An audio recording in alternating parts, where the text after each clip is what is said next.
As I unmute myself, okay?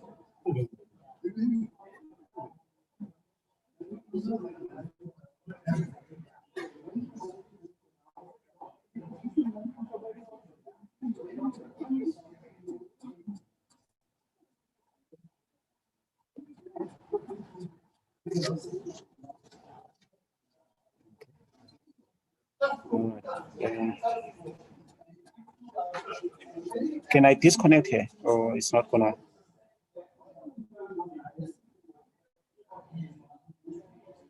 Yeah, you can try that one. Share.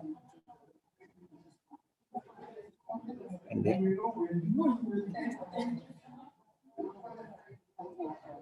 Yeah, there.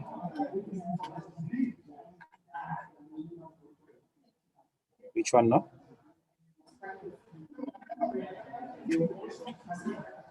Is it fine now? Okay.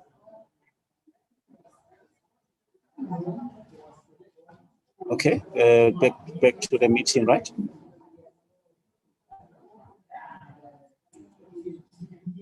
Okay, there you are. Okay. Okay. So now when there's a presentation, I just go to share screen, and then I go to whatever that needs to be presented, and then with the live is running in the background. Okay. Yeah.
us make sure that our delegations inside the hall.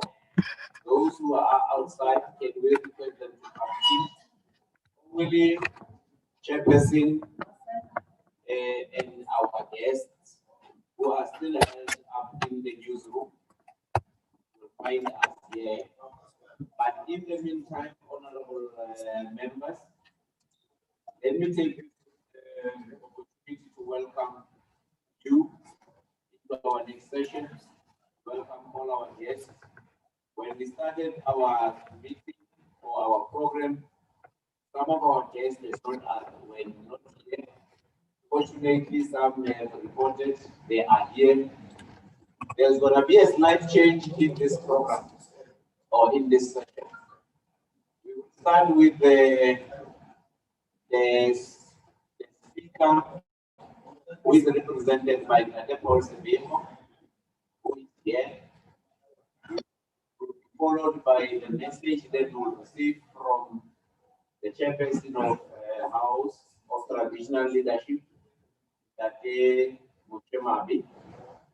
And then we will then come back to the session and then we'll proceed, honorable members, for the program as it is. I'm going to humble the first that at the time when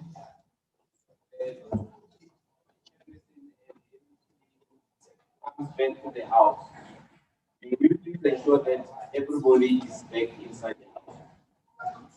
And in that note, I will also request that please let's maintain social distancing in our seats, because I can see there are those that have decided to sit with their friends and they are close to each other, and in that case, and compromise the rules of the proceedings.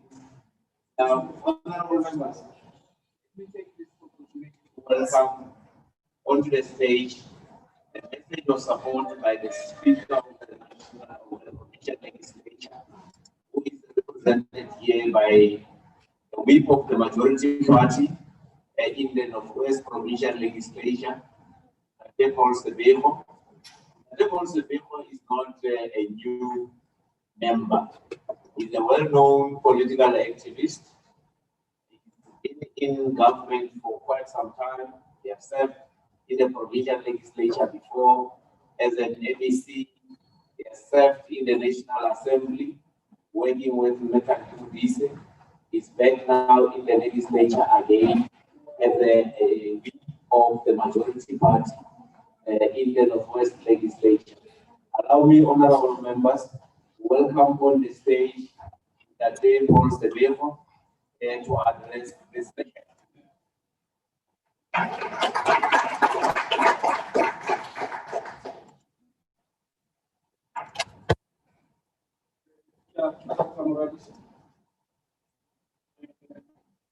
you very much. I think it's important that I start with receiving an apology for every. I was requested to stand for the speaker when I already had another appointment. So by the time I had not able to see the program, I couldn't manage, time. So I put that up with accepted. No, thanks very much. Program Director, the Deputy Chairperson of SALGA, the Northwest. Alderman Bendikolodi, Chair of SALGA in the Northwest, our Councillor Petang. I just see that they are busy with the news conference inside. The Leader of the Northwest in absentia, Northwest House of Traditional Leadership, Kusimabi, members of the Executive Council, and the MEC, just moved from the MEC. District mayors present here, the executive mayors, moral councillors, officials, distinguished guests, ladies and gentlemen. Program Director, Chinua Achebe, the father of African literature, from his novel, The Antilles of the Savannah, makes a very important observation about the nature of striking through the telling of a story between a leopard and the tortoise, where he says, but we can go back to our people and tell them that we have a struggle for them with what remaining strength we have. Once upon a time, the leopard who had been trying for a long time to catch the tortoise finally chanced up upon him on a solitary road. Said, at long last, prepare to die. And the tortoise said, can I ask one favor before you kill me? The leopard saw no harm in that and agreed. Give me a few moments to prepare my mind, the tortoise said. Again, the leopard saw no harm in that and granted it. But instead of standing still, the leopard had expected the tortoise went into strange action on the road, scratching with hands and feet and throwing sand furiously in all directions. Why are you doing that? Asked the puzzled leopard.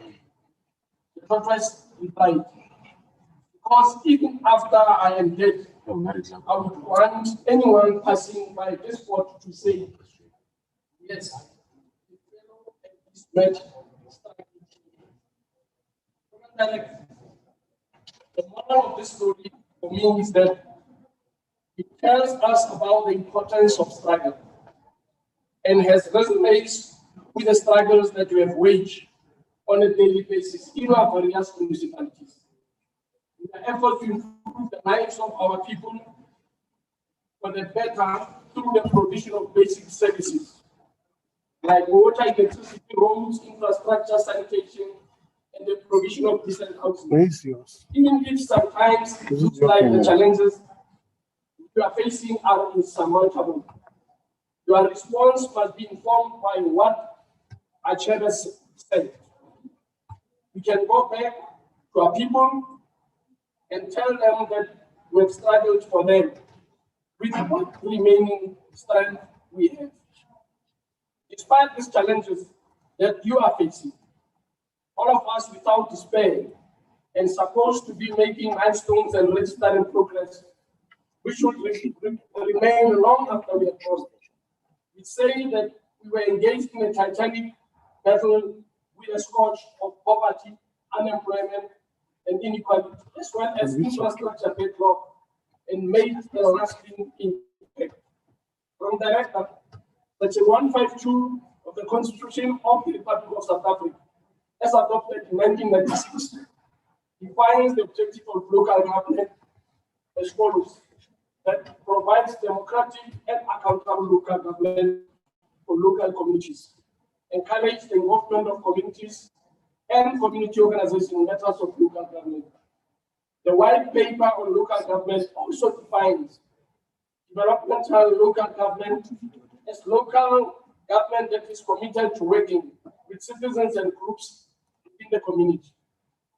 What both the Constitution and the white paper on local government stresses is that involvement of our people in the affairs of the municipalities is not optional. It is not something that we can choose not to do. We are compelled to give expression to the clause in the Freedom Charter, our seminal compass that asserts that the people shall govern. In this regard, Program Director, we are encouraged that the wheels of justice are turning for public accountability, and that the process to restore public confidence through consequence management and implementation of corrective actions is underway. The COVID-19 personal protective equipment scandals have conscientized us of the need to scrutinize all expenditure. The tight monitoring to close loopholes for those with an insatiable appetite for opportunistic corruption to feed their greed will assist to arrest the slide into the abyss of hopelessness. Those stones should be unturned in exercising oversight to ensure that value for money is derived and the procurement process are not manipulated for personal gain and depletion of the public purse. Repressive audit outcomes that are characterized by ballooning, fruitless, and wasteful expenditure are undoubtedly treacherous acts that are a betrayal of confidence that the electorate has entrusted us and should be tackled on an ongoing basis. The rollout of the district development model, which has analyzed and diagnosed our ailing municipalities to address their deplorable state, has imbued us with renewed hope that the hands-on support and early warning systems will take them out of intensive care. We are confident that the strengthening of partnerships with the private sector, traditional institutions, civil society, as well as the bringing of all spheres of government, including state-owned enterprises, closer to the spheres closest to our people, with allocated resources, is the appropriate response to meet the service delivery aspirations of our people. The review of integrated development plans, improved intergovernmental forward and integrated planning, not just for malicious compliance, but visible delivery in the shortest time possible, should be relentlessly pursued to turn the tide against inefficiency and poor infrastructure delivery. Value for money must be utmost in our expenditure, including procurement processes, and every cent accounted for, if prudent financial management and sustainability are to be realized. Our collective commitment to the implementation of the district model, development model, will guide the local government turnaround strategy, roll back infrastructure backlog for improved and accelerated service delivery. The reactionary political campaigns encouraging ratepayers to withhold payment of municipal services have crippled the majority of our municipalities. This has brought the service delivery agenda of local government, which is key to achieving a better life for all communities, to a virtual halt in the majority of our small municipalities. From the record, if the spirit of partnership necessary to revive local economies, attract investment as well as unlock infrastructure delivery and development is to be reignited, these destructive campaigns must be suspended as they pose a threat to sustainable development.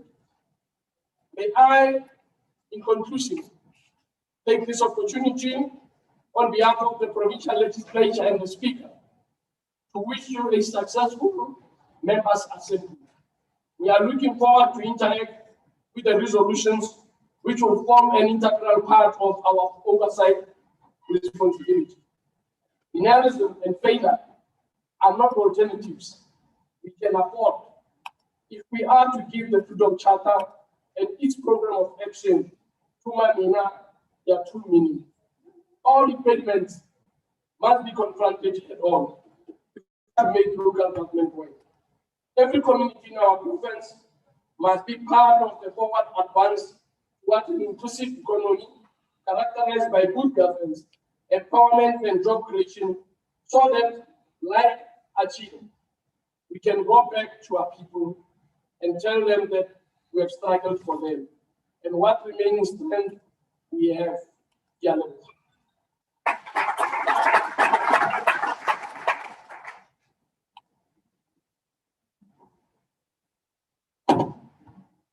Can we give for a provincial round of applause?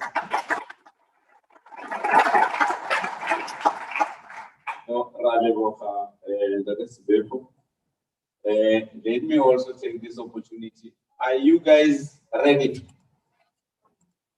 for our live streaming? Are you guys ready? No, I'm talking to my team. Hey, are you guys ready? All right. If they are ready, we are now going to take this opportunity to welcome a message of support from Fosi Mabi. Are you guys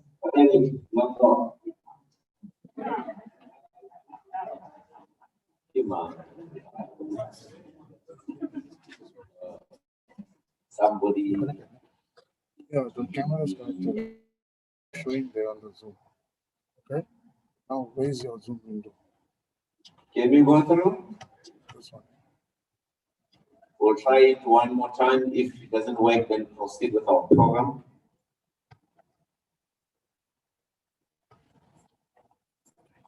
Are you ready? This one. Just maximize this. Maximize this.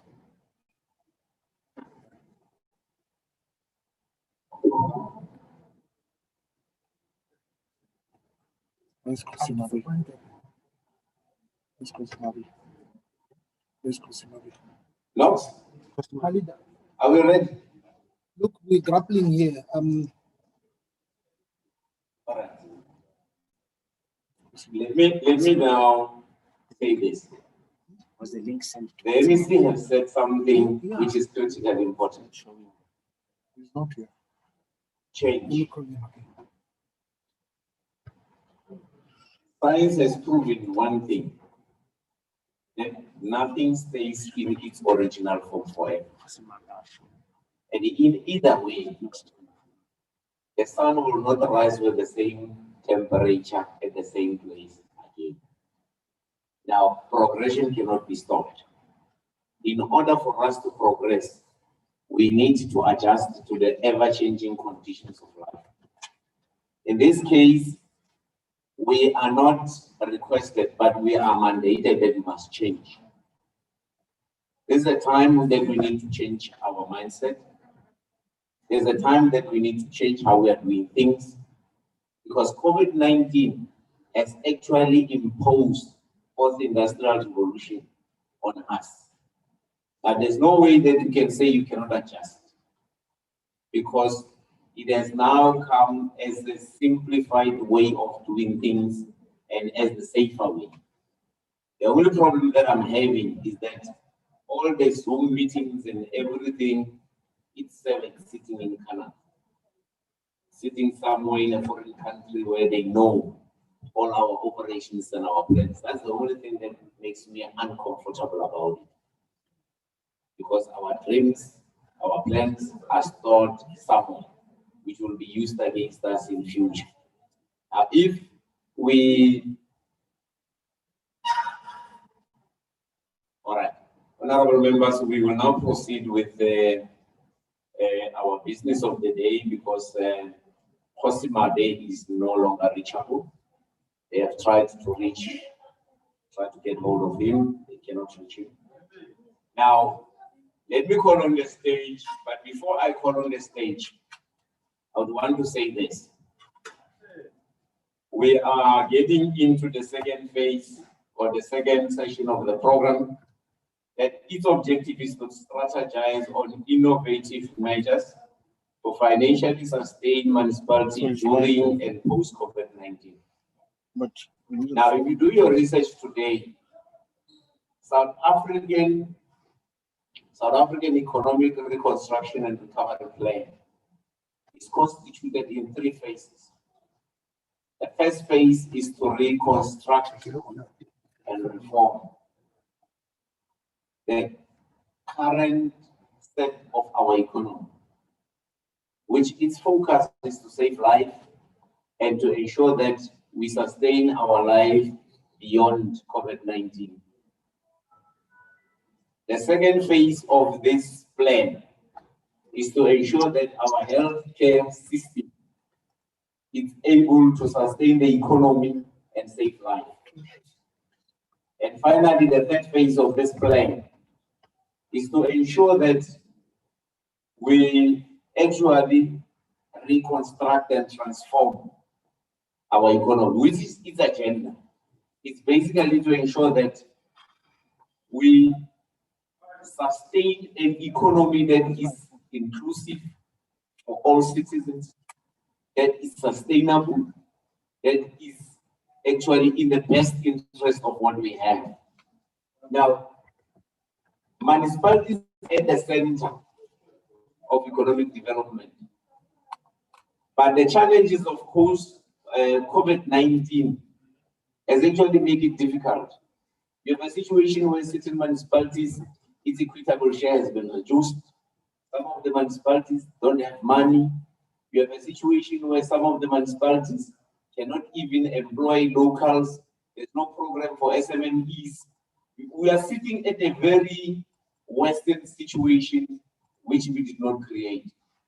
And at the time when COVID-19 came into the picture, honorable members, our economy was already battling and struggling.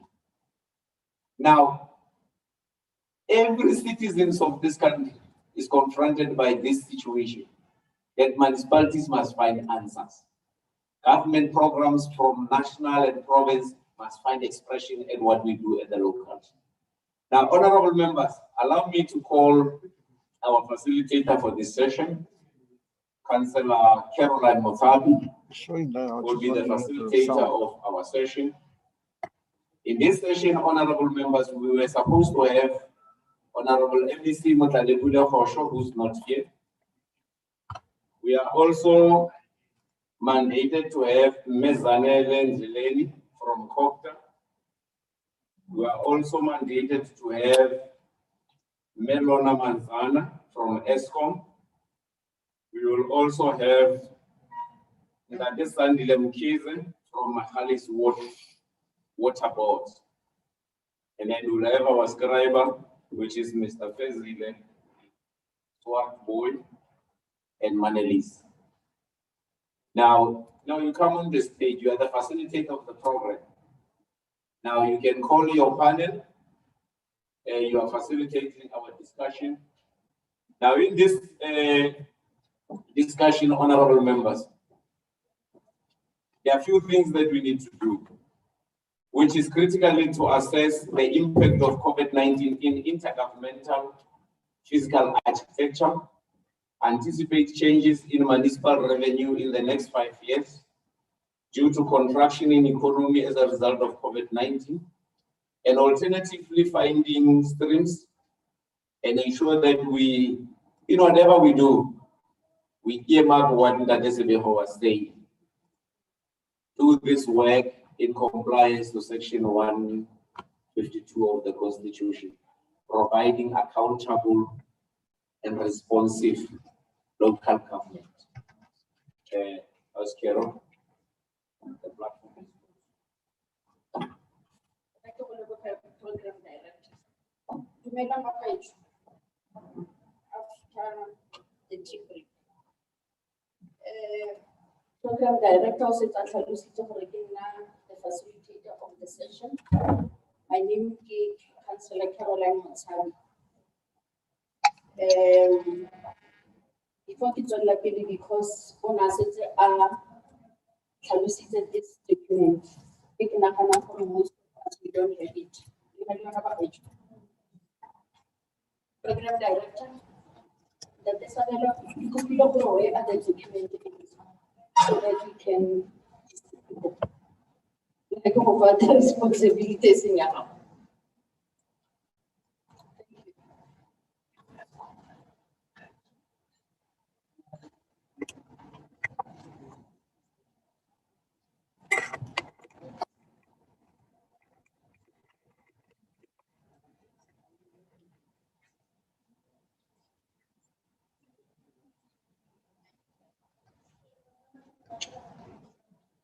Okay, Jello Hamakolo. I need Monga this open. Nikita make us probably you are given this document, but you can get the explanation. Sanchake Hore as the facilitator, I can write to the are rules. Say the big one, the house. The one that you highlighted. As that this available has already explained for a business because you are not going to give you this. But it's a presentation. Now straight to the point. Communicator to understand. Not difficult for a person. Now, for Program Director, for giving me this opportunity. The MEC in absentia, the chairperson of SALGA methods, the wing of the ruling party that they call Civil Hall, the speakers, the mayors, the participants there, the councillors, the deputy, our two deputy chairs, Councillor Komodi and Mandela. Now, our objective in this document is to strategize on innovative measures to analyze sustain municipality during a post COVID-19.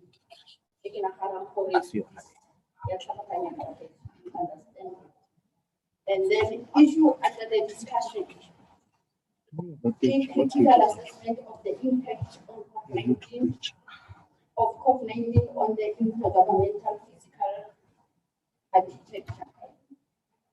The anticipated changes in municipal revenue in the next 5 years due to contraction in economy as a result of COVID-19 and alternative funding streams, and then responsible citizenry campaign. The anticipated outcomes that they give come out with plans to financially sustain municipalities and minimize losses as a result of corruption. Now, we are having the panel members. One of our panel members was supposed to be our MEC, Mayor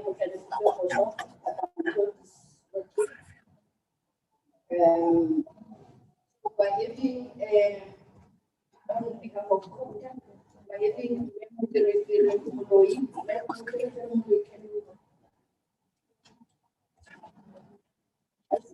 yes,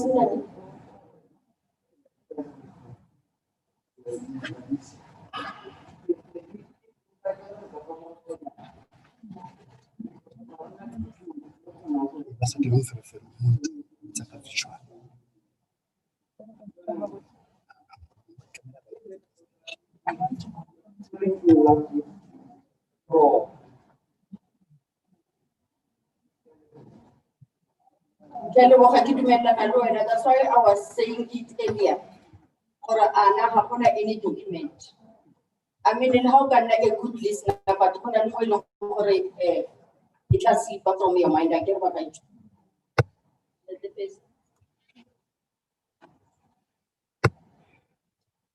Someone who can present. Yeah, the book, Laurentina, There's no sound. it's on the silent. It's playing, but there's no sound. Panel members about MEC but it's not here. On as the provincial treasury. So one of our panel members,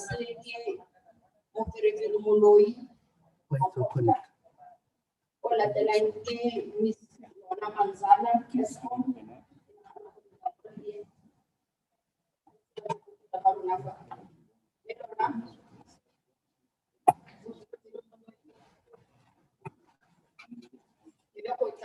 the CEO of Mr. Sandy Lem, he's a CEO of Mahali's Water Port. Driver Sarona, Itana, that the facility and manages. This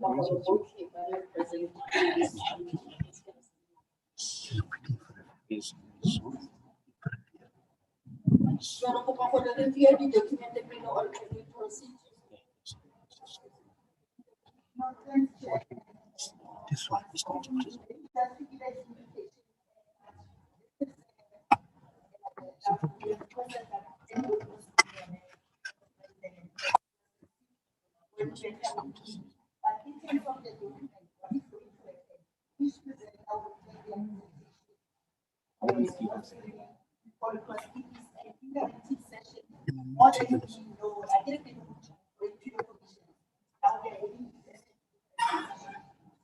I want to send the sound.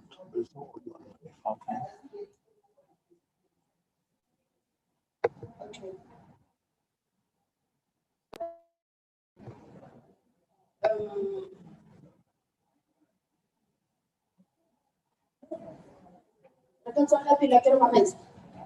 You can on the screen.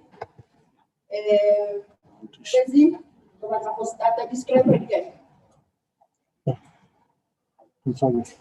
And then Madeline. Oh, yeah. They want to see. Okay. So, as we don't have a member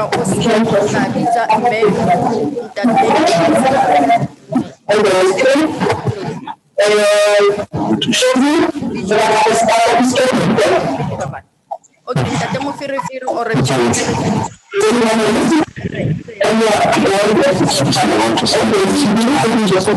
finding a problem.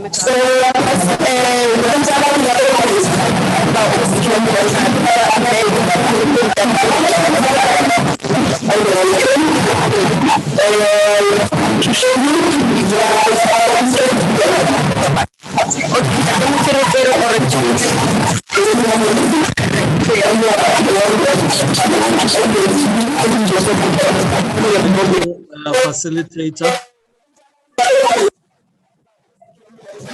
I'm not sure if I'm audible enough. There seems to be a lot of interference. I'm not sure if I'm audible enough.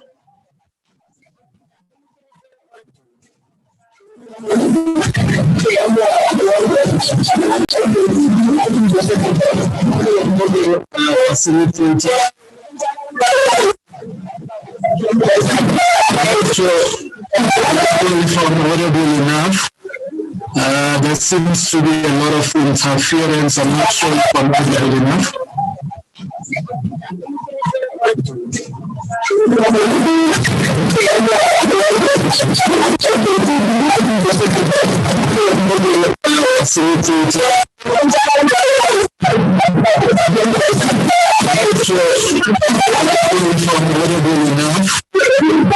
There seems to be a lot of interference. I'm not sure if I'm audible enough.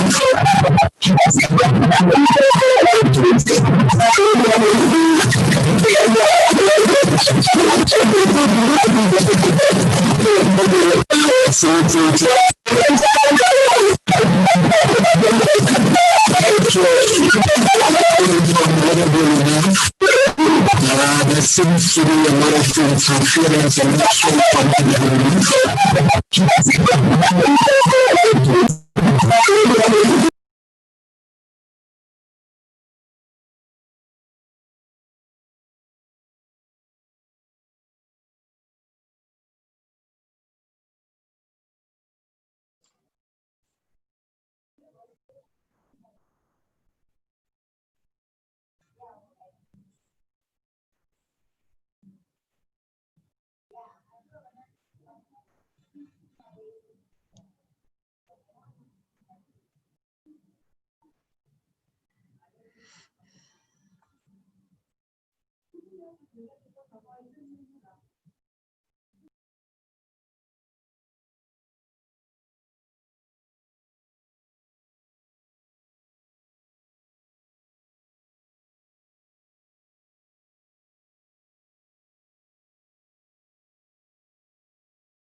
engaging at different forums, IMTT and so on, but unfortunately, the results are not there. So if you look at 2018, when I was doing, having this portfolio here in Northwest, when I left, the debt was 850 million and it's now 2.4 billion. So it's just growing irrespective of what ESCOM does, unfortunately. So I know that there are some mayors here from the municipalities, and I would really like us to keep talking to each other, basically, and assisting each other. If I can just mention a recent example where Tswaying and ESCOM are collaborating. Tswaying has recently started now paying their accounts every month, which is still a something rare with some municipalities.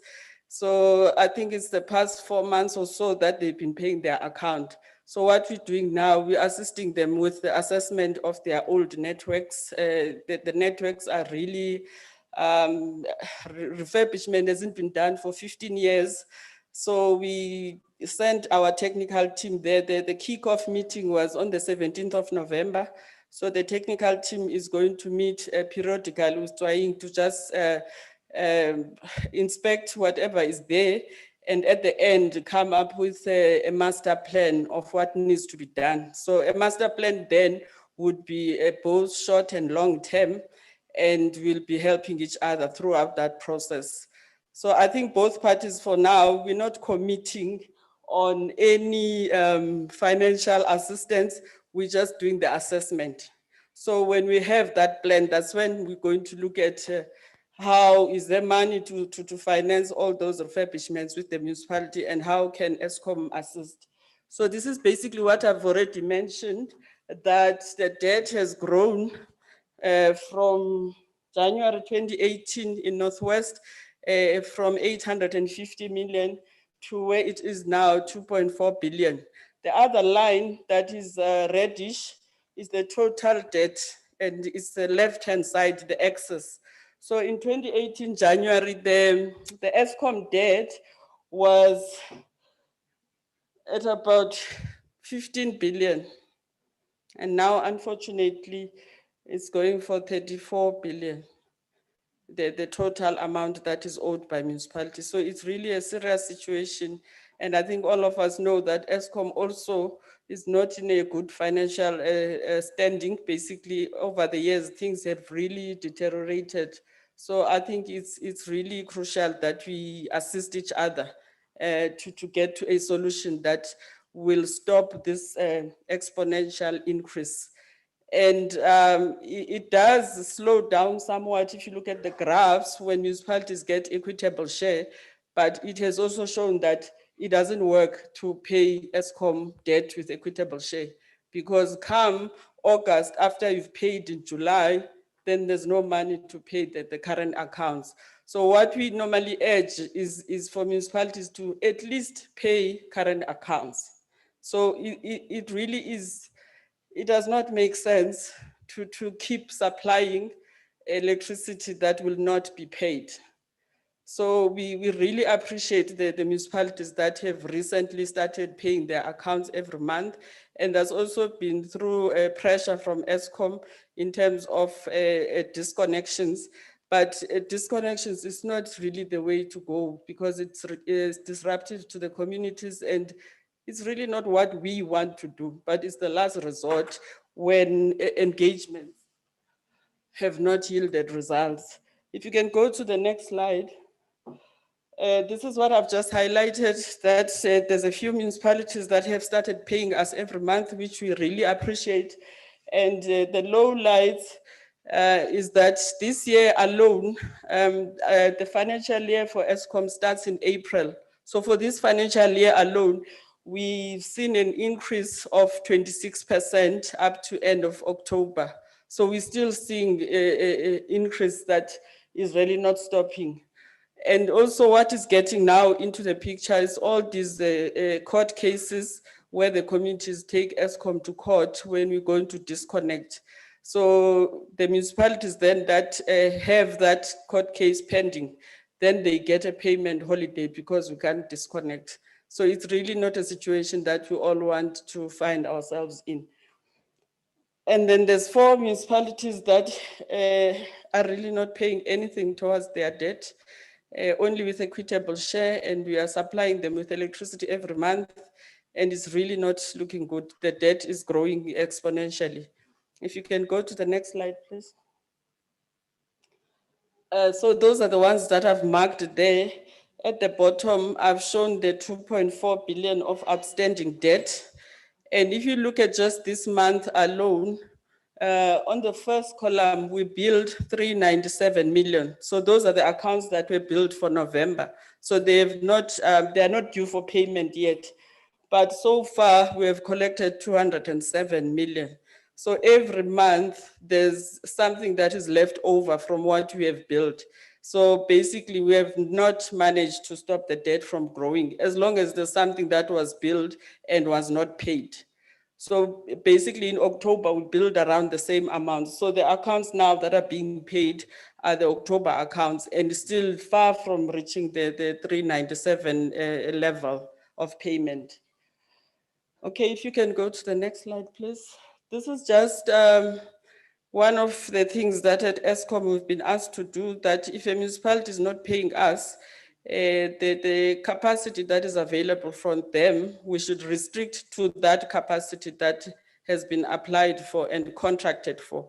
So we had to restrict those numbers. If you have applied for a 2 MVA capacity on the system, then we restrict it to 2 MVA, basically saying we can't give you more than what you are contracted for if you're not gonna pay for it. So it really is quite disruptive, but with all the strategies now that are being put together at ESCOM, this is one of them, to just make sure that municipalities sit up and listen to us, because it's not the municipality that's going to suffer if we restrict the capacity. It's the residents that are going to suffer. But it's just one of those things where we've tried everything basically, and nothing seems to work. So I heard the previous speaker talking about that by the time COVID found us, the economy was already in a bad shape. I think even with us, by the time COVID came, our debt was already high. We can't really blame the debt on COVID. It was already running away by the time the disease came. So I think I'm gonna stop there. Thank you, Program Director.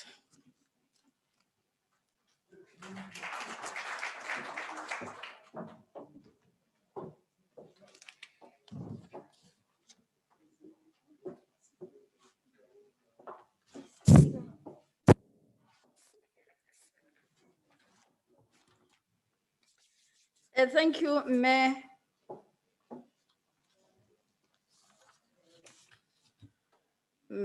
Manzana, for the presentation. But the questioning and clarity seeking questions after Ntate Sandile Mkhize has also made the presentation. Ke kopa gore while we are listening on the presentation, we keep on noting the questions are on. But when we are going to open for questions and clarity, we must also come up with solutions. We are here all to can assist each other from here. Ntate Sandile Mkhize, presentation.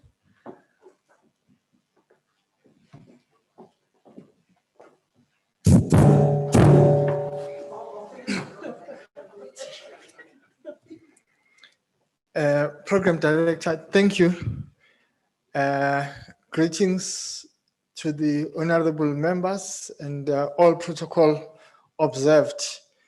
Maybe before I can start, I would like to acknowledge the 2 members of the Machalis Water Board, Dr. Lydia Sibejo at the back and Ntate Itumeleng Musala. These are my seniors who are with us here. Chairperson, I did not prepare a presentation per se, but if the House so wish, I can be able to share a presentation later on today that they can look at. But I did prepare discussion points based on the brief that I received to say we want to look at the challenges, and also having looked at the challenges, to look at the solutions, to say what are the proposed solutions. I believe that for one to be able to come with solutions to the problem, one needs to start with a proper diagnostic of the problem. Because if you fail to diagnose the problem well, the solutions that you're going to come up with are the solutions that will not address the problem at hand. So as part of the diagnostic of the problems, I started looking broadly to say, what is it that we are facing in relation to water in South Africa? And I looked at the issues of climate change to say, although we are now facing with the situation, COVID-19 pandemic, but we were already facing the situation of the climate change. This is evident when you look at the water shortage trends in the country. Since 2014, we've been in a drought situation, to the point where provinces like Western Cape, there was a notion of day zero. Some provinces in the South Africa were declared as drought-stricken provinces. We were lucky that Northwest was not one of those that were declared as drought-stricken provinces. But there were municipalities within the Northwest province that were declared disaster provinces because of the issues of drought. And certain budgets were made available to deal with the situation. So this is not just a normal drought, which is like your cyclical drought that happens, but it is the indication of the climate change that is upon us. And which means that we need to start preparing ourselves as a country to say, how do we deal with climate change? And scientists and experts are saying that Africa will be worse hit by the climate change, while other countries like in Europe and in the Americas will be having more rain. Africa will be getting less and less rain. And you can see that even from the rain patterns that you are experiencing. So we need to come up with strategies as a country to say, how do we then prepare ourselves to deal with the issue of climate change? The second point, Chair, I want to look at is the nature of settlements in our country. If you look at the world, big cities in the world are built along big rivers. In South Africa, we have our cities that are not built along the rivers because of issues of natural resource. Johannesburg is one of the biggest cities in Africa that is not built along any big river because the natural resources came first and the city came second. You look at a town, in my case, in the water sector, I'm looking at Rustenburg. Because of the platinum belt, the Rustenburg is there, but it's not along any big river to sustain itself. So we have settlements, big settlements in the country that are built along the availability of natural resources, but are not built along the availability of water resources, which then causes problem to say there is a disjuncture between the availability of natural resources and the availability of water resources to sustain the productivity of the town or of the city so that those natural resources can be properly exploited. The third part that I want to touch on briefly in relation to that is that water does not have boundaries. You see this when you look at globally in the issue of Egypt, the Nile, and Ethiopia, where there is a big tension now or conflict, because Egypt cannot survive or sustain itself without the Nile River. And Ethiopia feels that for their economy to grow, they need a dam. And these are the conflicts that we are experiencing, and more of such conflicts as Africa continues to be experiencing the climate change challenges. We are going to see many more of such conflicts. So what does it say? It says that even South Africa, we need to then look at our water resources and guard them preciously. We have agreements with neighboring countries. We have an agreement with Botswana, our neighbor here in Bojanala, where we have to release certain water to them. But there are communities who are sitting next to Mulatedi Dam, who look at the dam and say, but we can't have water, yet there is a dam here. But South Africa has to honor the obligations that they've entered with Botswana, so that they can also release the water to Botswana. We have Lesotho, which is the source of our water, mainly in Gauteng. If Lesotho were to say today, we are not giving South Africa water, Gauteng, in no space of time, I don't think it will take more than 5 years for the economy of Gauteng to collapse. So there is a need to start looking at these relationships with our neighboring states and ensure that we nurture these relationships and make sure that also we conserve the little water that we get into our country, and ensure that the water that we release to our neighbors is also of good standard. When you look at our province in Northwest has about two rivers, big rivers.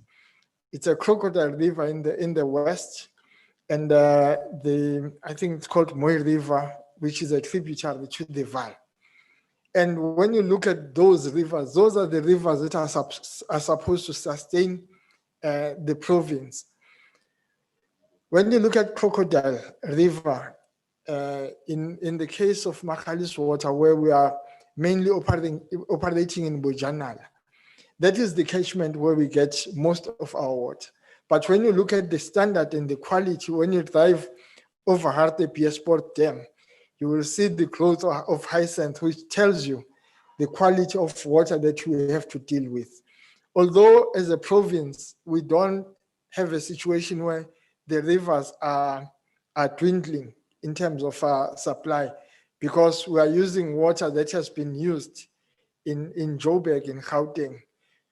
So that water, it comes back into our streams and our rivers, and it increases the volumes. Hence, our dams are relatively better when you compare to the Val. At some point, about 2 weeks back, Val Dam was below 27%. When you look at Hartis is sitting at about 94, 95%.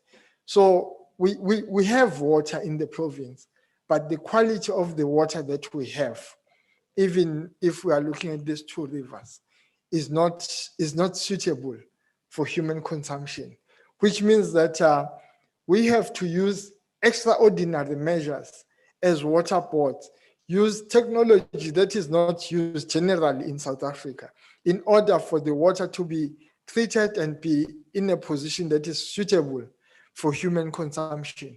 So those are the challenges.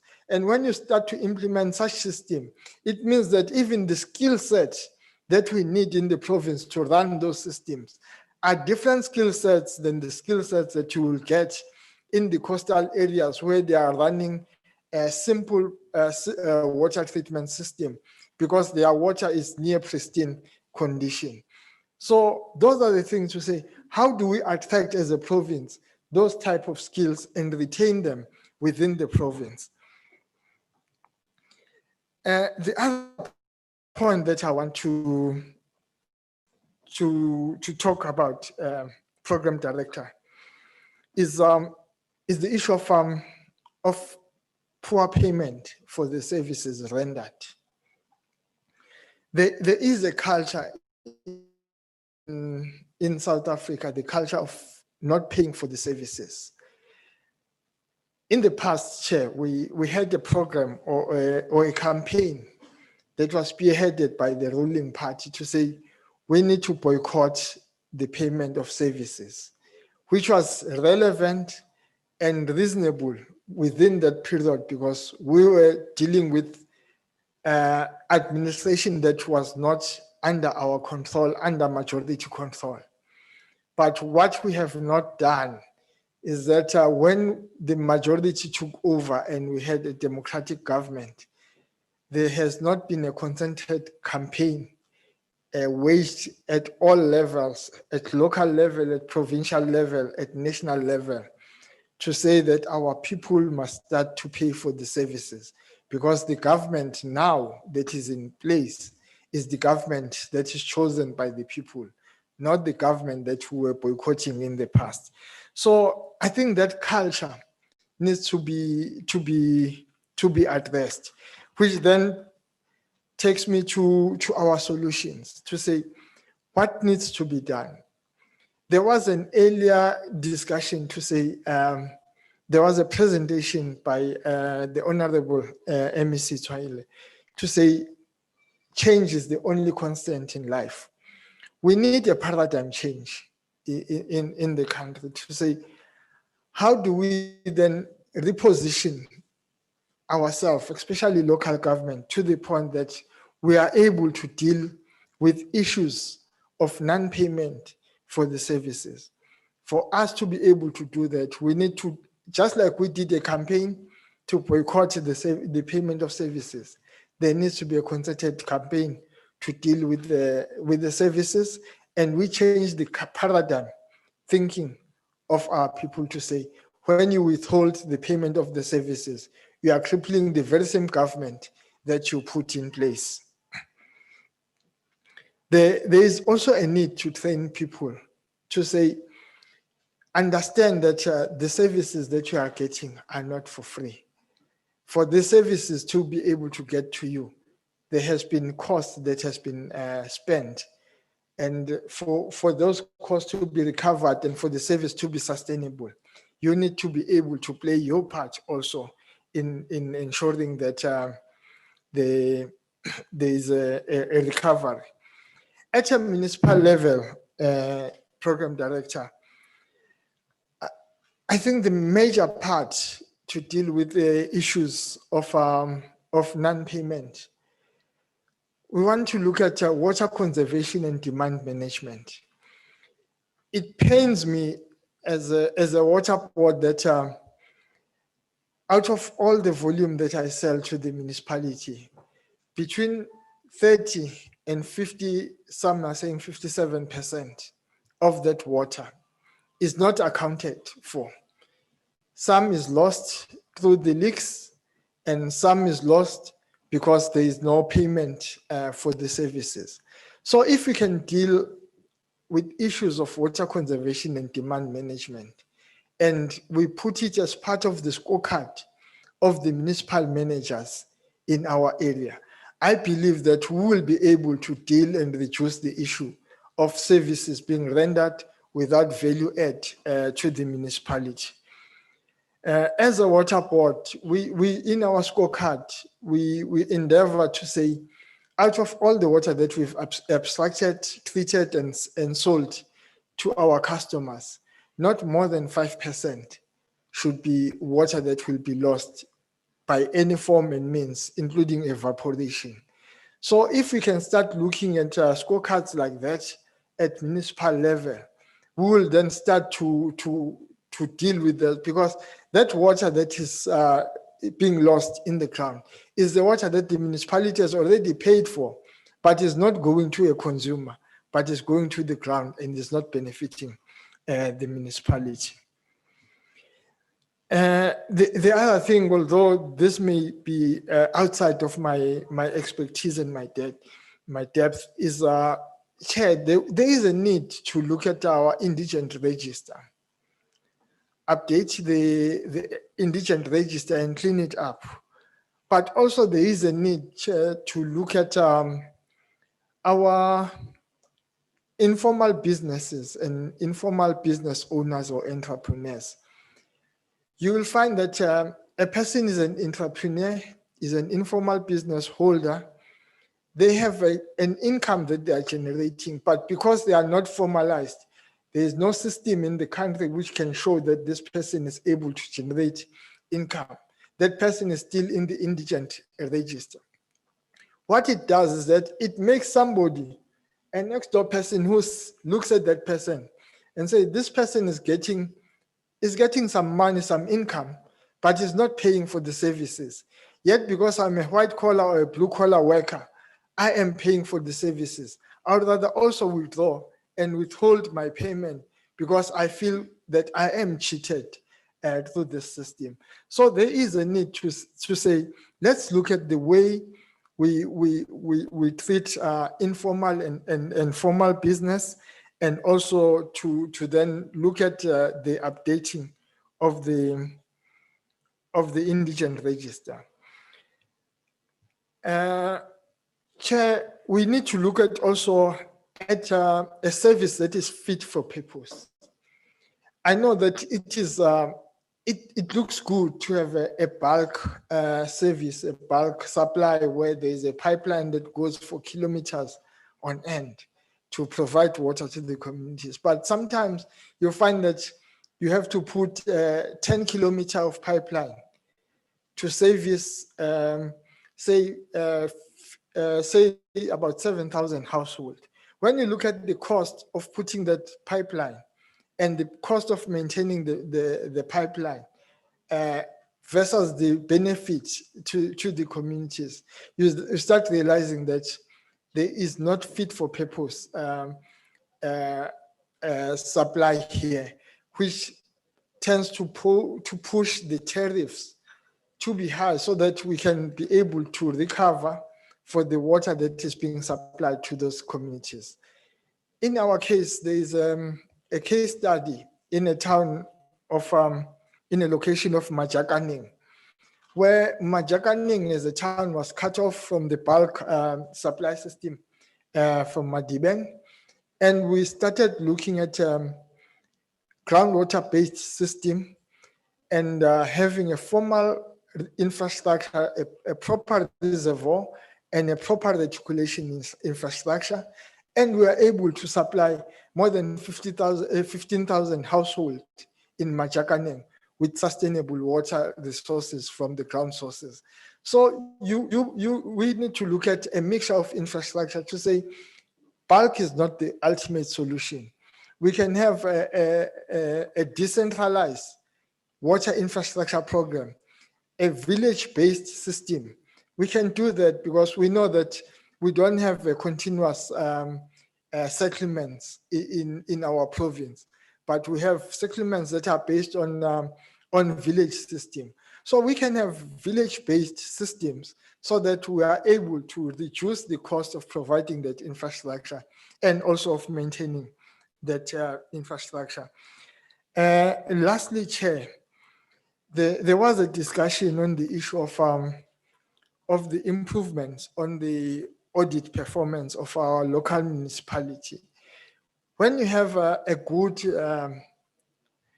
audit outcome or opinion from the Auditor General of South Africa, what it does is that it improves the consumer perception to say, when I pay for the service and I pay my money to the municipality, my money is not going to be misused.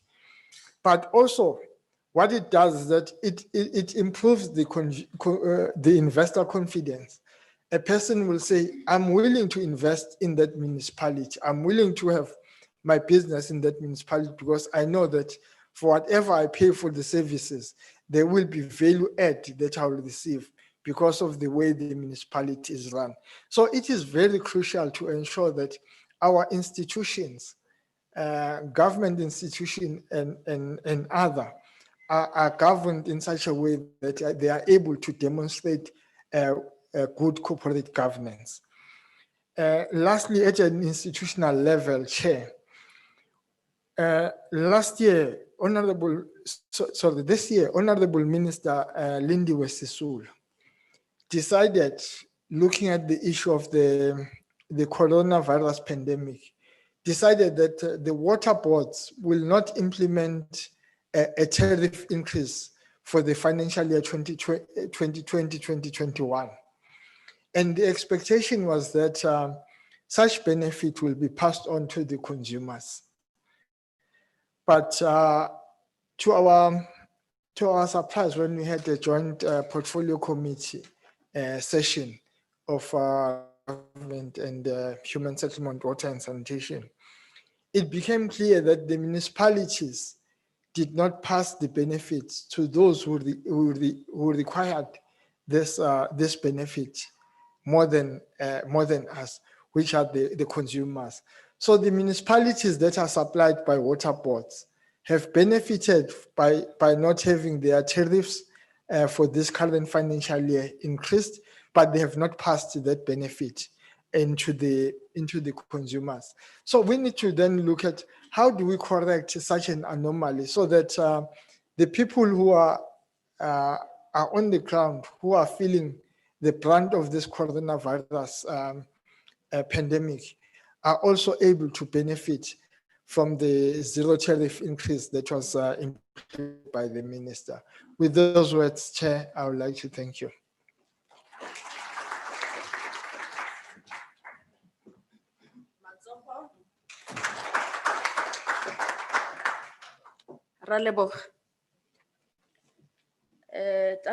The presentation made by Melona Lentate Sandile Mkize.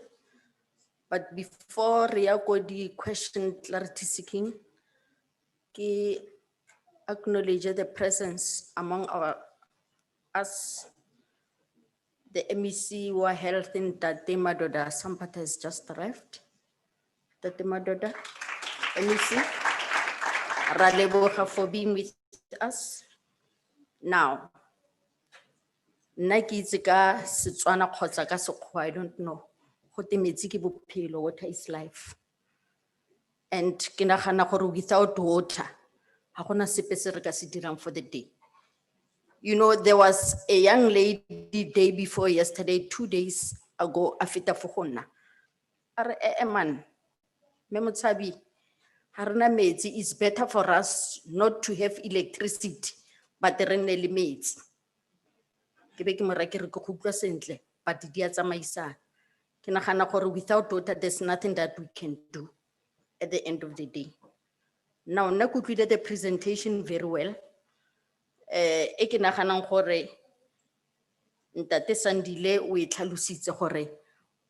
One of the causes we must have the challenges the climate change. Some babambarona in the world will be saying there's no climate change. And it's real. Climate change is affecting us, it's affecting our life, it's affecting the economy, it's affecting it's part of a human being. Now re a go bulela dipotso ba gaetso tse ke tlhalositseng gore re seke ra nna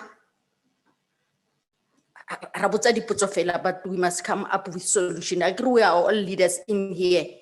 By long going back to our municipalities, going back to the institutions, we must have a way how are we going to deal with this problem. It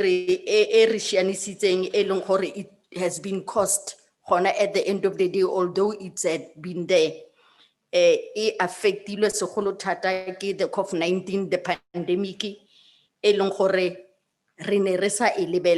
a unforeseen circumstance, pandemic, mo South Africa, but because it's here now, so we must have solutions. We must come up with the solution is just questions. I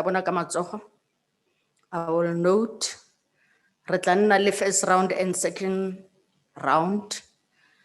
Ntate Wabile. Tate fo morago fale di mask di a rethiwa ke kgone go bona. My deputy chair Johnson, Ntate Councillor Nyamani, Councillor Manganyi, Councillor ko morago ka a ke itse ke councillor ke wa skipa se video we ke go fa bo councillor o se councillor o le official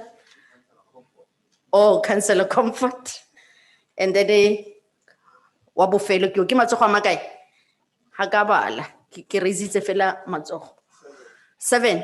Thank you, councillor. Ka go latelana Fezi o ya kae? Oh, okay.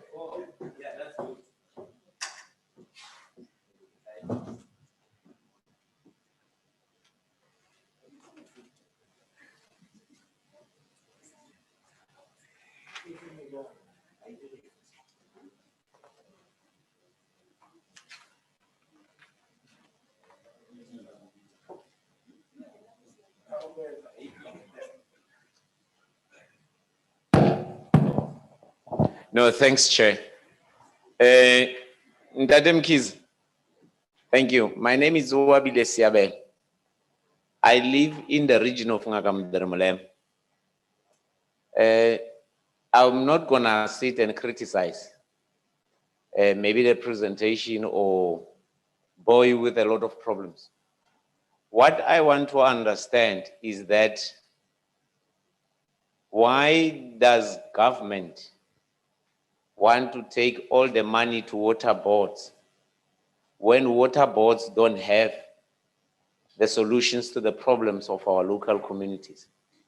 The reality of the situation is that water boards in most instances, it's like ESCOM.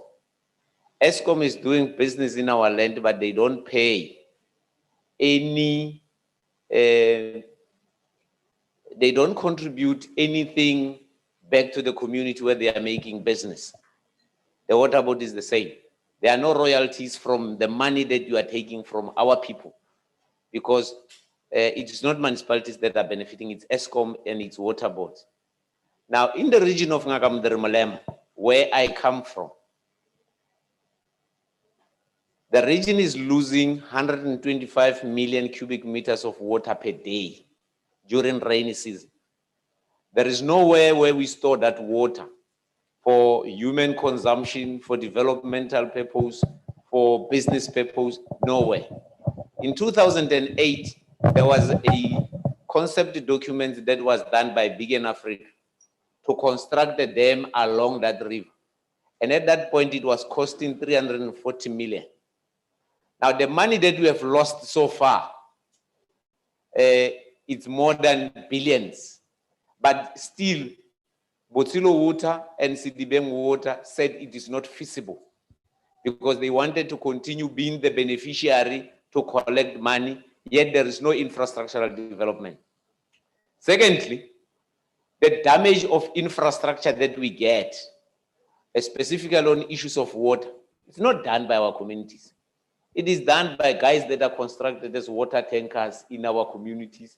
And these are people who've got close relationship with some leaders in municipalities and in our constituencies. Now, what I want to understand is that why does water boards most of the time want to be the one that provide a service that is supposed to be provided by municipality? In the instance of Ngagam, you've got Sidibeng Water that is performing the same function that is supposed to be performed by the district. Yet, Sidibeng Water, when there are problems, they are nowhere to be found. It is the workers of the district who sometimes comes and help.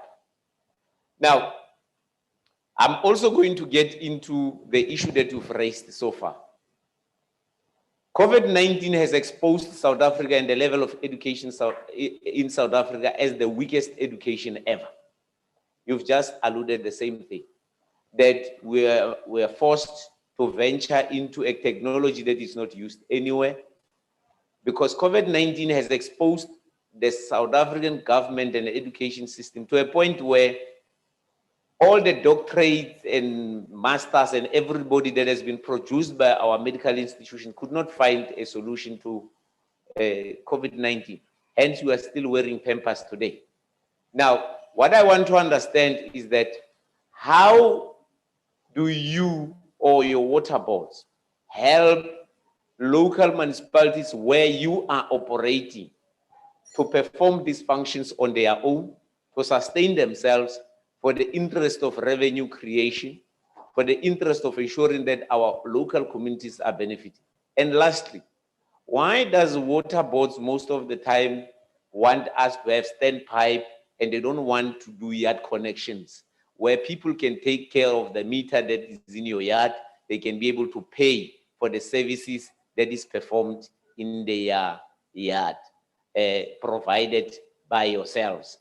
Now, I would want to understand what is so difficult about a person getting a standpipe being constructed directly to his house, rather than putting a standpipe in the road or next to a corner of somebody's yard and say, you must take care of it. And in the meantime, those infrastructures get damaged along the way. Thanks.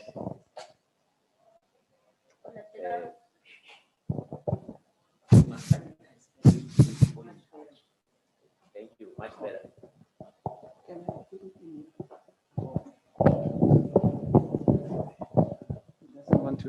Thank you, Chairperson. Let me appreciate the presentations. My name is Calvin Johnson. I'm from the JB Marks local municipality. I just have two issues for ESCOM. ESCOM, can you give us an indication that you are busy discussing the matter of not supplying electricity directly to our constituencies and therefore not encroaching on our responsibilities? You are supplying electricity to communities and depriving municipalities of much needed income. Are you addressing the issue? Thank you. ESCOM number 2. With the engagement, during our engagement with the Portfolio Committee on Local Government, there was some confusion in terms of the following matter. Are we as local municipalities here subsidizing farmers for ESCOM to provide electricity to farmers in the form of the following? It's called a rural charge. It was confirmed that this apartheid agreement was reached with the former dispensation that municipalities will pay ESCOM a rural charge for ESCOM to subsidize farmers. Are we paying a rural charge? Please explain the modalities, how it's worked out, and how municipalities must subsidize farmers.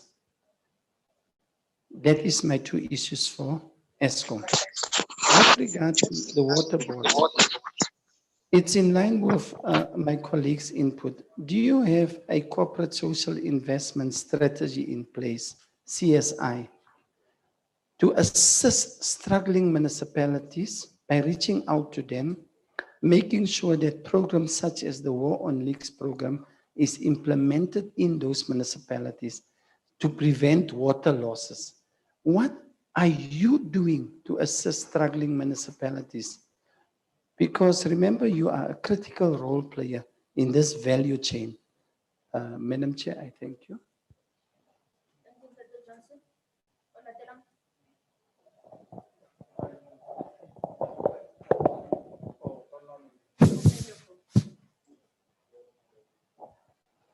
Ke a le dumedisa bagolo ka tlotlo le boikokobetso.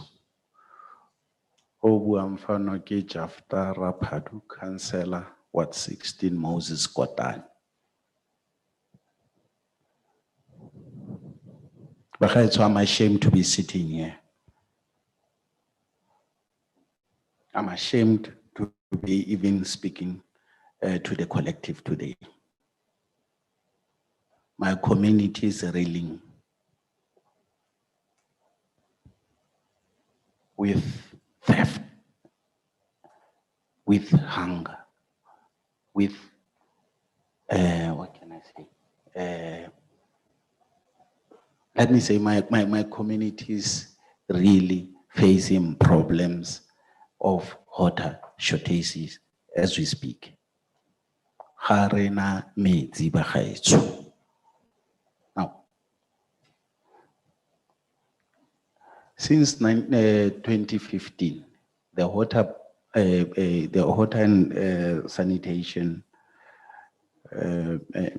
strategy, I remember their strategy by then stipulated everything saying that them kise as mentioned, climate change,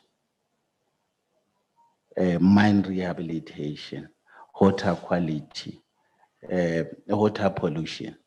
And clearly, to date, we are still having the same problems. We are still being confronted with the same problems. Now, I don't know what is being done with that regards. Now, I want to be specific with regards to my municipality, which is Moses Kotane.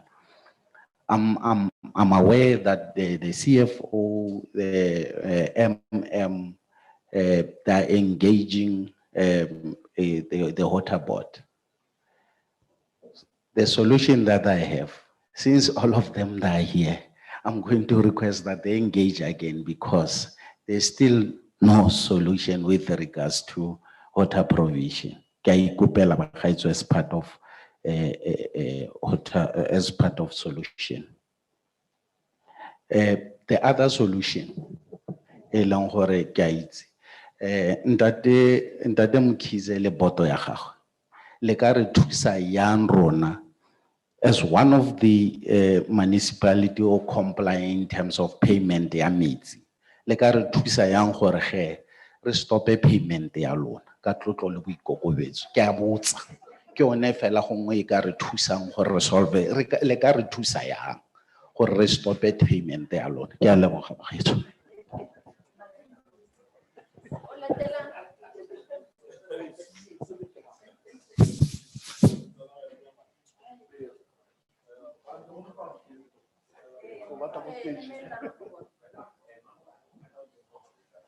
Ke godile ke re tate motho ba ska ba etle ka soseo tate Motswana also chairperson of SALGA. Now my worry is that the panel we're supposed to have MEC Wamati. My name is Alfred Ntsitinyaman.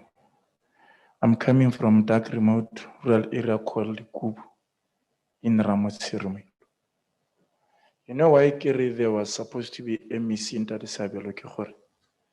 ESCOM Yari di Maspaladia Kolota.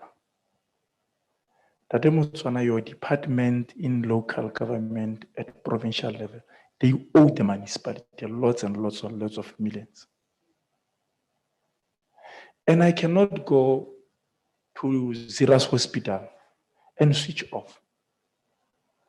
But in Ramosir, we have resolved to switch off starting from this week on Wednesday. Hospitals, schools, clinics, public works, and everybody, because we have written the letters 21 days ago, because ESCOM does not even negotiate with us. Why should we negotiate with the department? Because they've got money, they are using it somewhere else. This department, in municipalities, 42 million, all together, all of them. So literally, we don't have debt with ESCOM. The department have got debt with ESCOM. So we're asking you not only in Ramotsirumila local municipality, the entire municipality, Rakuluti. So nerere re gorome ka gore o re emeletse fa jaaka mongwe ikarabela mo local government gore tsa mo go ba kopa gore ba patele di masepala tse ba di kolota. If they can pay us, we are not going to have this. Enngwe e nkutlwisang botlhoko to Eskom, I don't know how do you decide to switch off or to cut off to the municipalities. At some point, re na le view or feeling ya gore you do bulldoze these small municipalities. You are using a bulldozing tactics to switch off for the small municipalities because you know that people will pay to these municipalities and will go and look for money somewhere else. I've been looking at your graphs. You have switched off more than 3 times in my municipalities, and I owe you only less than 40 million, and other municipalities owe you more than 150 million. You have never switched off. How do you arrive at that point? And at some point, Mekoloti, I believe that Eskom is involved in factional politics of the local government. Let me give you a typical example. Eskom is switching off for Ramotsirimo local municipality. Because in Nakamodiri they are fighting with us. They don't give us our money. They take our money straight to Eskom, and Eskom is no longer switching off. It's written in Nakamodiri, not Ramotsirimo local municipalities. How does Eskom allow Nakamodiri to pay our money? And they back off. Now, Ngaka is telling us that that money is from indigent register, we've paid you off. How do we balance our books? What are we going to say to the AG? Because the money did not even come to our finance. So Eskom is also involved in this factional politics of local government. And I want them not to do that anymore.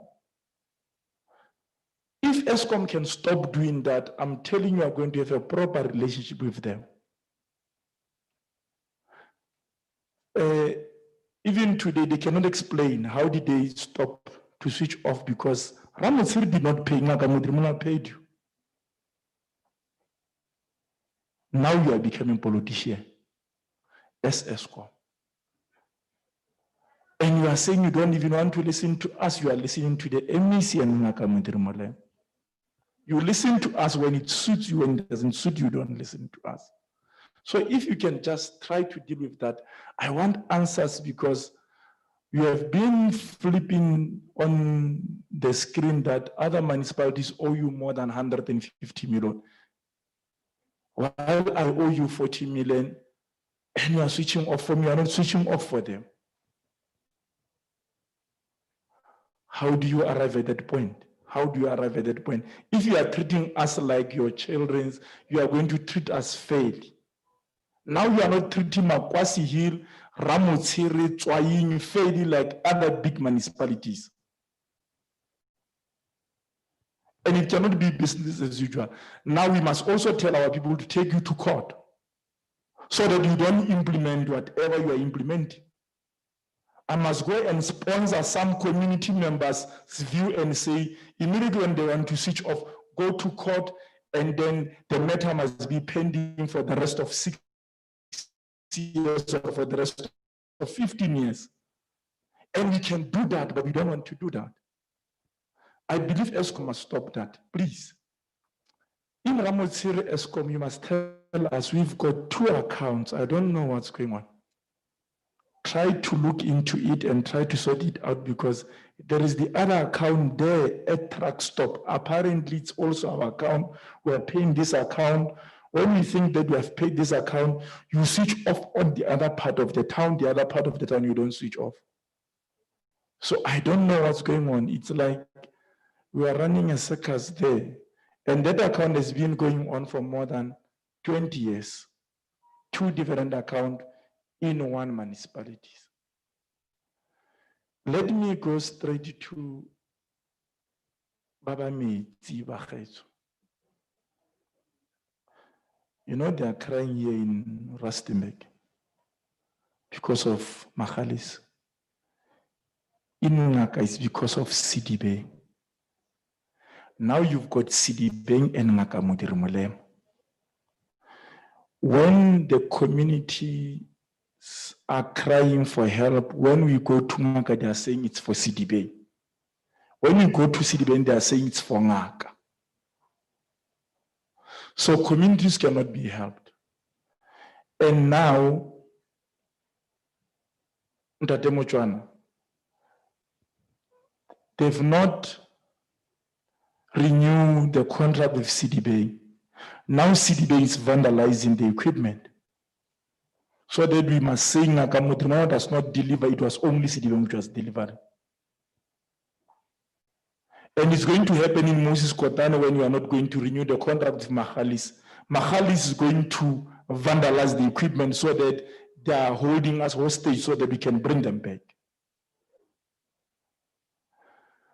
It will happen, or it's happening. So I want to know, from that point of view, how are you willing to help us? Because for a period of 28 years, Ramotsirumilwa, Raitur, the town is asbestos. And the the pipes, your CDB or your Ngaka or your Mahalis cannot even fix them. When you talk to them, they are saying the budget for those pipes is going to be plus minus 3 billion. We are pumping the water with electricity. It means we are also losing from ESCOM side of view, and we are also losing water on the ground. So ne ke batla fela gore re thusiwe fela tseo. E botlhokwa hela ke gore ga re tswa fa MEC Madoda a lebelle gore how much they owe us and pay us in Ramotsiri, because we are going to switch off for the clinics, for the hospitals and everybody on Wednesday. And then also all the department must just look into it, because ESCOM, if we are not going to pay December, they are going to switch off. And education, you want to switch off also before they finish the exams. Because if you are going to switch off on December, they are no longer going to pay. So I think even the municipalities, all the municipalities here must do that before they close. Thank you.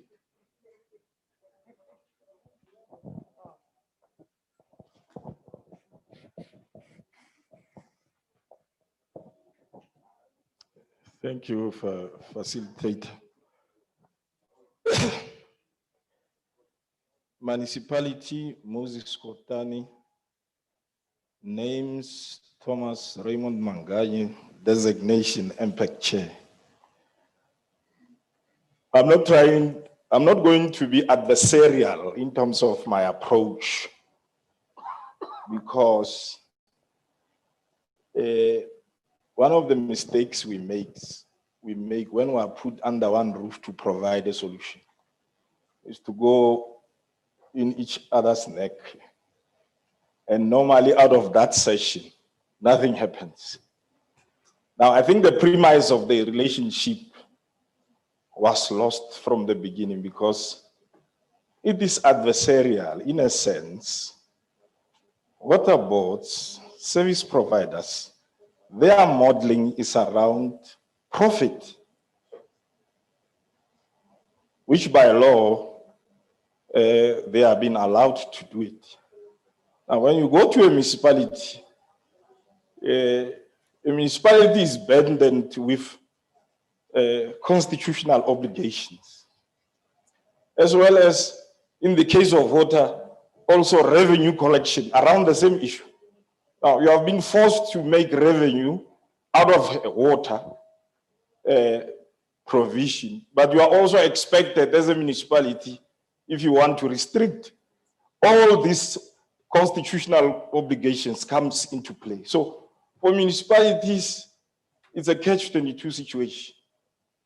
Because if you follow the law and we restrict and we do all these other things that Treasury want you to do, then people stand up, and then that way that you had earlier on, it says water is life. Now municipalities get caught in this. Now you add up also the political atmosphere. You also add up political parties who tend to play round robin around these issues. You'll hear it as we go to the local government. Nobody will say, but so I think I'm being derailed here. I don't know if it's deliberate or we just meant to offset, because my mind sort of operates like a computer. You press the wrong button, then I have to go back. I have to go back and realize all I'm trying to appeal to the House is that we are being faced with a serious solution. I don't want to talk about COVID because it's very easy to talk about COVID. Even people who don't want to do anything, they say, no, you COVID. You COVID. COVID, and you'll get it in many reports in future years. People just say, why did you do? They say, no, get COVID. But it does impact on us. But I'm trying to bring back the House to say, if it becomes a question and answer sessions, the likelihood is that these authorities are underrepresented, and some of the issues are policy issues, cannot be resolved at this level except as to take them to other platforms. So I just want to limit myself to the issues that really affects municipalities directly and which municipalities can impact or input on. I don't want to talk about policy issues because water boards are a policy issue. I can't wish them away in this meeting. They just occupants. They come and go. So many of them have come and gone. We have talked about Mulatedi. Let me tell you, Mulatedi is in my municipality. For almost 18 years, we have been talking about getting water from Mulatedi. Is next to us. The Mulatedi Dam is next to us. It gives water in Botswana. We have been promised that there will be investment made to ensure that it provides. I can tell you it's almost 18 years from 2002. I've been around there. So some of the issues really, you see that it's not municipalities, it's at the higher level, it's national. It's also, I think maybe if we get them in one platform, because just been delegated at this level, cannot necessarily answer at the policy level, except to answer at an operational level. And operational answers will not assist you as politicians sitting here. So I'm going to request that really, one, why don't we go back to the awareness campaigns as municipalities around, I think we have neglected it. Awareness campaigns. ESCOM, when you look at the TV, we know it's a dead horse, but it's trying to kick. But every time you watch TV, they say electricity supply is restrained. They're trying to throw that message, especially when people are watching generations and everything. Why is it not the same with water? Why are the water boards and those responsible not putting in these adverts rather than to wait for municipalities to go and make those on their behalf? Because I can tell you, most of you who are not councillors, you will not go into a meeting and explain policy issues with a community looking for vote. They will just chase you away. There they will chase you away. Here it's easy. We can talk nice English and strategy and tactics at our level. But those communities that are even outside, they're just even the hotels, those who can pay, the hotels, they will cry about water. So if people who have the resources can't pay because water provision to them, it's a problem. What about people in Sierra Leone? What about people in Sierra Leone? So I'm saying some of the issues can be done, and I'm not sure who are the relevant people who will assist this, because of course, let me see somebody is here, but at least if you had the executive here, to be able to take it at that level, it would have been much better. Because they have leverage over these boards, they have leverage over this service provider. In my area, though I have said I'm not going to be adversarial, Mahalisi, Bana Maghalis o tsamaya ka rona tle ko re tswang teng. Maghalis, we have an area called Mokwase. It's a well-established area with B&Bs, with people who are able to pay. Now even they are hiding behind this problem by Maghalis. They don't want to pay. As I speak, that municipality is unable to recoup revenue on the water it provides. Now your AG comes. That's why I get AG and but yeah, there's a source. You are providing water. You should be deriving revenue from this water. And again, Auditor General,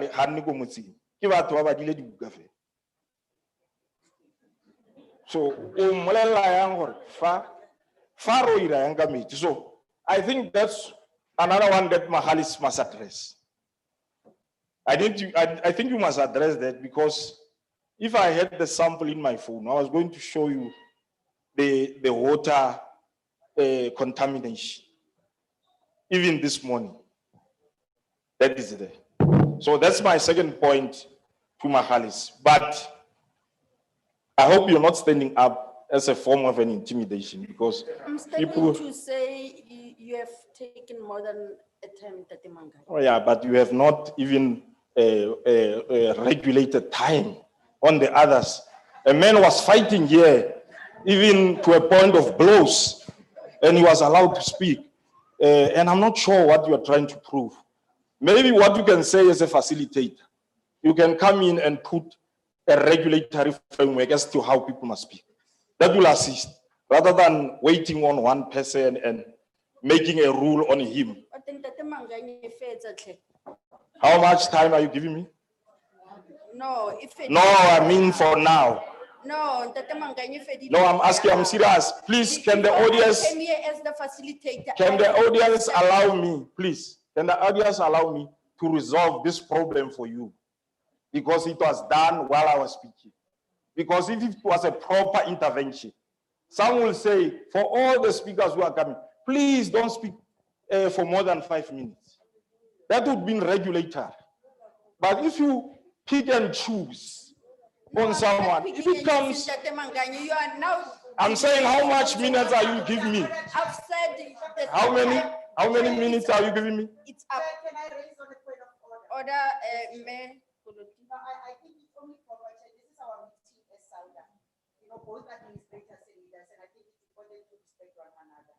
And I'm sure it's a mistake that we were supposed to indicate when we were setting the rules, to indicate time of each speaker on each and every platform. Because we didn't do that. I'm going to request that we, with the consideration that the Mangani, to go to the point so that we allow, because the program is still long. Try to summarize your input and allow the panel to respond. And as and when the other issues that everybody wants to raise, then they can be raised, because we still have to follow up. No, I agree. We can't allow them as I agree, and it's an unfortunate intervention.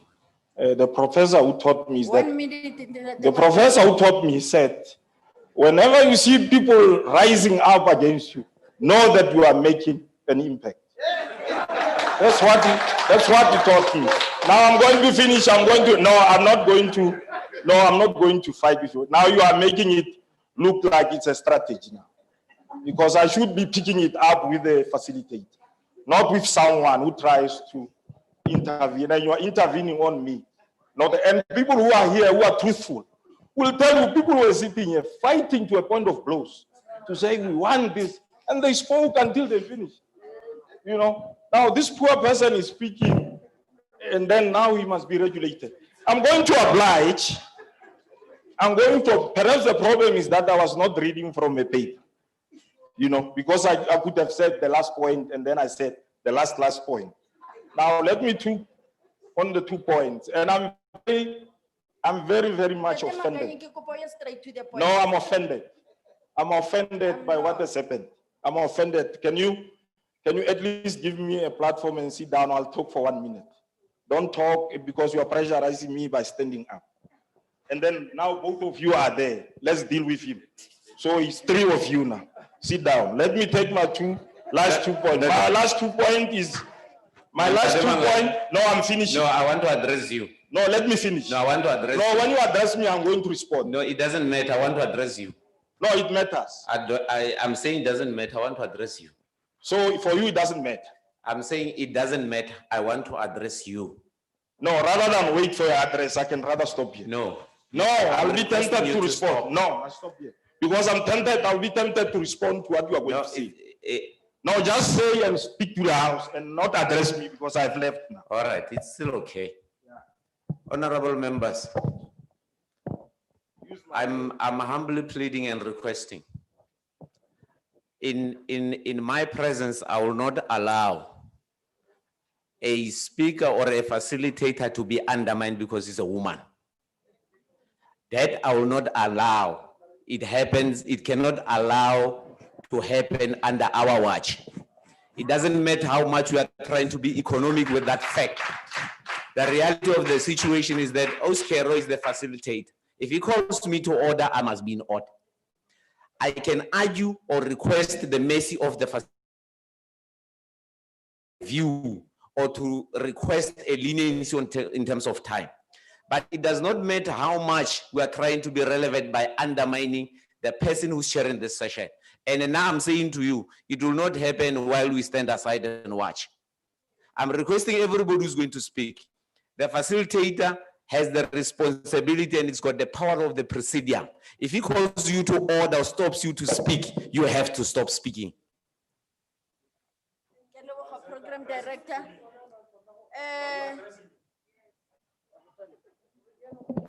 Thank you, Tate Sabelo. The next one. Thank you. Okay, Councillor. All right.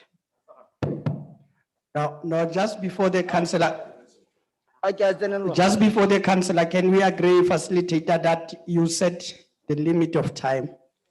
At least 3 minutes for each 3 speaker. minutes. 5. 3 minutes. 3 minutes. You go 3 for 5. minutes, straight to the point. I go you tell this since happy. Please, honorable councillors, remember this is your own session. You can't collapse your own session. Yes, Mary. People were given more than 5 minutes. The better it should be 5 minutes. And we should also respect the fact that Ntate Sabelo fetsa go bua gore ska ra undermine facilitator. Ya rona rona di ska ra gatelwa jaaka bontate ampo jaaka. The problem with us that we are sitting with is because this violence, they are affected as bontate. Mar rona bontate ha go tui ka di remedies. Go shebile bo mme fela. No, Dad. No, ke bakang. Go straight to the point. Ha ke a go ntlheng eo. Go re ke tseng e setse ke tsena ka yanong ke na setse ke kreile moanyana wa go tsena no. A ke simolole ka Eskom. A ke phake for another day. Ne ke kopa 5 minutes, mara setse ke jile minute ke tla tsa 4. Eskom, which is number 1. Ke kopa hore le re thuseng. A ke re facilitator ko pile hore we must come up with solutions rather to throw stones. Ke nna comfort se here ke tla ke le go mahikeng ke lebetse go ikitsisiwa gaetsho. Ja no. Eskom, there is a problem that is causing a very big confusion and it dira dintwa mo community tsa rona. This thing ya go ring and it diragala to the poor of the poorest. This thing ya go ring, there is this motlakase o rekisiwang gate ke a bogus electricity. What is 250? And I don't even agree that there is someone seated under this roof or somewhere out there or generator motlakase o sa tsweng ko Eskom. That particular person that are selling electricity at 250 to our community members. Di tlhaga from Eskom. Gate go na le motšhini o dira di voucher. O bo re ha o tsenya motlakase, that electricity ke 1,200 units. So that machine is owned by Eskom. There's no way ha gona motho ela o nang le authority ela o tshwana le seriana o ka rekisa motlakase o tsamayang le go batla metšhini e le yaneng mole e tsamayang mo Aforika Borwa e rekisa motlakase o. Issue e affectang community regarding that is because ha ba fitha nako mo they come to patrol the area, ne? Then they abatima motlakase wa batho ba. Go te o rekile motlakase o illegal. How would I know that motlakase is illegal? Whereas how o tsenya mo boxeng ya Eskom motlakase o ne wa lighter. So there is a corruption that Eskom must take care of it, not the community. There should be some of the responsibility that the community by mare not gore community ke one tshwantseng itse gore gate motlakase o generate from where. Then it's good, there should be penalties, mare they must not give gore community ke one e nang le responsibility ya gore itse gore motlakase o tswa kae, whereas bone e le bone ba generate metšhini e dirang motlakase. Sidibeng. Oh, Magalisi. Not Sidibeng. Haso Sidibeng. Oh, how you try like Magalisi. Na ki patela Sidibeng. Sidibeng se rekolta ditšhelete. Thank you, Councillor. Ola telang. Mike.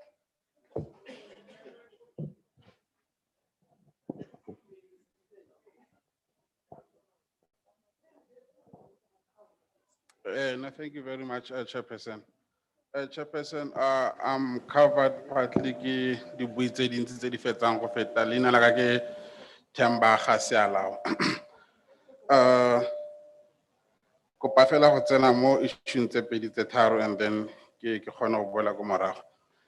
Mo issue ya Eskom, Chairperson, ke leka go tla ka di solution towards some of the problems, but I find it difficult because of Eskom relationship ya bone le the municipality. It's not a good relationship. I think if they can improve that aspect ya the relationship, re ka kgona go ka bona gore thusana yang in terms of bone re bona gore at some point re heletsa re kgona go patela di services mo go bone.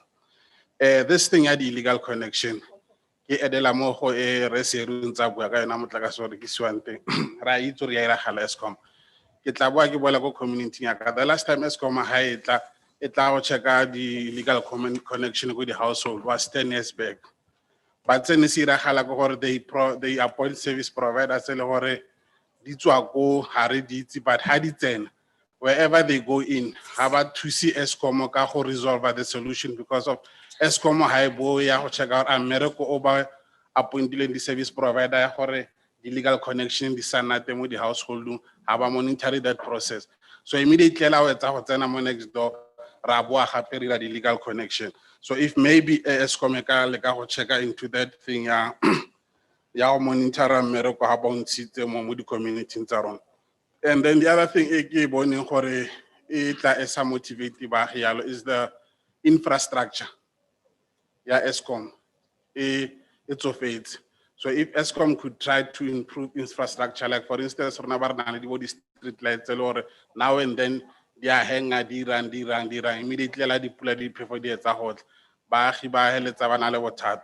Ke utlwile mme a bua mo gore o tswa le go customer services. For customer services, we have a call center. Now and then, in fact, we go to go ba berekelang teng ra go ba itlela ka dikoloi tsa rona gore ba ye go bona bothata. That's when they respond to mathata a le nang le one ko community. I think ke tsone tse le gore nka di submita for now, but ene ke batla fela go itse from Eskom side ke gore how do they generate motlakase bone Eskom, because now what we know is that badirisa mahala. So is Eskom not saying anything ka issue ya the solar system? There are like anti technology into e gola yana Eskom sa ntse re duletse go morago ka so sa magala fela. Thank you, Chair. Ka leboga. Melona. Answers. Somebody please. Somebody please. Tate from Tate Sandile Mkize.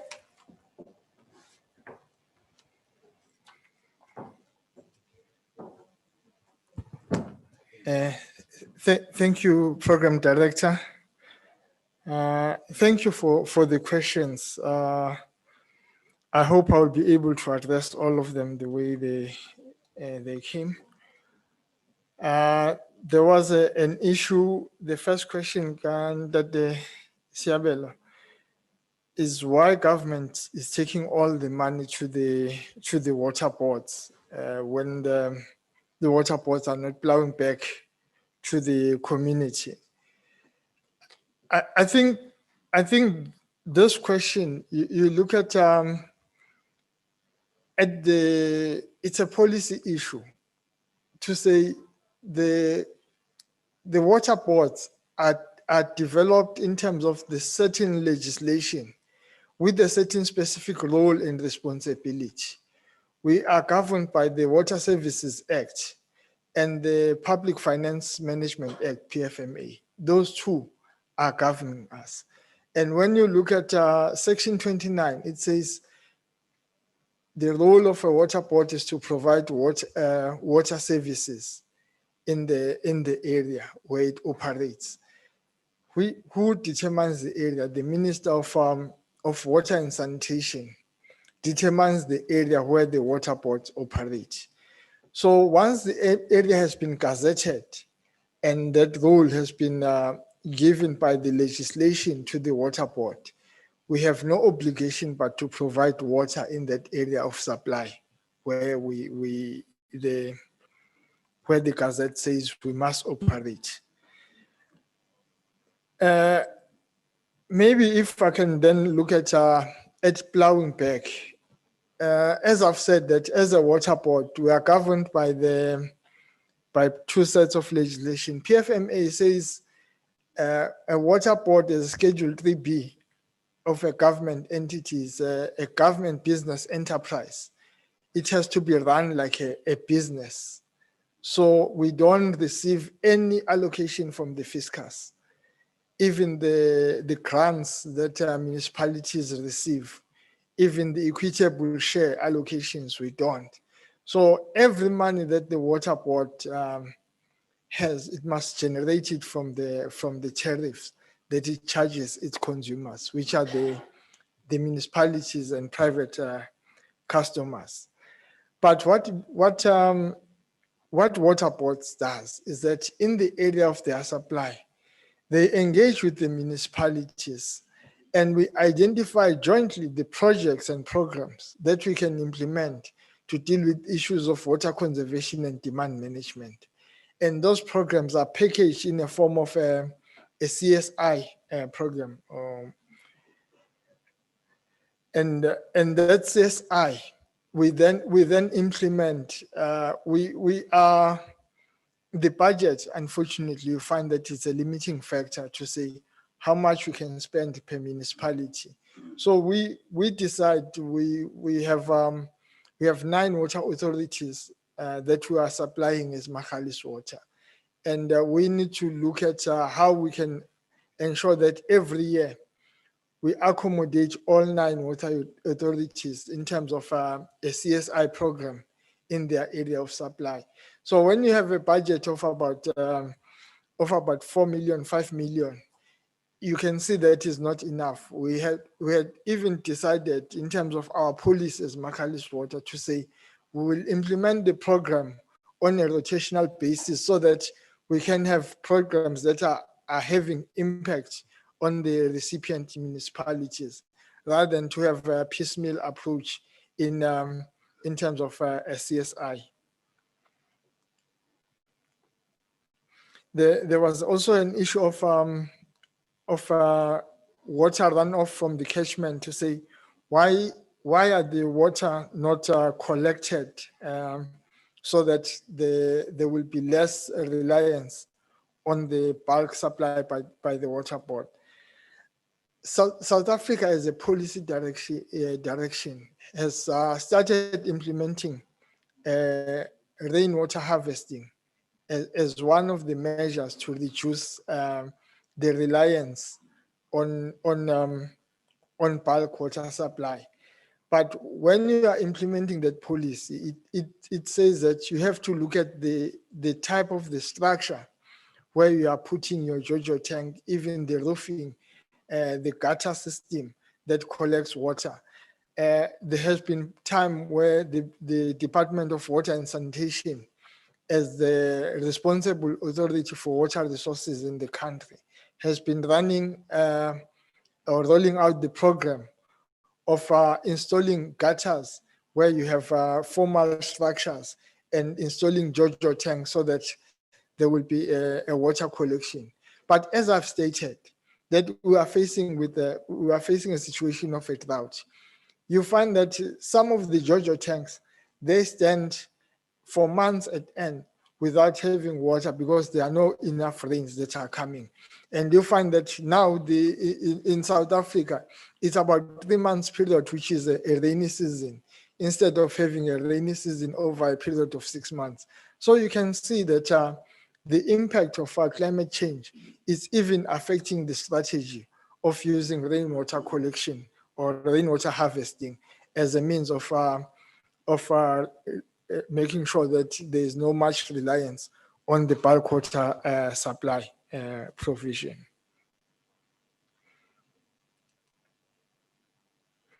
There was also a question of assisting municipality with yard connections, where there was there's a submission that water boards just put stand pipes, and there's no extension to the yard. The roles and responsibilities also here are determined by the legislation. There's a legislation that determines a municipality as a water service authority, which means that that municipality that is designated as a water service authority should ensure that they are responsible for all the reticulation matters, both water and sanitation reticulation. And if there is a designated water board in that area, the water board, the role is to bring the bulk water service into the municipality.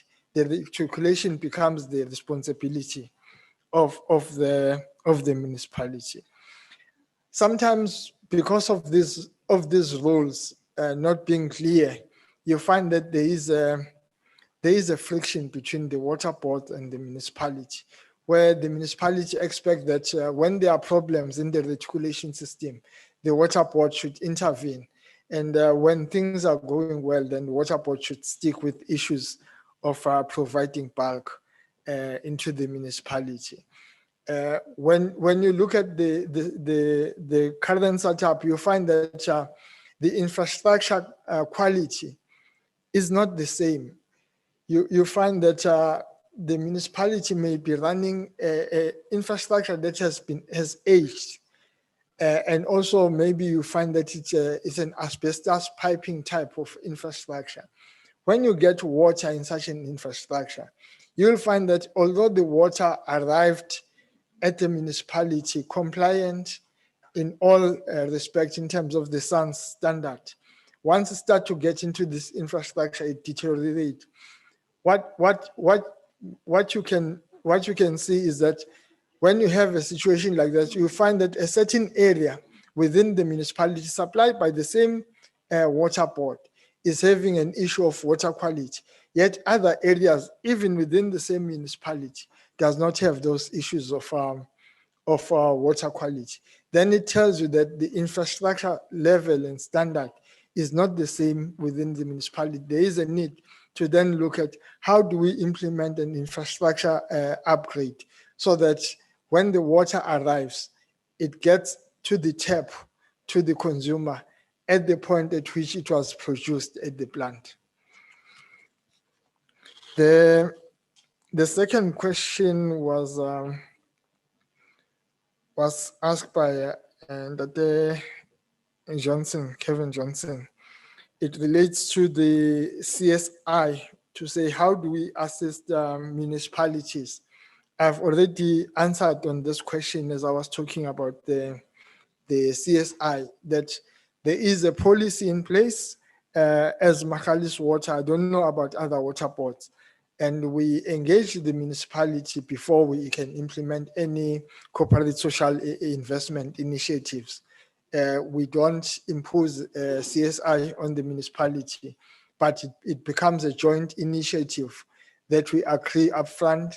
It goes to the board, it is approved before the beginning of the financial year, and then it is rolled out so that there are no surprises during the year to say there's a project that just comes out because maybe Umkhize is favoring this municipality, and he decides that he rolls out a project on that municipality.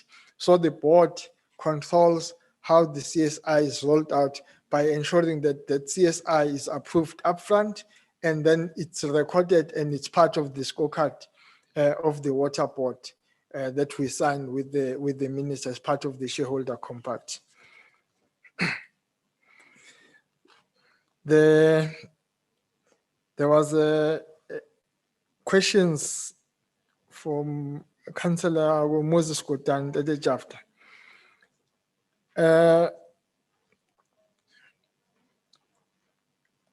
I think some of the issues I've already dealt with.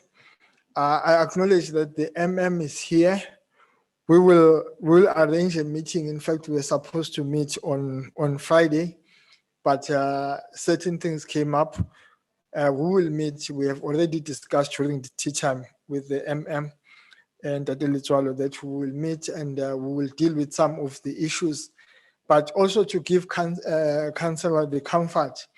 Last week, Makalis Water and the municipality at a technical level, we have looked at the water challenges, and I have stated that we are not a province that does not have water. We have the abundance of water in the few rivers that we have. The problem is the quality of the water that is in those rivers. So when we have a situation of the heat wave as we are experiencing, you'll find that two things happen. The demand goes high and the quality goes down. And when the quality goes down, as you can see, the algal blooms that are there in the Hartepia Sport Dam, what it means that we have to reduce the throughput in our plant so that we can be able to ensure that the water that we are producing is fit for human consumption. If we don't do that, trying to meet the demand, the risk is that we're gonna produce water that is not fit for human consumption while we are trying to meet the demand. I think the issue of how the municipality can stop paying Makalis Water, I think I'll leave it. I won't even want to entertain it here because as we had started, we say we want to encourage our communities to pay for the services rendered. If there are quality issues, we will address those with the municipality. Lucky enough, the chairperson of the committee that deals with stakeholder engagement is part of the meeting here, and we have engaged the municipality on several times on how we can assist each other on dealing with issues of water quality and also of water quantity, to the point whereby Moses Kotane, although we have an agreement with them of a certain quota that that they have applied, we are giving them far above the quota of water because we realize that there is a need, there is a demand, and when there is capacity, we push as much as possible to the municipality without penalizing them for taking more water than what they have assigned or signed with Makalis Water as the quota.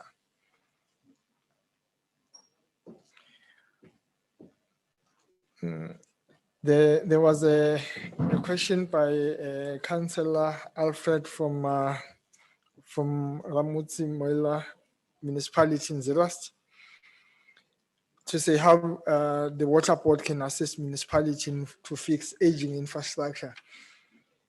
Here, the challenge, although the water board have the capacity and the ability, the challenge becomes the roles and responsibility, as I've stated. which then limits our responsibility to the bulk infrastructure provision. And when it comes to reticulation, we need a special approval or appointment by the municipality to assist them if they need to be assisted with the issues of aging infrastructure. But also this becomes an issue of budget. If there is no enough budget, the water board is not allowed by the law to take funds from their section 29, which is their core business, and assist section 30, which is any other business that the water board is allowed to implement if that assistance is not going to result in the sustainable revenue of the water board. There was a question from Dr. Mangani from Moses Kotane. I believe also we have dealt with the issue with the questions of Moses Kotane and also the questions of the water quality issues. But what I want to say is that the municipality in Moses Kotane, as a partner to the municipality, Makali's Water sometimes goes out of their way to say, how can we assist the municipality?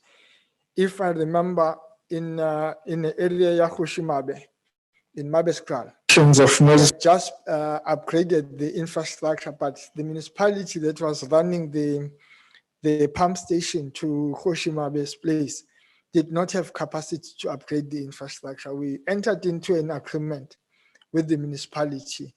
We used our funds. We then upgraded that pump station and ensured that the water from the upgraded infrastructure is able to get into Hoshimabe's place. We are working on with the municipality to say, how does municipality then pay us for the services that we have rendered in that place? So there is a working relationship which is a partnership type of a relationship. It's not us and them, but we want to look at us as a water board, as an enabler of the municipality to be able to render their services to the community. We don't have constituency. The municipalities have constituency. So ours is to enable the municipality to perform their function at the best possible way. I think I've covered all the questions from my side, Chair. Thank you. Thank you, Dr. Mkhize.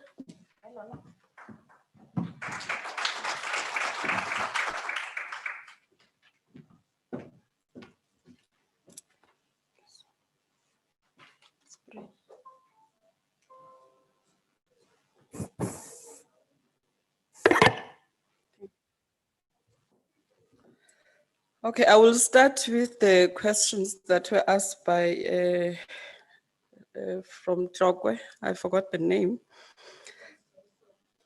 Okay, Councillor Johnson. I think these are very important questions that have been asked of ESCOM for a long time.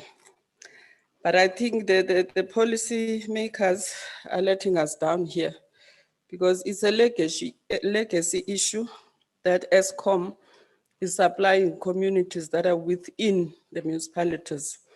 And it was when ESCOM electrified those communities that we put meters there and then we continue to supply. Now in 2010, when ESCOM was granted a license, that's the latest license that we have, 2010 from NERSA, it was said that whatever ESCOM was supplying at the time is your area of license. And then the rest is for each municipality. So what we have now in our license is the areas as of 2010. So that does not take into account developments over the years. So it's a very difficult thing to change because we have the same status as the municipalities. We are all licensees. So you can't, as a licensee now, say, this is what must happen. So the policymakers must say, in light of all the things that are happening in this environment of electricity supply, these are the changes that we foresee. And I think those things is the municipalities that must bring to the attention of the policymakers to say, it's not working for us that we have customers that are in our areas, we provide all the services except for electricity. but we as ESCOM can't start that conversation. Okay, and then the second question, also a legacy issue that ESCOM is charging subsidies from large customers to subsidize small customers. And municipalities are classified as large customers. So there is a charge that you have on your bill that is called electrification and rural subsidy. So that electrification and rural subsidy goes to the smaller customers, which will be people in the townships and all those, and the rural, which is the agriculture customers. I'm not sure about the classes of those customers, which ones get the subsidies and which one not, but the subsidy is there. So I think that the other thing that I think needs to happen going forward is for SALGA to be active in the NERSA space, because normally when ESCOM is changing tariffs or any changes that are related to electricity prices, the submission that goes out for public comments, it starts with SALGA. So every time we work back the time when we have to present something to NERSA, there's a SALGA portion to say, we need to give SALGA, I don't know if it's 40 days or something, but there's always that consideration that SALGA must see that a submission first. So I think it's there that SALGA can change things, because all the submissions, they start with SALGA before NERSA publishes them for the public. So I think all these issues can be taken up there. Can I then go to the Ramosere issue? I saw there was a lot of passion there. So I'm going to be as sensitive as I can with the issue. ESCOM does not have any factions. We switch off municipalities that have not paid. And recently we have really intensified that we shouldn't have a municipality that is not paying us where we are not taking any action. So basically action is taken where the law allows. So in all these large municipalities that were on that list that we have not switched off, there was previously a notice to switch them off, but then someone took ESCOM to court and interdict. So there is none that we can say we have never attempted to switch off. So the ones where the amounts have grown by a huge amount, like Ditsobotla, is because the courts have let us down. That interdict started 2017, and up to today, we are still struggling to get it cleared out. So we don't spare anyone, we don't have anyone that we favor. Large and small, there's always action that gets taken if the negotiations don't bear any fruits. And then in terms of Ngaga Mudiri Mulema, I do not know that ESCOM has any relationship with districts, because we do not sell electricity to a district. So I'm not sure, maybe I can get more information on that. If Ngaga Mudiri Mulema has paid ESCOM on behalf of Ramotsere, we do not know. If someone pays ESCOM, they pay money into the ESCOM account and they use the account number, maybe for Ramotsere as a ref. So we won't know where the money comes from.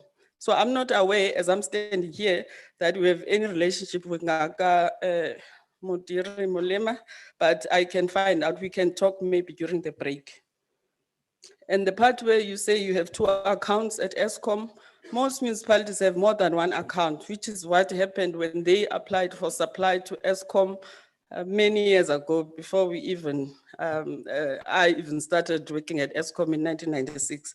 But then it's up to the municipality to say, I do not want 2 accounts, I want 1, and we can consolidate the accounts. But they must be the same type of account. So if it's a redistributor account where we supply you in bulk to resell, then we can combine those. But the small accounts where it's a borehole or it's houses, we can't consolidate those ones because they're different. Even NERSA wants us to report differently for the accounts that are for resale. Okay, and then the next was the illegal selling of electricity. I think this one is really a problem for us as ESCOM as well. So what happened in the past was ESCOM used to have vending machines that were within the communities, and it's people that won tenders to vend on behalf of ESCOM to sell. So when ESCOM started online vending, those machines disappeared and were never returned. So if anyone has contacts, basically, of those people that are selling electricity illegally, they are everywhere, but no one wants to report them. And we've been struggling to get hold of those people because what they're doing is illegal. And it's a huge loss to ESCOM because they sell electricity at next to nothing, basically, because over the years, the price of electricity, as you all know, has increased. But then they have low prices to entice the people to come buy from them. And on their side, they don't have a cost of sales, basically. So you can sell at any price, it's still going to be a profit because you don't have a cost. You don't buy the electricity to sell. So it's really a big problem. There are some that have been caught, but I don't think we are anywhere close to killing the problem. And then the last one was about, okay, still on the part of the illegal selling of electricity, it was said that it's not the community's responsibility. I do agree, it's ESCOM's responsibility, but the community can help us because we are not able to get those people who they are and so on. So the communities know better than us if they can report whoever is selling. And then the last one, it was about the relationship that can be approved, which I agree, and illegal connection, which I've already covered. And then ESCOM not monitoring the illegal connections. It's very difficult with ESCOM to be there all the time because we know if ESCOM people go there and they dismantle illegal connections, when you go on, they come back.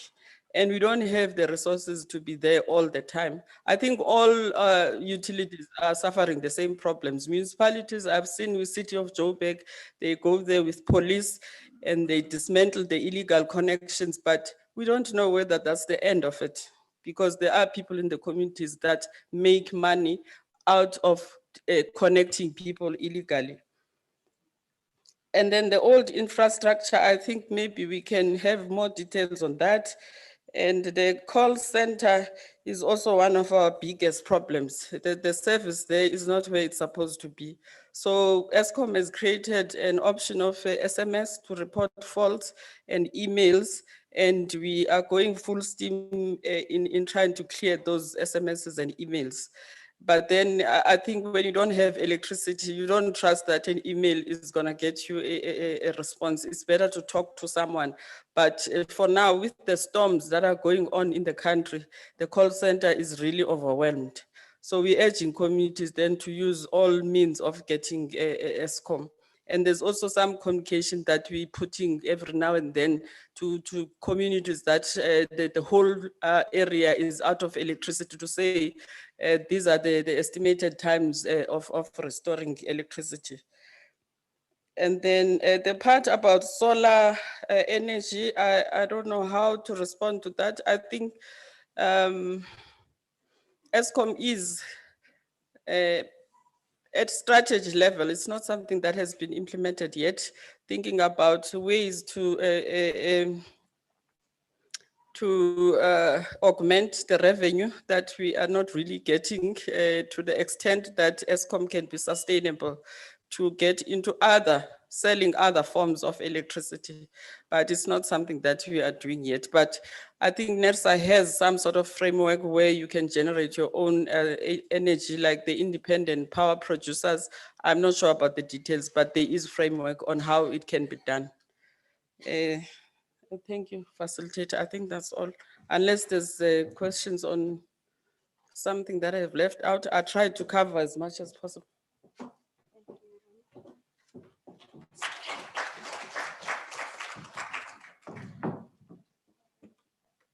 Sanitizer.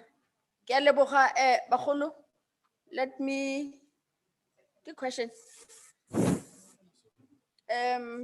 Tla ke leboge our presenters. Ke go sa prese no. Tla ke leboge the two presenters ka the questions say the raising and they responded to them. Ke fe program director gore tlhalosetsa gore from where we are getting. Thank you, program director. Thank you, Councillor Motsavi. Honorable members, can we give our two presenters a round of applause? Thank you. Here is how we are going to proceed forward, honorable members. If there are still issues that the two facilitators you need to clarify or engage them, they are available on one-on-one session away from the program. We will make that available, or you can make your comments or inputs in writing. We'll give it to them for to respond.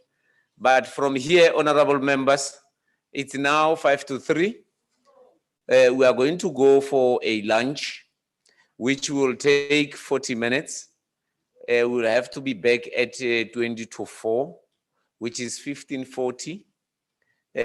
We'll be back at 15:40. When we come back, honorable members, I will give MEC Sambat an opportunity to address us as our guests.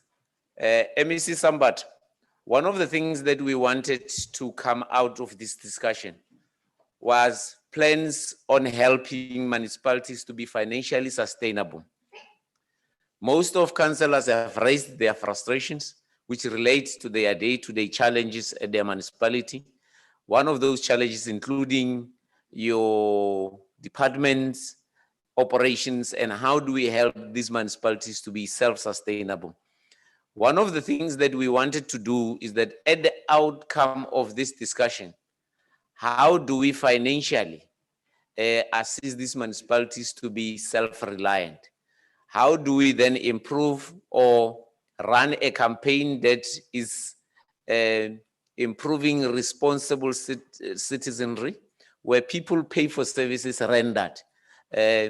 I've raised these questions last year in our local government summit. You have a situation where you have one clinic. This one clinic, Chair, I think that phone, I must help you to put it on silent because it has been on a church for quite some time.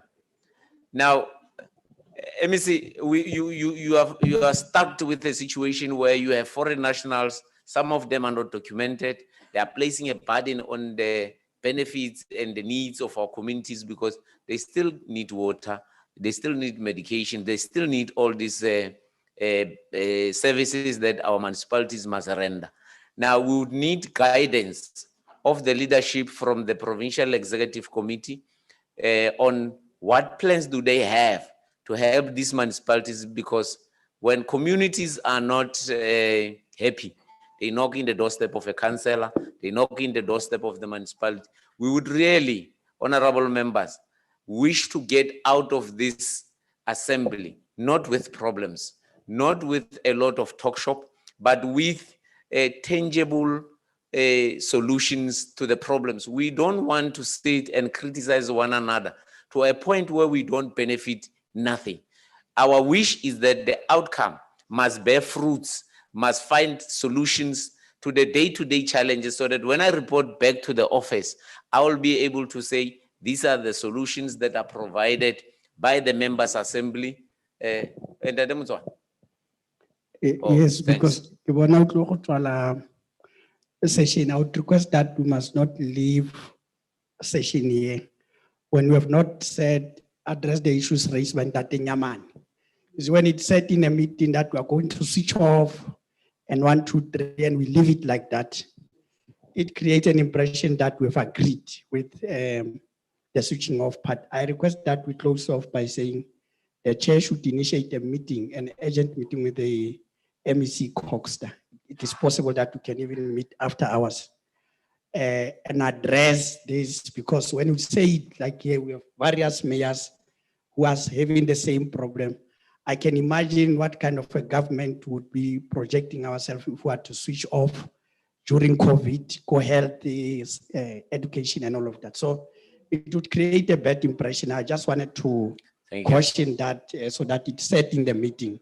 Okay. Without necessarily responding, because I'm on the part of legislature, I can't respond on behalf of the executive. I thought that the Madoda will do it. Thanks. Yes. No, what I would request, honorable councillors, is that at the end of this session, we need to identify or to have a session. I think MEC Joile said he's coming back. He's just addressing a session with the traditional leadership. All the MECs will be here.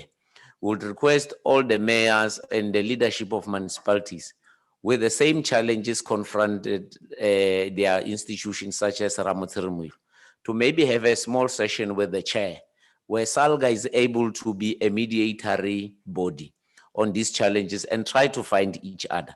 Hence, I'm saying it is not at the best interest of this session that we sit here and confront one another to a point where we get out of this meeting being torn apart. I would request MEC Sambat, if you are not held up, that the chair and other political leadership of municipalities must have a close session with you, raise their frustrations with you in relation to these challenges. And the leadership would then say to us, this is what we are proposing as short-term intervention, whilst we are dealing with these as long-term intervention. Honorable councillors, with this note, let me then pause here and say we are going for lunch. Please collect your meal ticket. Go and sanitize in the morning. You will be having your meal ticket there.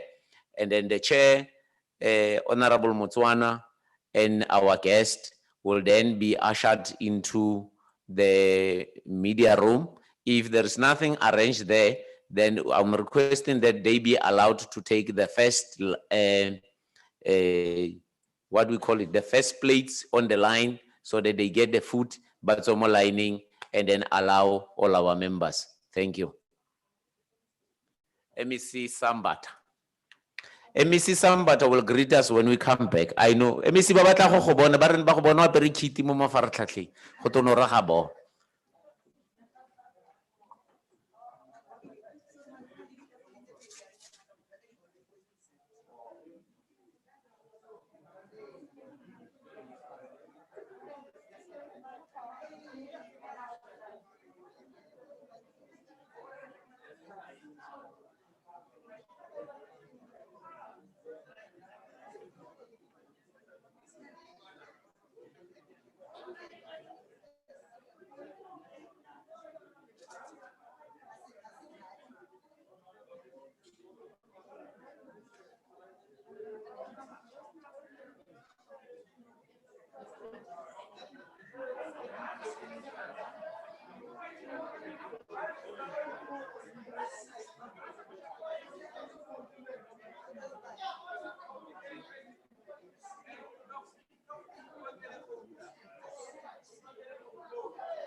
I must speak here and speak about this and this, which was not the original invite. Let me first greet SALGA leadership, province, and greet all PEC members, SALGA. The last time I was a councillor, there was a PEC at SALGA. When I was a councillor in Tumbi, there was a PEC at SALGA. And greet everybody who's participating here, including my colleagues. Now, my colleagues, it's MMCs of health or MMCs of social development and health or MMCs of community. It's community what? Community service. Yeah, it's community service. Those are my colleagues. I am not equal to a mayor. Mayors are colleagues of premiers. I'm not equal to a speaker. Speakers are colleagues of the provincial speaker. The people that are my equals, it's MMCs. They are MECs in local government. So in health, that's how we relate. They know that people are equal to me, it's them. And they can't ask a mayor to call me. The mayor can call a premier. MMCs, the mayor must instruct an MMC to call an MEC, because that's how we relate. And Chairperson where SALGA is a member of the Provincial Command Council. And the reason I came here from the investment meeting, it's because it's only in health, Chairperson, where it's in the national legislation about the relationship between health and municipalities. It's in the National Health Act, where it stipulates that the chair of a district health council is an MMC of a district for health. So on health, in terms of institutional arrangement, we're okay. And it is in our response where district mayors chair the district command councils. And we account to them without questioning. And local mayors will chair the local response, account to them without questioning. Because one of the issues that Comrade Sabela was saying I must raise, it's an issue of institutional relationships, which get distorted by personal disagreements. If you are a mayor of a municipality, again, if you are a mayor of a municipality, you are a mayor until the last day of your office. And district mayor started in this regard. You see, Comrade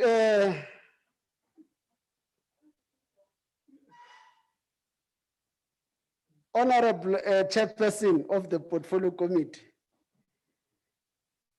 and I want to talk to Comrade Musala, because I know when we're doing policy in VETS, he was doing finances.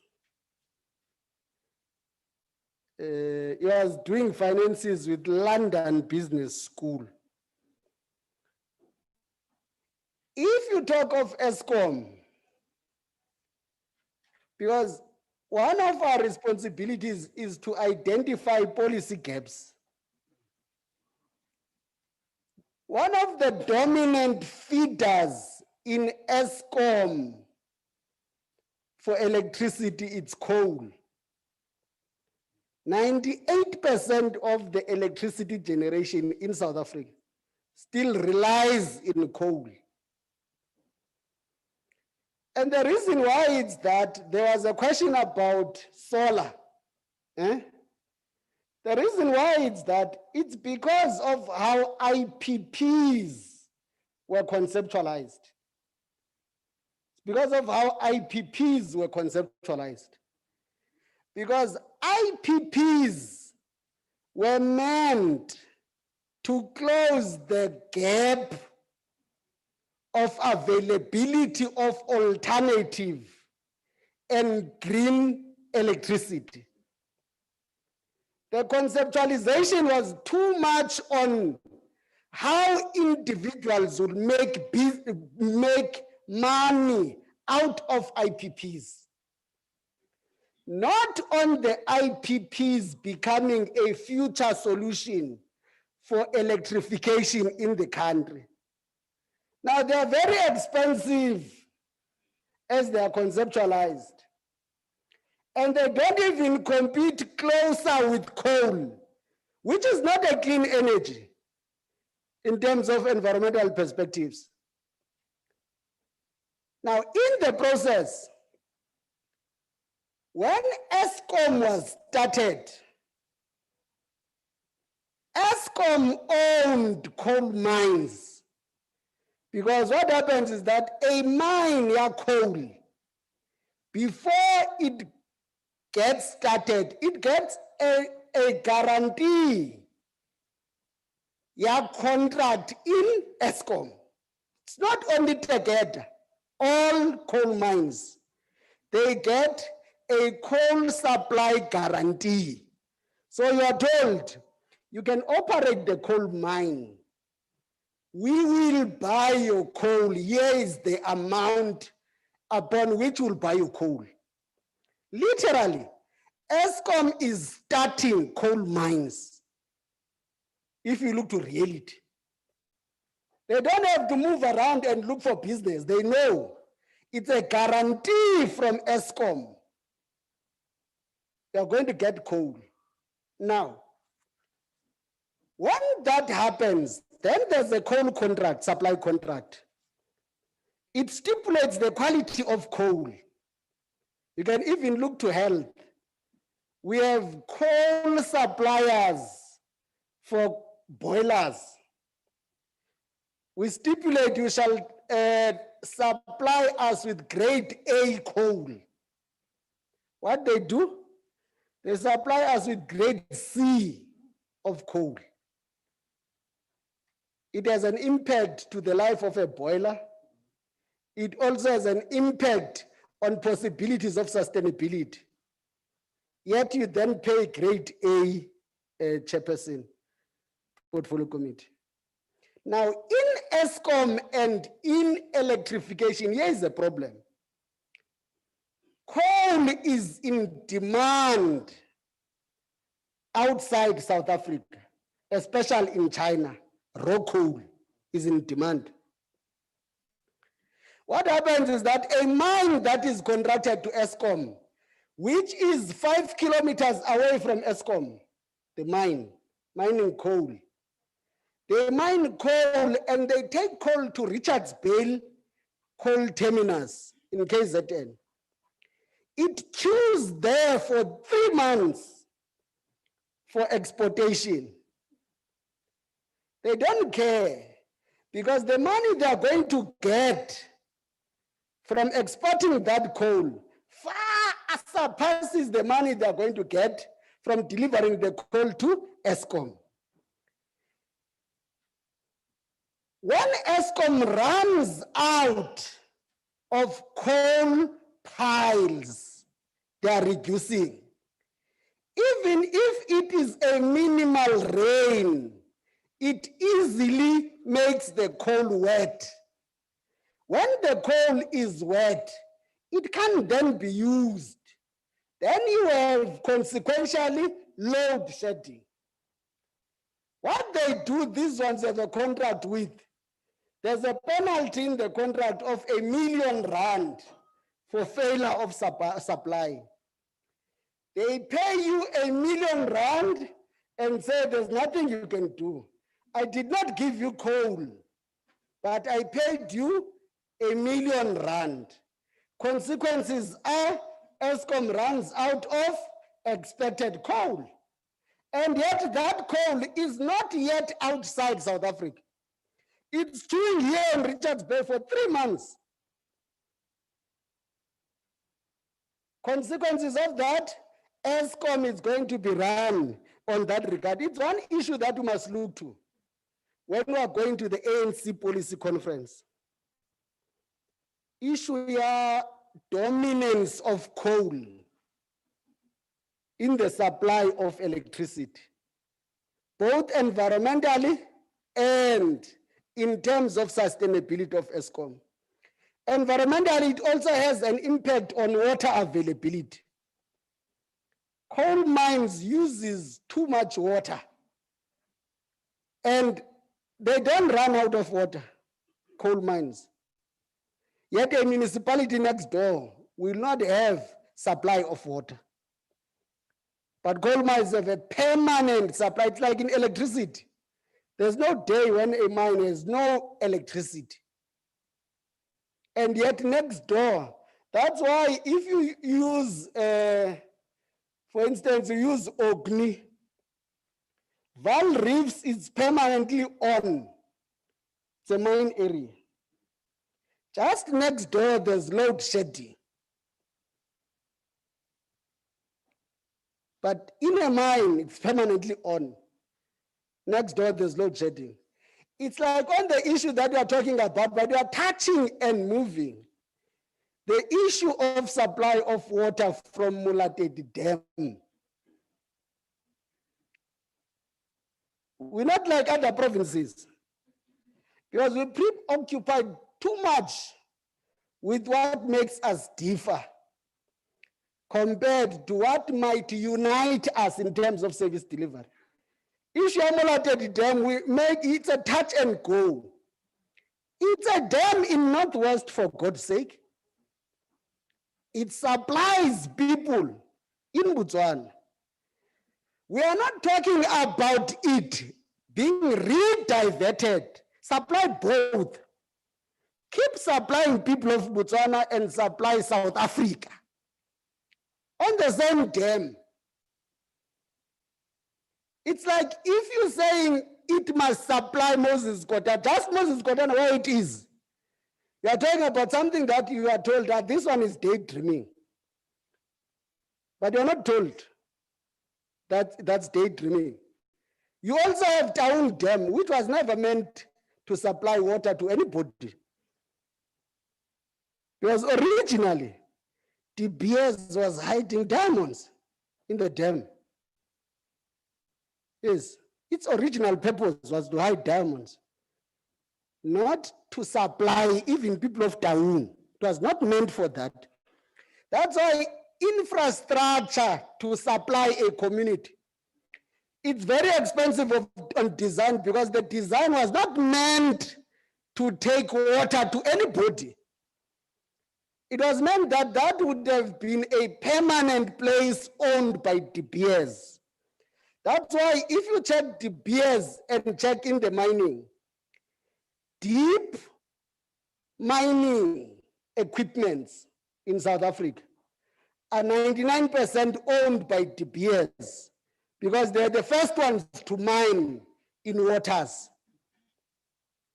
And they had a dam here in Taung, which was not meant to give people of Taung water or people of Dr. Ruth Sekhomotsi Mpati. Then you have all the alternatives to supply water being left out for national to decide which way will we give you water. And all the internal sources of water we have are not the priority on which way to give you water. It can't be on that we don't have access to water in Mulatedi Dam. Yet it's our own water. That's what the National Water Act says. at least an advantage. So those are issues that we must look into.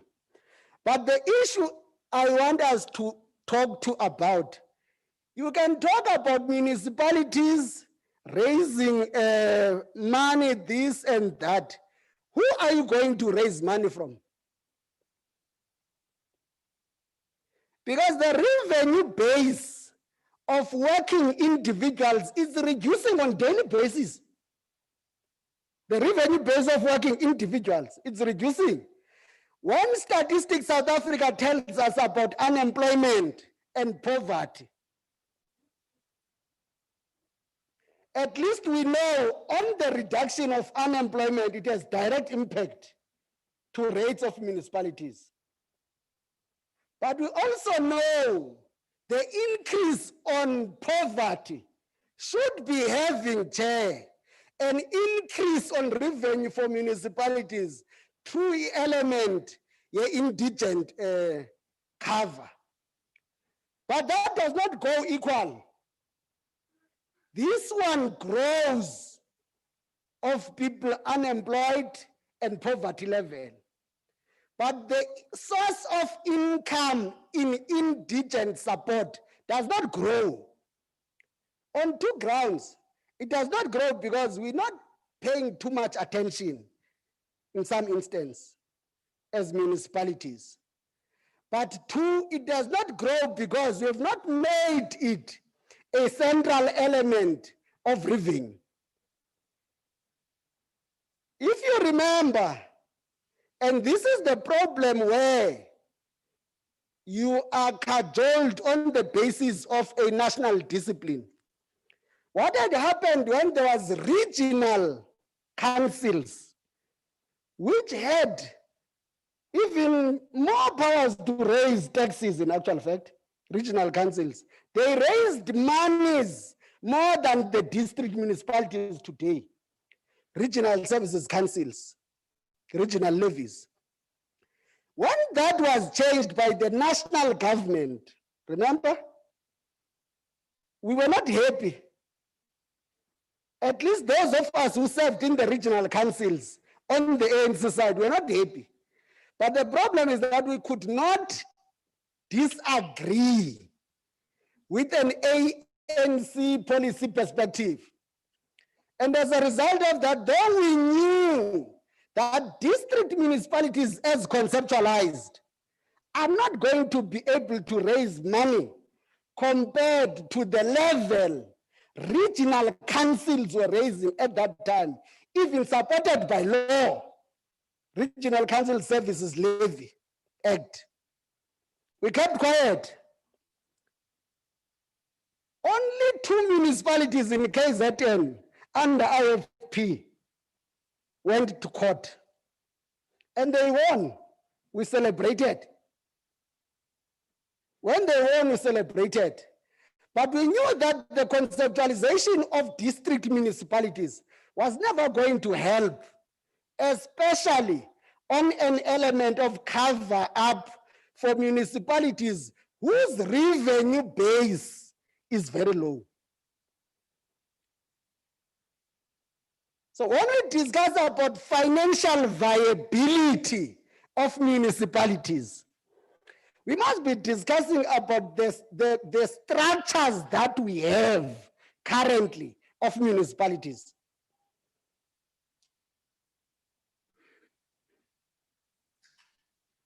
So the element that we must also deal with when we go into the National Policy Conference, it's an issue about the funding model of municipalities or fund allocations. Because if SALGA does not lead a debate on the funding model and sustainability for municipalities, everyone else is going to tell you in your platform that the reason municipalities are not financially viable, it's because of your weaknesses as municipalities. Municipalities were once viable. We know them. Trogwa, when it was bought and it became Tlokwe. The money started dwindling when it was Tlokwe and then JP Max.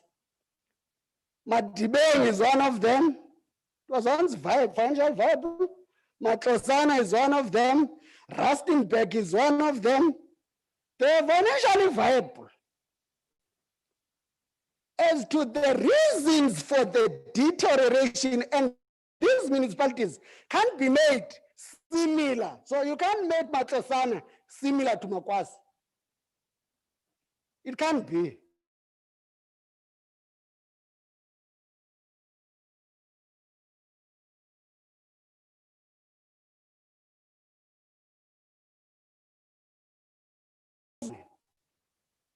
And when we discuss it without that differentiated approach, we then conclude as if financial challenges of municipalities are from the same reasons, yet they're different. Yet they're different. And when we're dealing with that on a differentiated approach, we should be clear as to what becomes the role. You can't expect Dr. Kenneth Kaunda, Comrade Ntombi, to support Matlosana and JB Max equally as it is expected to support Makwasi. You can't expect Ngaka Mudiri Mulema to support Mahikeng Ditsobotla equally as it would be expected to support Ramutsiri, Ratlo, and Tswaying. And because those are not differentiated approaches we're talking about, municipalities are then seen to be equal. If you're a municipality, you are treated equal to a municipality that even by grade, you're not of the same grade. It's known there's different grades of municipalities when salaries must be paid. But when performance is assessed, it's like municipalities are equal. But when financial status is assessed, they are not equal. As provoked by Comrade Wabire to speak on this matter, my problem is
gaps. Where issues are, where you have health, and it's a health matter, and the local government, you have a local government department. They are human settlement, you have a human settlement department. They are internal roads, you have a public works department. Just by delivery model. And this one needs a committee called PCC. It's Premier's Coordinating Council. It's a committee of leadership. It's a committee of leadership. Premier and mayors and MMs, the committee of leadership. What you must then do on issues you identify here, you must better work out what are the issues you think that you must submit as SALGA now, instead of you waiting for the Premier to then have an agenda. Issues you're going to submit on behalf of municipalities for the Premier's Coordinating Council, so that you have an agenda determined by you. Coronavirus, the last one. We are succeeding as a province in the response, but we would have never succeeded alone. We would have never succeeded alone. Municipalities on their own have a role, local, district, and province. The issue currently, it's convincing people to still stick to the norms. Wear a mask. We must tell Honorable Mutswana, wear a mask. Wear a mask when you are in public, because a meeting is a public. So when you are here not wearing a mask, and we don't know how exposed you are putting risks to the ones that you are with them. So on that element, we must still stick to the communication. This thing of focusing on recoveries, because I can tell you, in the 34,000 that we have, 33 is recoveries. We have less than 1,000 active cases. That's why we're not like Eastern Cape. That's why we're not like Western Cape. We have less than 1,000 on active cases. But the problem with COVID-19 is that you don't know when you are exposed, and you don't know the level of your exposure. Because you may sit here and be happy and think that you are okay. Only tomorrow you will realize that in actual fact, you are close to be needing a ventilator. And when we take you to a ventilator, it will be late, yet you are with us here. That's why a person who is alive today, 2 days passes on, and everybody is shocked as to why. And it's the level of the exposure. On the issue that everybody is talking about the vaccine, we must treat COVID like HIV and AIDS. Tomorrow is World AIDS Day. Tomorrow is World AIDS Day. We must treat COVID like HIV and AIDS. When there was no vaccine, we were using condoms. And people who are refusing to use condoms had a high infection rate. Most of them died because of the risk.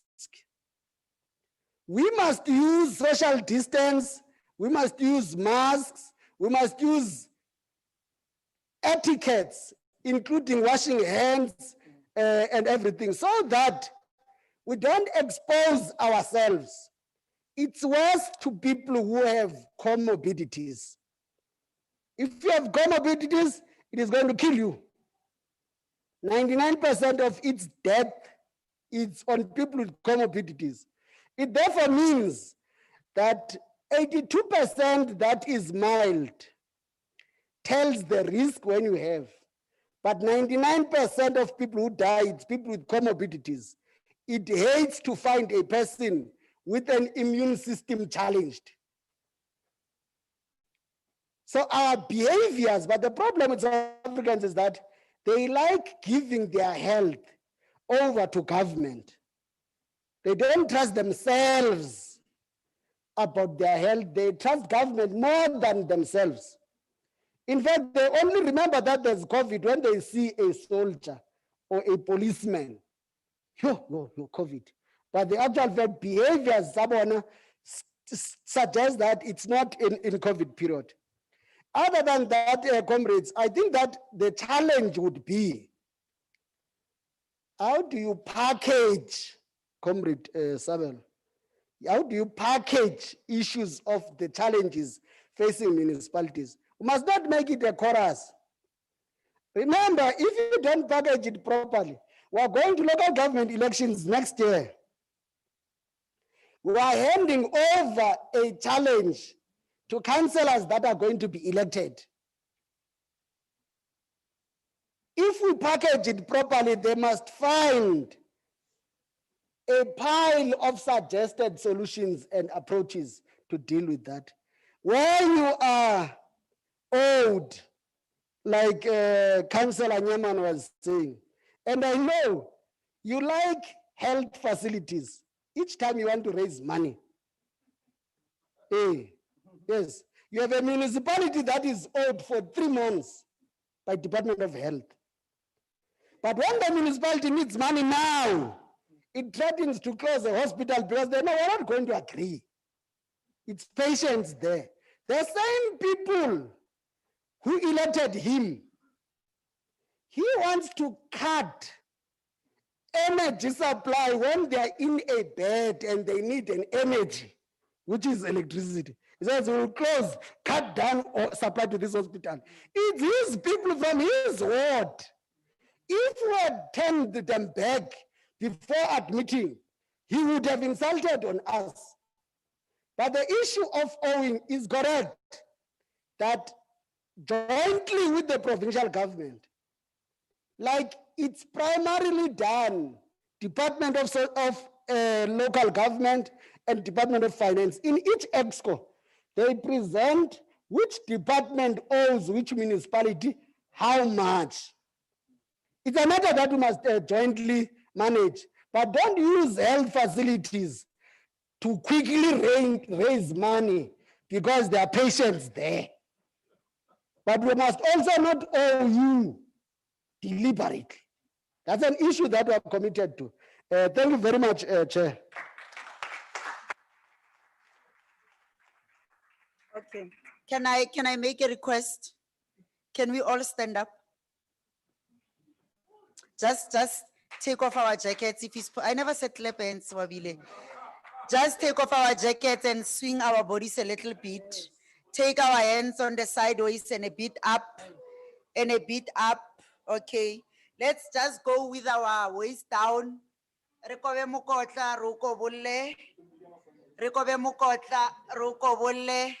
And just swing to the right and to the left. And barinkas rekaya di mulanyana. Oh. Okay. Yeah. Okay.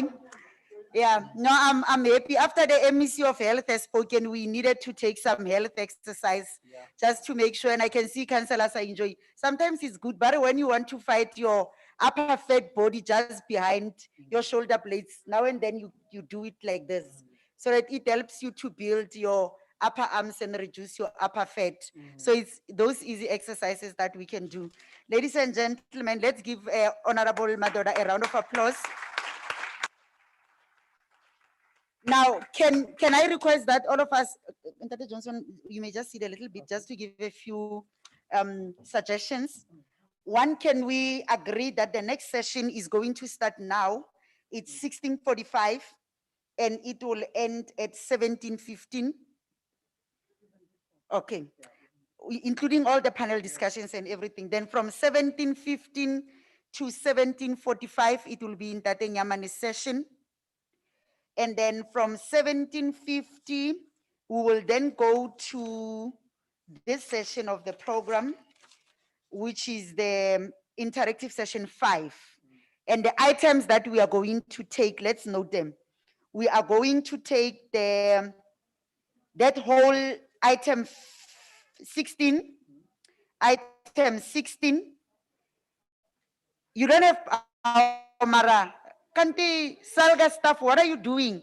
Go tloga go saying we have been asking one thing, please give delegates the agenda. If you don't have, can we put it on the screen? We've been asking the same thing, and it's like we now le batla go beya our disorganized linian just on the stage. It's not fair for delegates.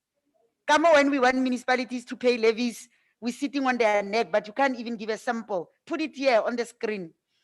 And then we're going to take item 16, item 17, item 19, item 20. Yeah, those are the items that we will take. And then item 21, item 22, okay, item 14, 21, 23, there will be discussions first thing tomorrow morning after recap. So after recap, it will be recap, and then it will be minutes of the PMA 2019. It will be a presentation of the organizational summary. It will be the annual report discussions, and it will be the end of that session 5, and then we'll then continue with the program of tomorrow. Is it agreed? Agreed. Thank you very much. At least we're trying. Can I give over to Tate Johnson? Tate Johnson, I have given you the time. If your time comes, I'm gonna come here and switch off your mic.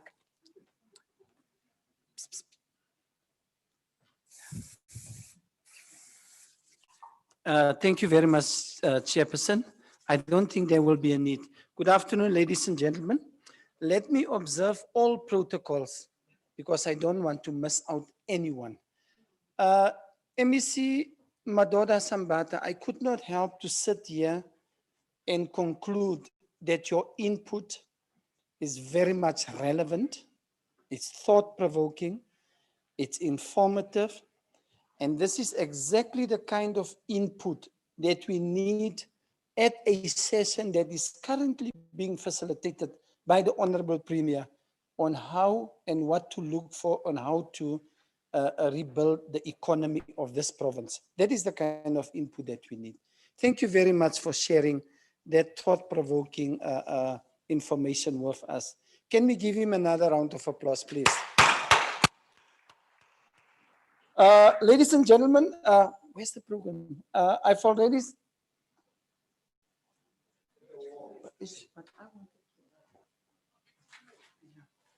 I've already said it will not be necessary because my session will be very short, sweet, to the point, for one simple reason.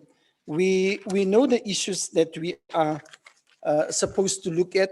We know what we are supposed to do. We happen to find ourselves in the most highly regulated environment on the continent of Africa. We know exactly what we must do. We know we must get to work by 8 o'clock and you must work your 8 hours.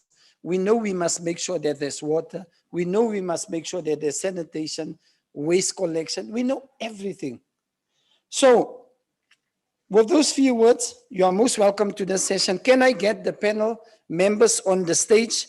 Ms. Linda, Mr. Success Maroto, Ms. Fezile Swartboy, Mr. Mokopani Letswalo, and can they please ascend the stage? And if they are not here, I think we are going to proceed with the few that's here. Can those members kindly ascend the stage? Fezile, thank you. Ms. Linda, thank you. I don't see the AG. Am I correct? Okay, so it's only, leader.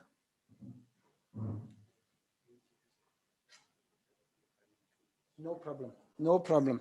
No, we will continue without the AG, no problem.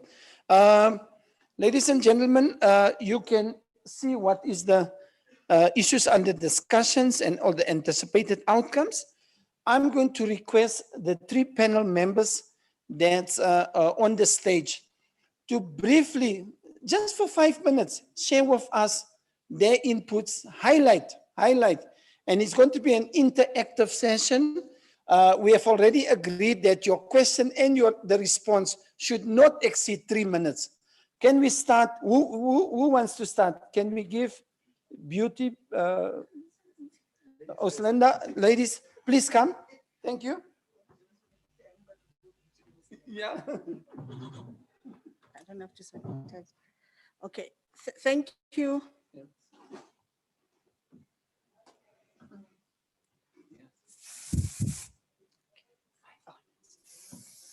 Yes, 5 minutes. Okay, thank you so much, Honorable Councillor Johnson.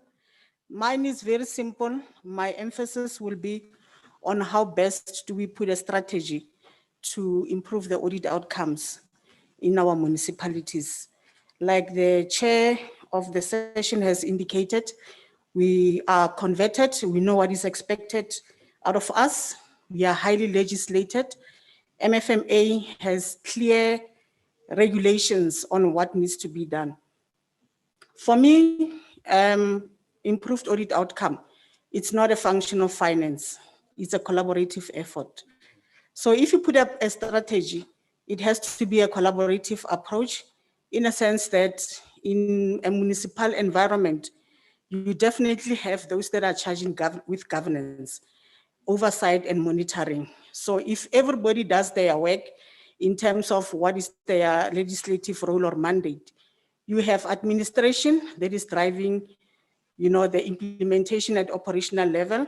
You also have other stakeholders that will basically support your efforts as a municipality to improve the audit outcome.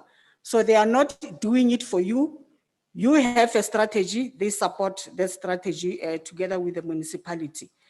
For me, what is critical is the oversight and governance structures. And we all know that when we talk about the governance structures, we are looking at the MPEC. As much as MPEC cannot investigate, they are not investigators, but they hold management accountable.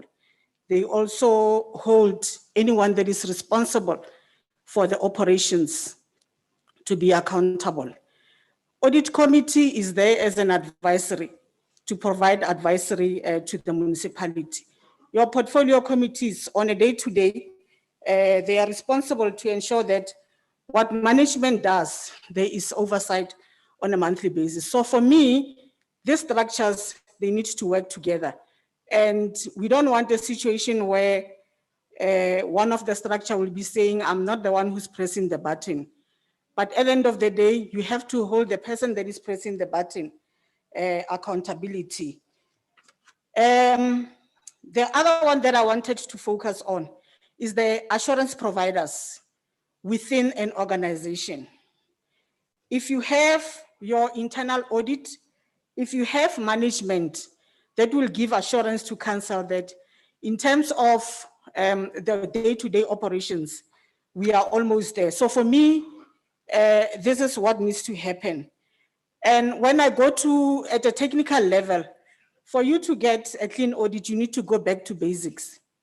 Going back to basics means ensuring that what you're expected to do on a daily basis, you're expected to transact within the financial system. The minute you start transacting outside the system because there's COVID, I cannot go to the office. This is where you lose it, because when you transact in the system will guide you. Remember, we have M-score. The system will guide you to say, before you even purchase goods, you need to generate an order. So already the footprints are there. You have an order, and then you probably follow your supply chain processes. And then at the end of the day, when you receive those goods, you'll probably have what we call a delivery note. Already it's built up into the system. So when you transact outside the system, it means that if you have to pay ESCOM gives you an invoice, you have to pay ESCOM 5 million, you just process it straight to the bank, from the bank to ESCOM. There are no records in a municipality. So how do you get a clean audit if you operate like that? And most importantly, again, it's the staffing.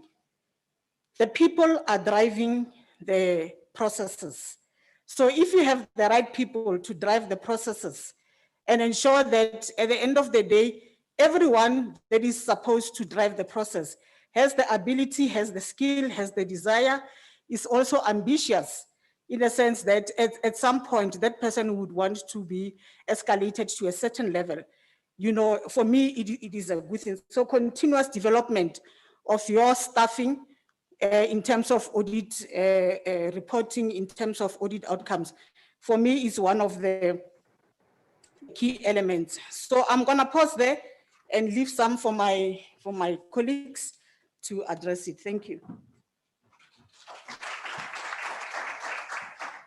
Thank you, Oslenda. Spot on, spot on. Can I invite the next panel member? You've got your 5 minutes, high level. Thank you.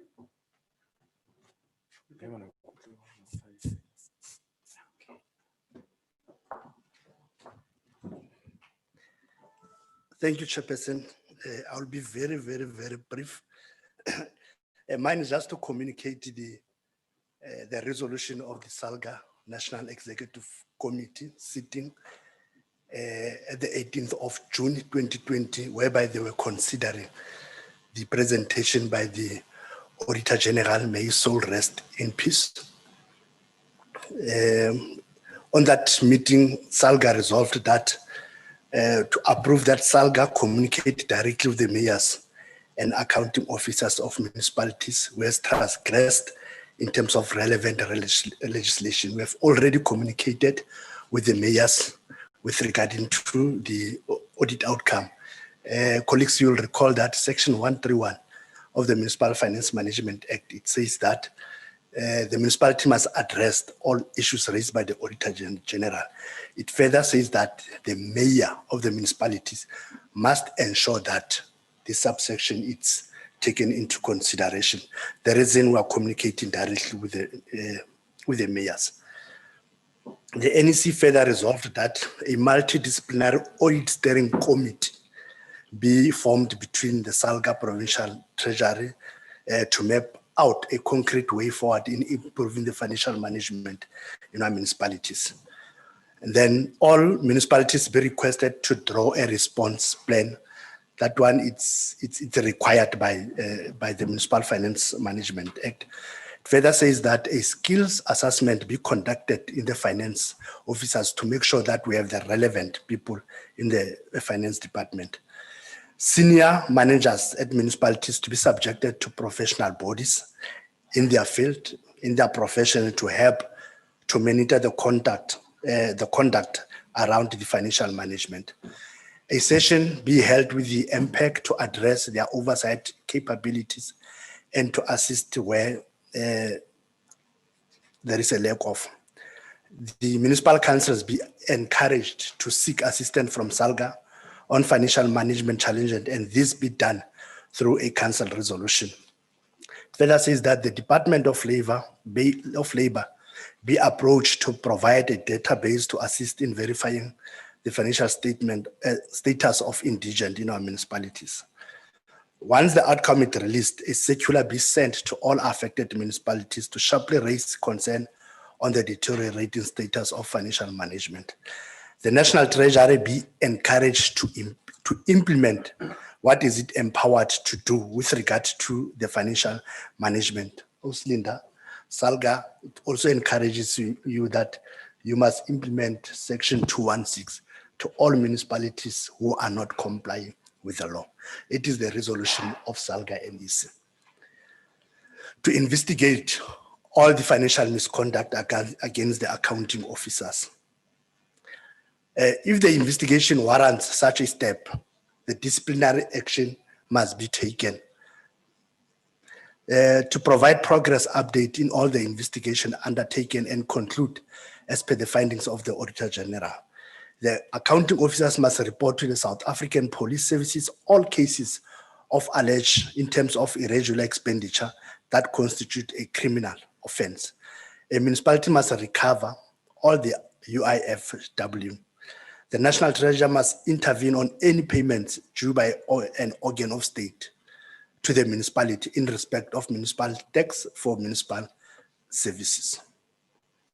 Thank you, Chairperson. Thank you.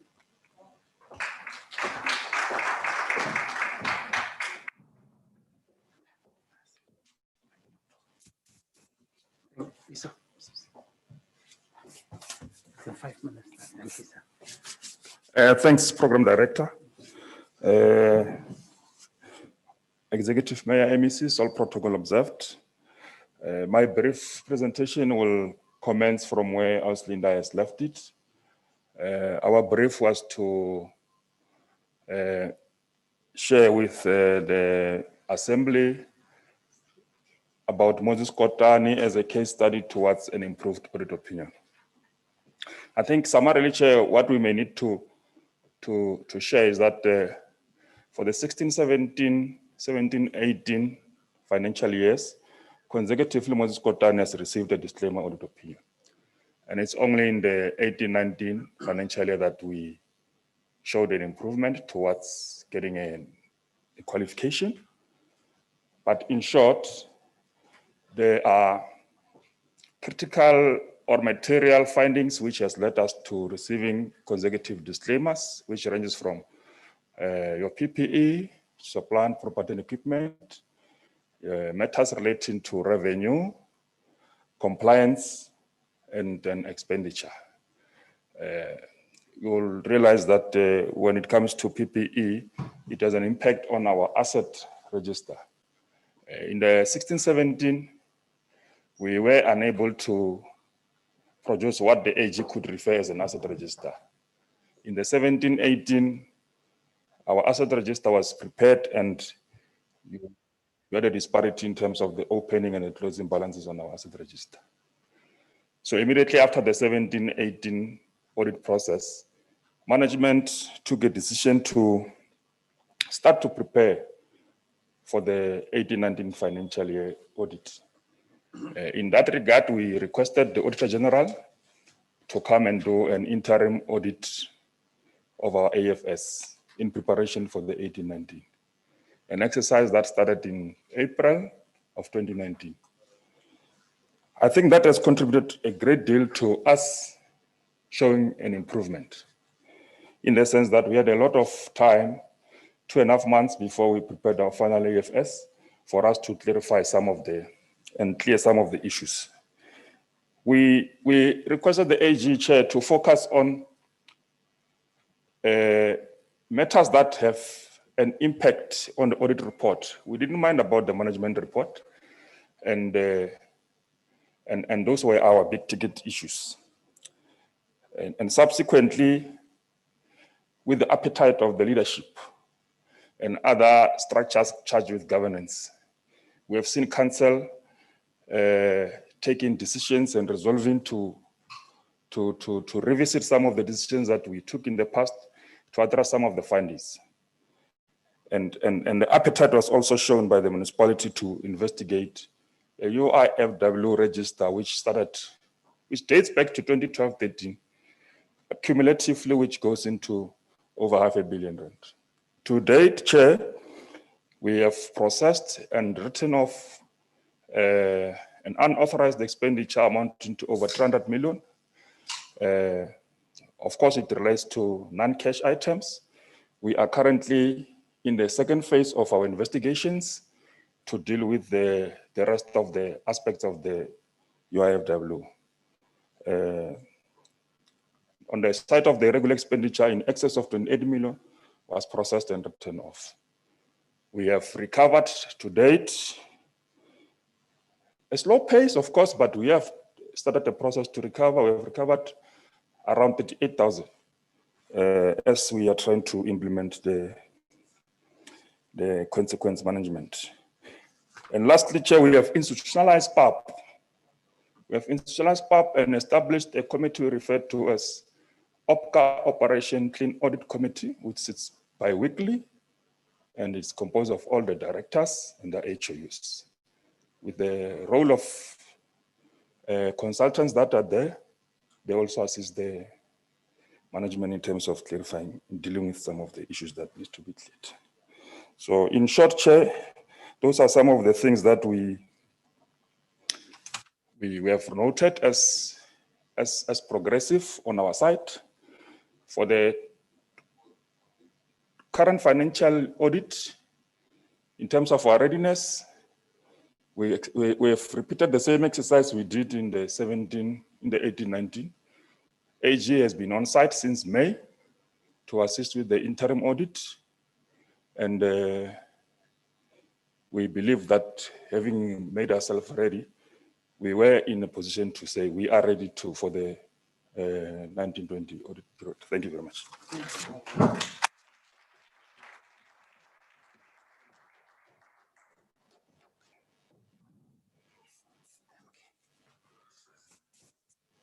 Thank you very much. That was short and brief. As I said, colleagues, ladies and gentlemen, we all know the issues and we know what to do. And Moses Kotani, I'm sure there's a few municipalities that would like to club with you and share best practices. Are you available, my leader, to assist them? Excellent. There's a firm confirmation. Please hook up with the gentlemen municipalities. Can I see by show of hand any inputs? Can I see by show of hands any input? If there's none, the presentations was loud and clear. I have talked to Mr. Fezile. You will make sure that you receive all the presentations in writing for you to further engage on. And thank you once more. You've been a wonderful audience. Thank you, panel members. Really appreciate it. Thank you for the best practice. Ladies and gentlemen, stay blessed.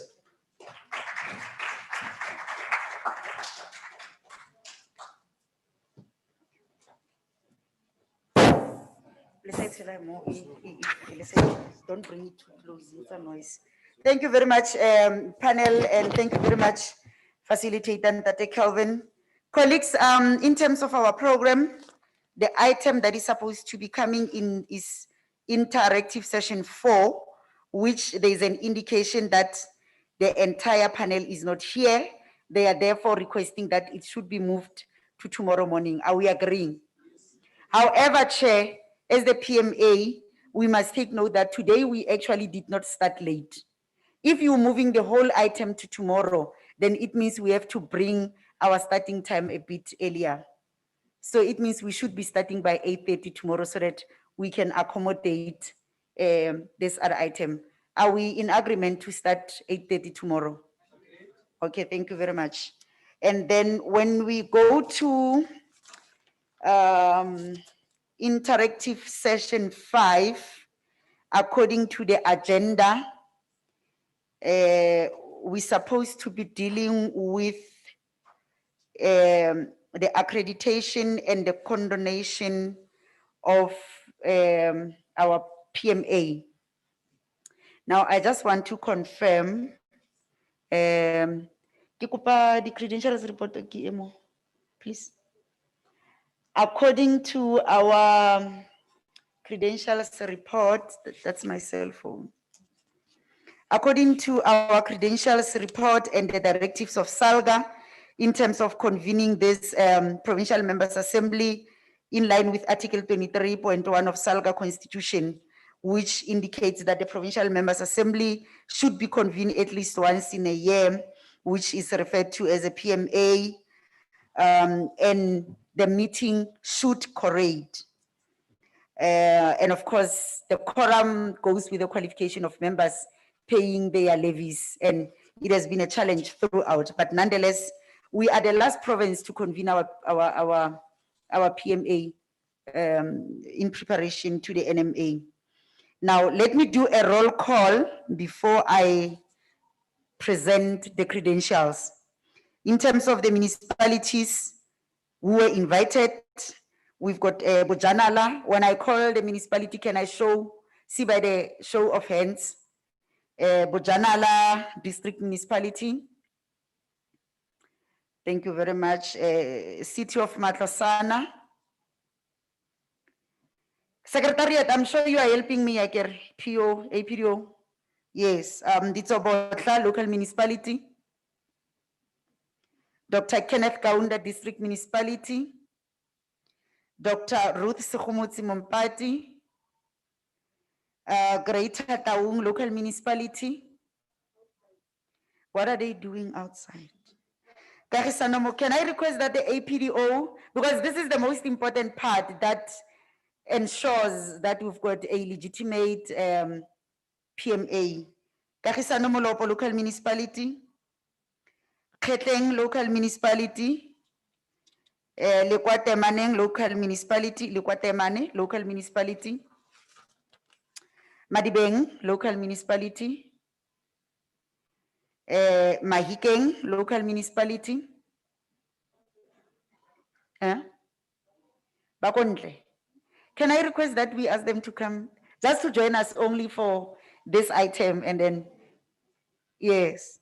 Mamusa local municipality, Mamusa, Makwasi Hills local municipality, Moretele local municipality.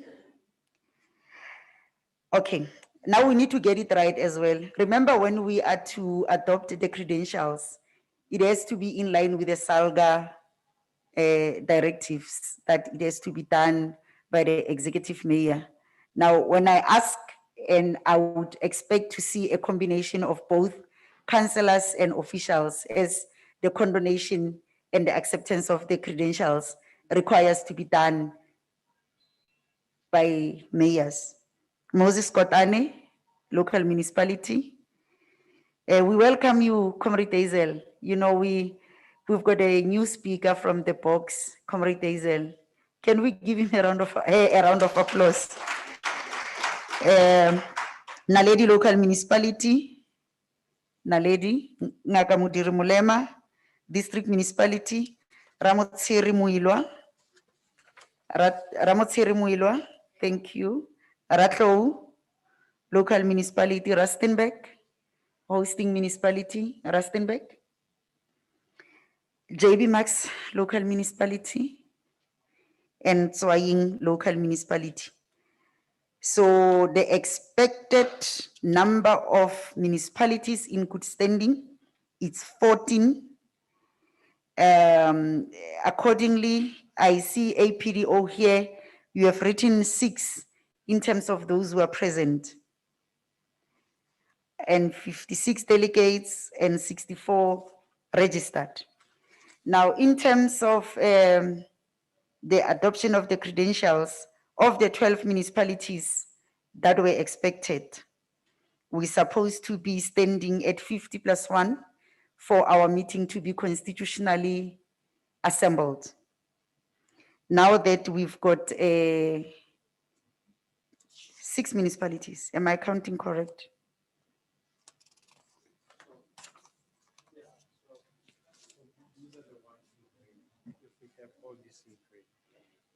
Okay. Now, with the municipalities present, can I see the executives or their delegates with a show of hands? Can I see the executives or their delegates? I mean, executive mayors or their delegates.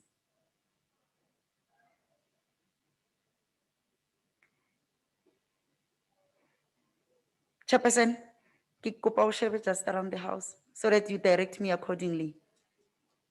Can I request that the executive mayors or their delegates raise their hands, and for the chairperson to have, okay.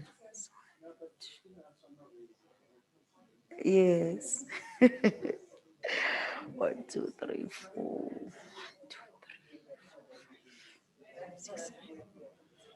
Okay, no, Chairperson, I'm satisfied. I don't know why. Okay, each municipality, can we have one executive mayor or executive delegate raising their hand? Because I want to go to the adoption of the credentials and the condonation of the PMA. That is why I'm asking.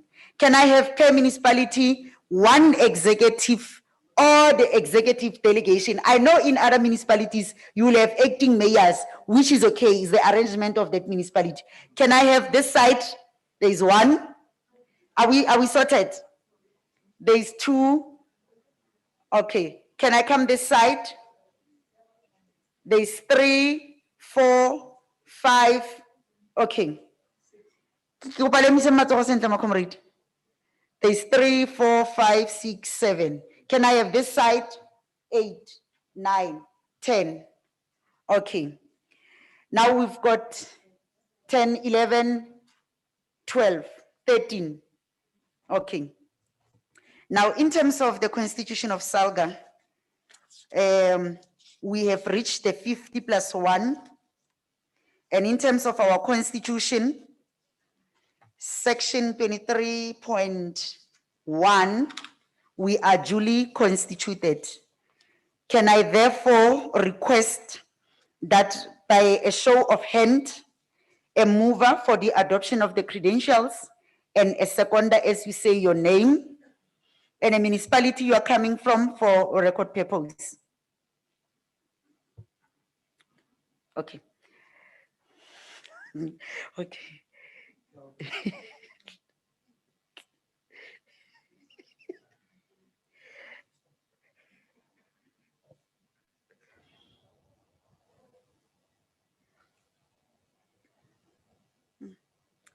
Now, Libutola Mike, and we don't even sanitize, which is the most dangerous part of transmitting COVID. Thank you very much, Chairperson Calvin Johnson, JB Marks Local Municipality. I move for the adoption of the credentials. Thank you very much. Memalwani?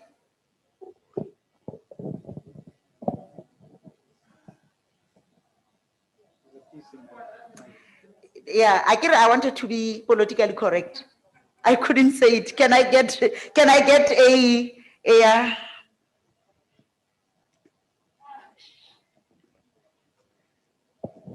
Thank you, Chairperson. My name is Rebecca Soyama from Bujanala Platinum District Municipality. I do second the mover of the credentials. Thank you. Okay, thank you very much. Can we give the adoption of the credentials and the condonation of the PMA a round of applause? Chairperson, allow me, I know in our midst, just after the election or during our political issues, there were new councillors. Am I correct to say, councillors, it's your first PMA? Ke kopa o eme ka matsogo and the other comrade as well, to give them a round of applause, I think. And Comrade Hazel, you are new here, you must stand up. Yes, yes. So we welcome you to the SALGA family, and we want to tell you that it's not an easy journey, but it requires resilience and commitment and utmost focus for you to be able to make it. We are here on behalf of our communities, nothing else but our communities. Thank you very much. We're now moving on with our program. However, Chair, there's a suggestion that with the powers vested in me as a program director, I'm strongly opposing that we should suspend certain items of the agenda. I'm not agreeing to that. I am suggesting that we take items as agreed. If Memalachi is zooming in, can we take the NEC overview? Or are we still going to struggle?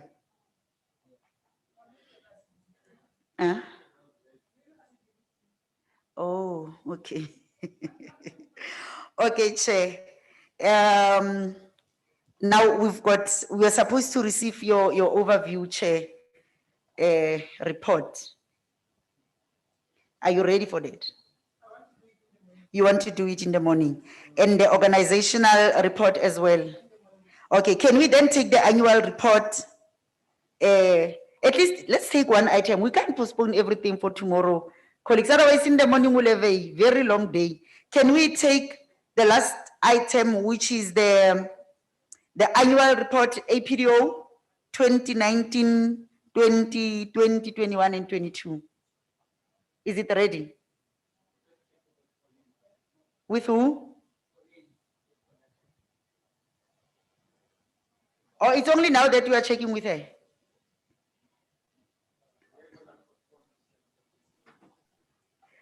We have never agreed on postponing this session. I'd never had such a briefing as a program director.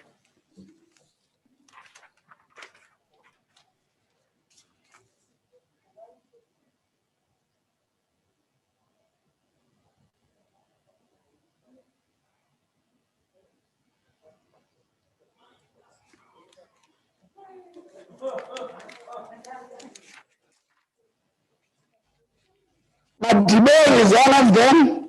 Provincial vibe. Nakasana is one of them. Rustenburg is one of them. They're initially viable.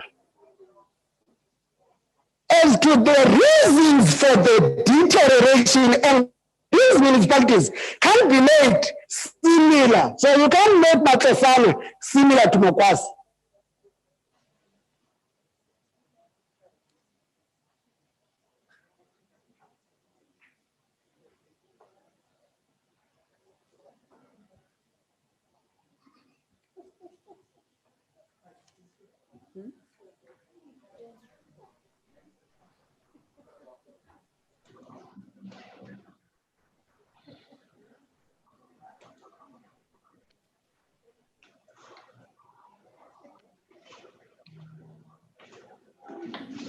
Good afternoon.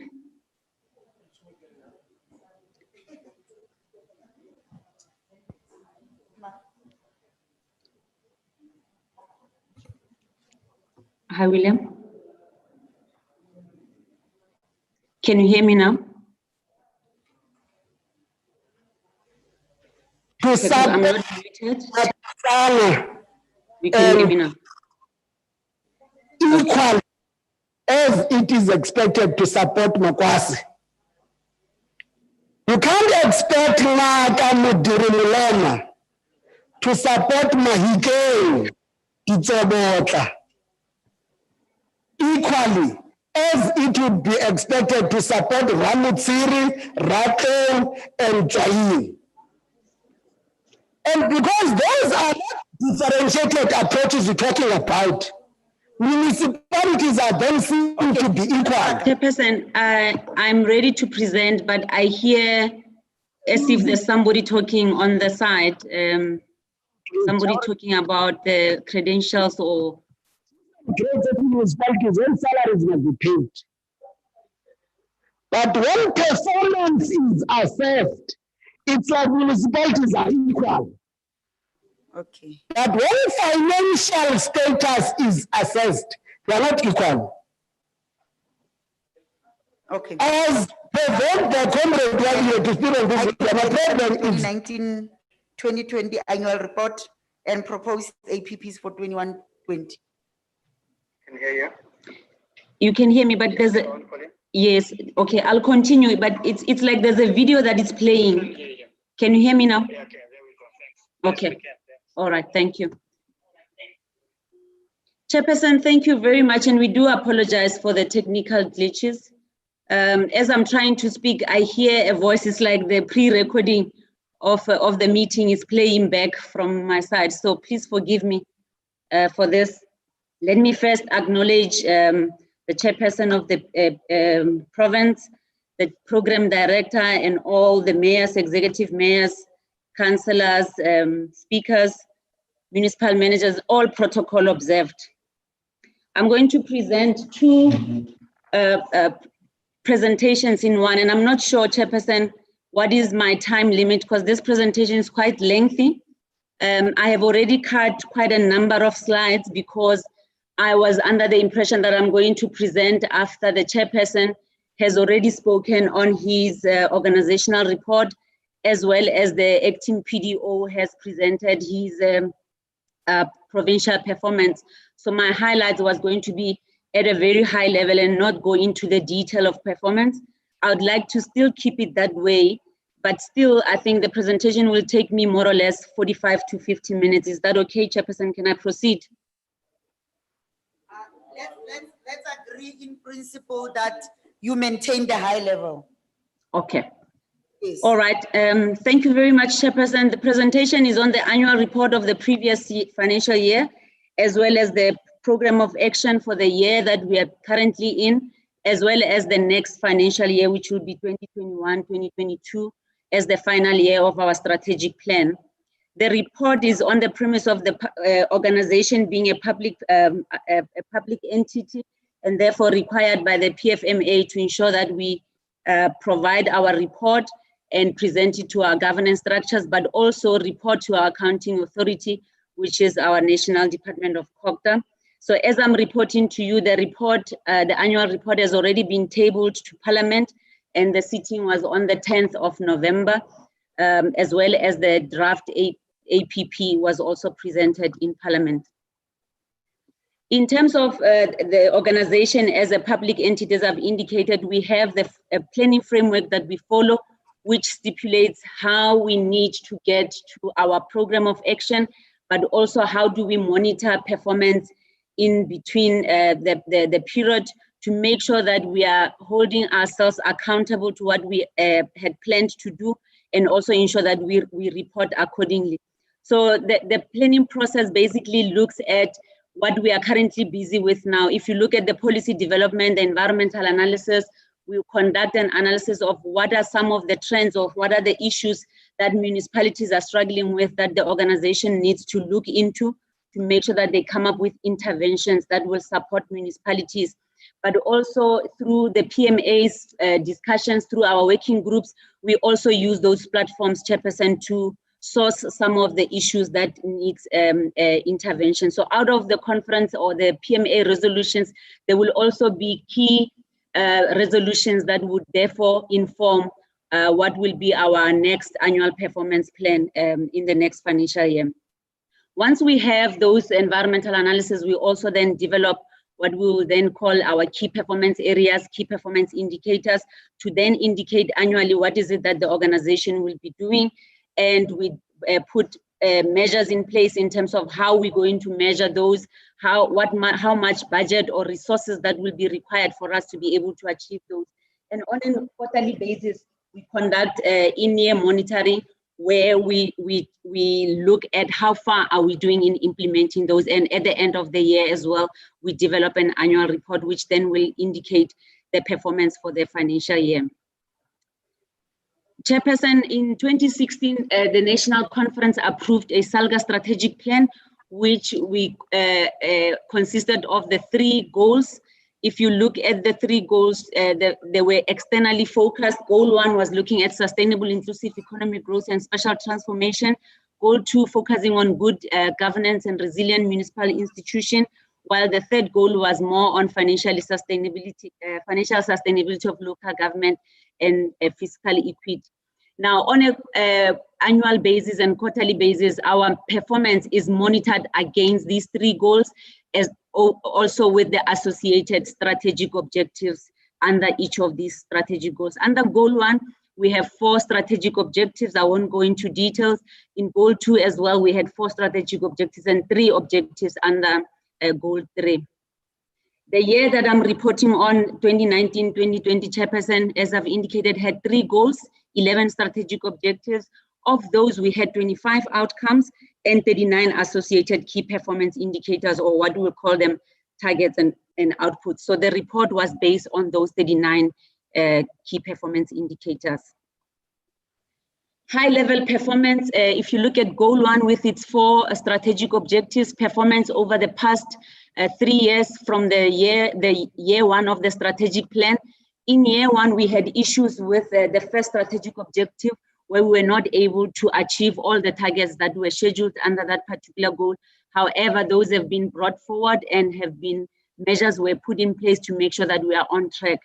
In the strategic objective 2 that deals with regional economic strategies, in there, Chairperson, you will note that in the current financial year, we have not been able to meet all the key performance indicators under that. So we've got 1 target that was not met at the end of March.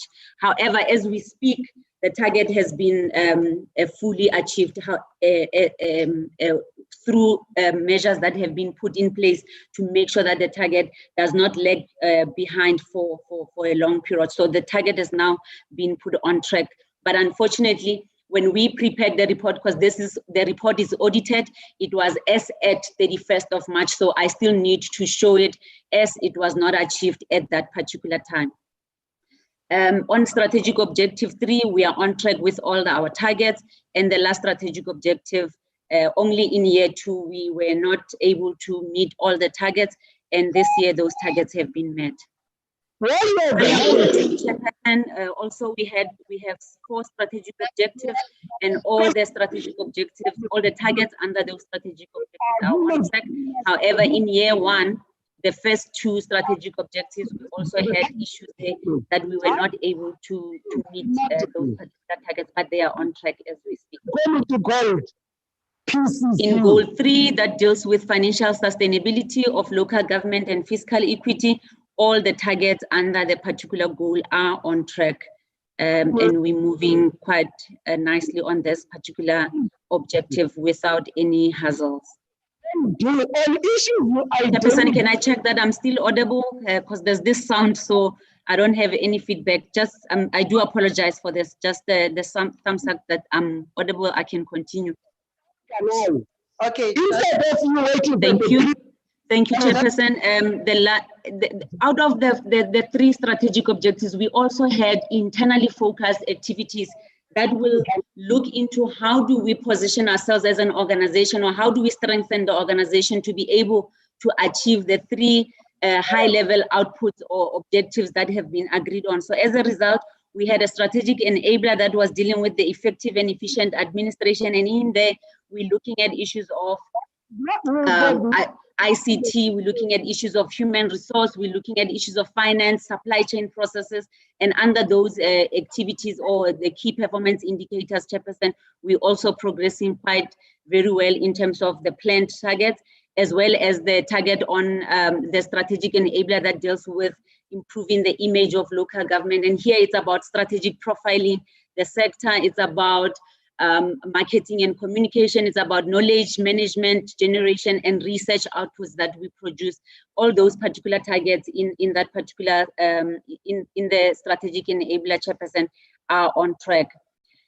Overall, when we look at the APP, and that was 2019-2020, out of the 39 targets, as I've indicated, 38 of those targets were met, and only 1 target was not met, and that constituted 97% performance for the financial year as per the audit.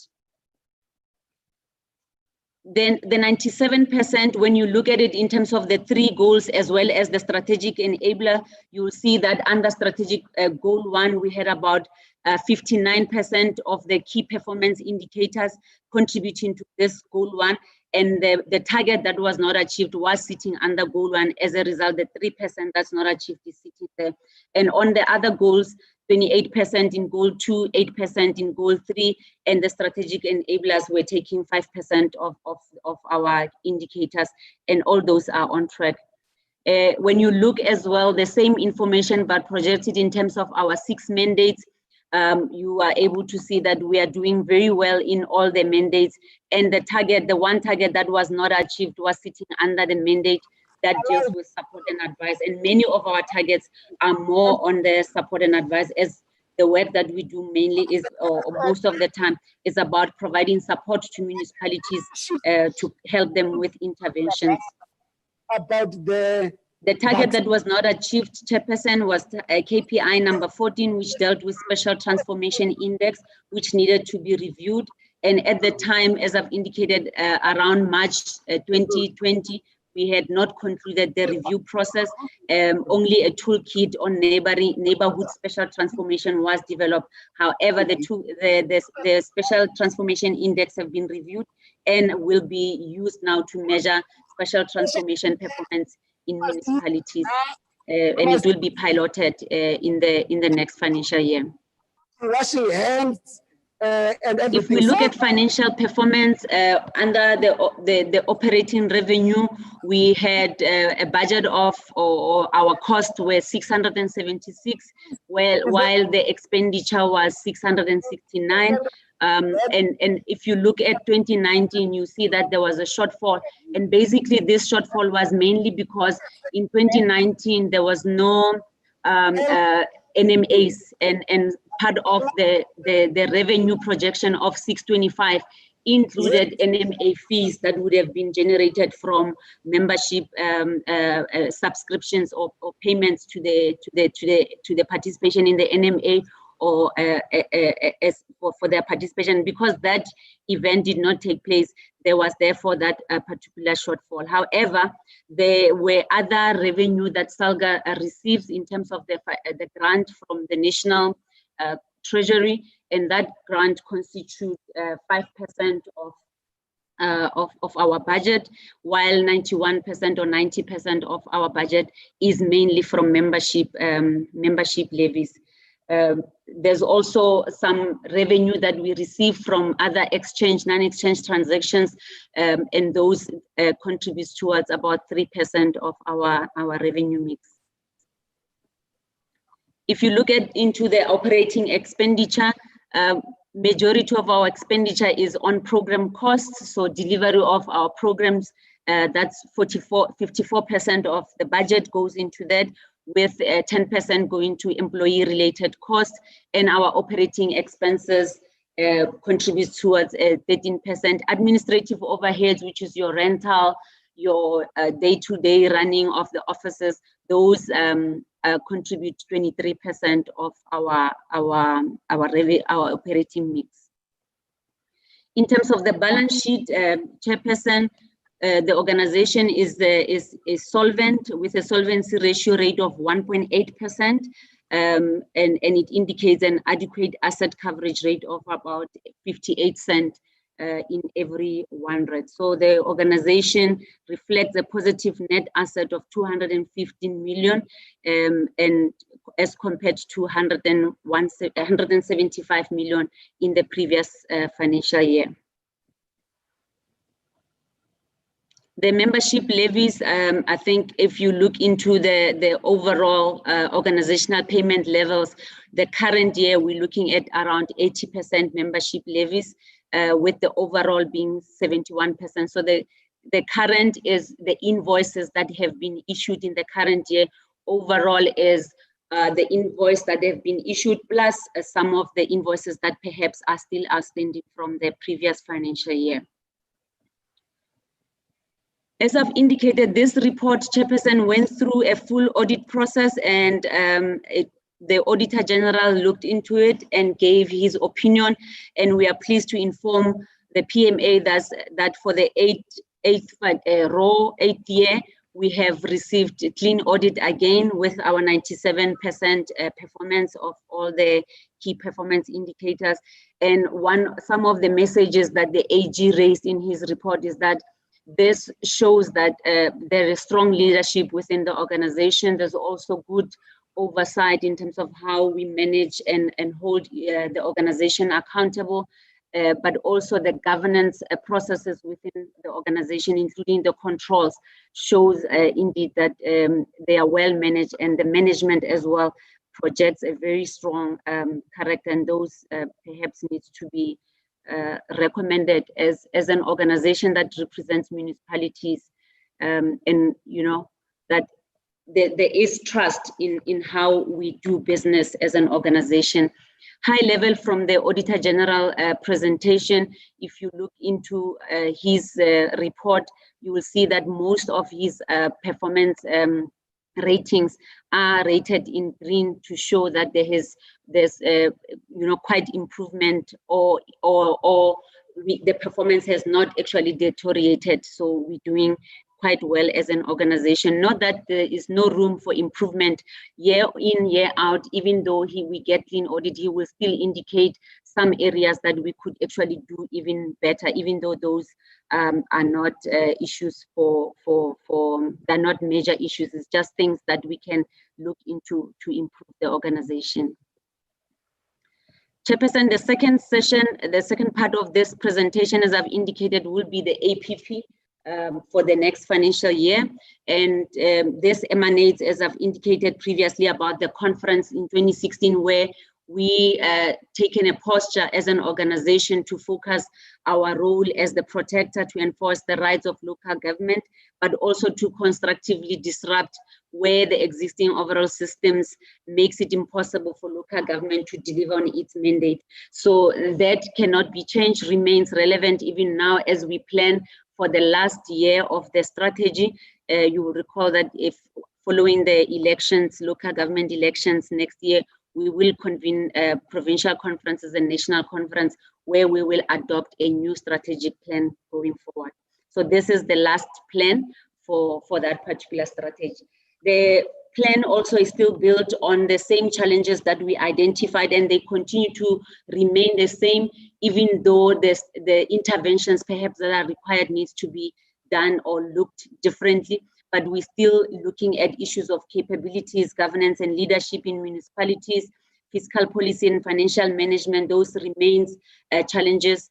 Special transformation and inclusion, as well as service delivery and infrastructure, those continue to be, challenges that are facing municipalities, and we continuously need to come up with solutions or interventions to help or to transform local government from these challenges. Also, this year, what we also had to do was to look at the impact of COVID-19 and how it affects the plan that we had initially developed in March. So we had to go back to that plan and also revisit the plan based on some of the challenges that we had identified in our analysis. And one of the biggest challenge, Chairperson, was that because of the job cuts that came with the lockdown process, we found that lots of municipalities would be mainly affected, or municipalities, local government will be the sector that is highly affected with that, because of under recoveries. Municipalities will not be able to recover the money for the services that they would have delivered to the communities, mainly because communities are not able, they do not have a stable income, or they do not have income at all, and therefore will not be able to pay for those services. But also the state of readiness in terms of our municipalities to ensure that they are able to deliver on the services or the service expectations as it came in with the new regulations, but also the readiness in terms of our systems and processes to be able to operate remotely and be able to deliver on those services. So those are some of the things, Chairperson, that we had to look into and see how do we, as the organization responsible, come up with interventions that will help municipalities to deal with these challenges.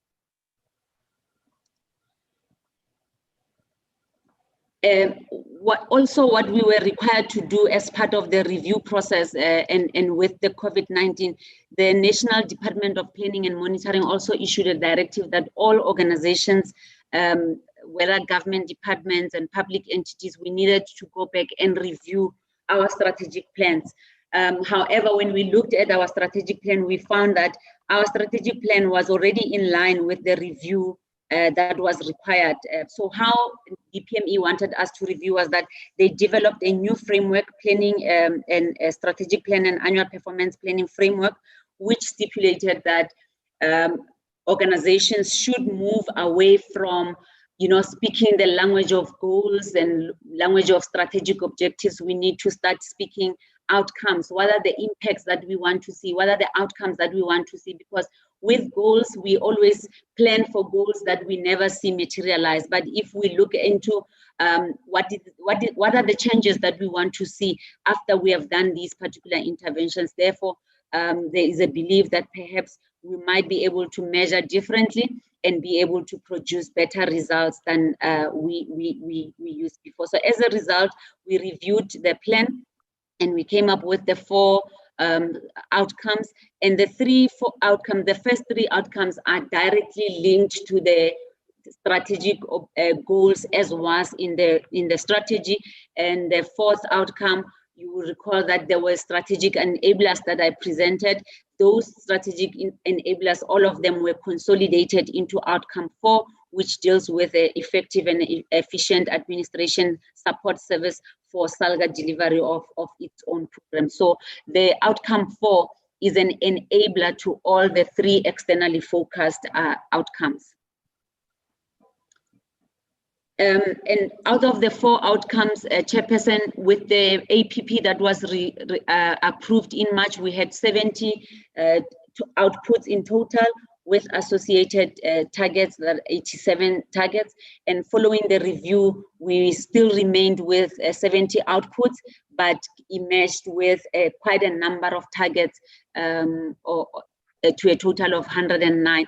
And the majority of those targets came from outcome 4, because we found that there were quite a number of issues that were clubbed in the outputs. So those were unbundled to make sure that there are clear deliverables in order to support the delivery of the 3 externally focused outcomes. Chairperson, I will not go into details that much of what is in each of the outcomes, but under outcome 1, I'll just indicate the issues of spatial planning remains a key challenge in terms of our support to municipalities. The economic development, also looking at the regional economic development model, that is also one of the key priorities that we continue to look into in this year as well as the next financial year. Also, still under outcome 1, issues of roads and transport, where we want to look into internodal development framework, rural development initiatives, we're looking into that, as well as continue on the work with environmental management, where we assess the capacity of municipalities on their ability to deal with environmental health. Currently, the issue of gender-based violence, gender mainstreaming, vulnerable groups, all those issues are things that SALGA is still continuously looking into. And one of the things that we want to emerge out of this as we prepare for conference is a closeout report that will look into gender parity in the 2016 versus 2021 local government term, and indicate what are the gaps still as we prepare for the next conference. But we also we are currently reviewing the social package response in response of COVID-19. Safety and security, Chairperson, also some of the things that we're looking into: disaster management. We're conducting an assessment on the performance of disaster management, fire and emergency services, as well as infrastructure support financing, where we are supporting municipalities with to identify and package bankable projects. So we identify municipality, look at what are some of the packages that we can assist them with, and help them to develop the business proposals and all those, and engage relevant funders, your DBSA and other institutions that are then able to fund those particular projects. In terms of outcome 2, competency assessment, is something that we had started doing, where we assist municipalities with the assessment process of senior managers. We want to strengthen that part and be able to deliver that service to municipalities, but also explore the automation process of an HR management system for municipalities, including the performance management. We're looking at investing in a performance management system that will focus on dealing with whole local government performance management as a service. Accountability and consequence, this remains a thorny issue in the AG outcomes. SALGA started to develop the framework where it was almost finalized in the last financial year. Now we're looking at fast-tracking that framework and ensure that we lobby for the implementation of that particular framework in municipalities.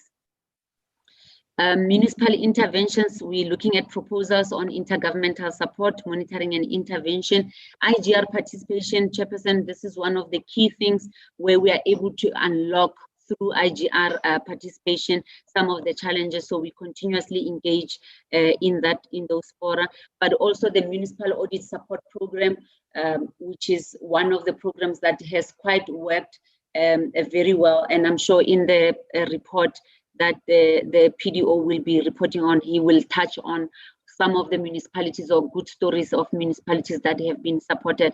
But out of all the 62 municipalities, if I may mention, that were supported or that were classified as the red zone, we have seen 11 of those municipalities migrating from the red zone and receiving improved audit outcomes.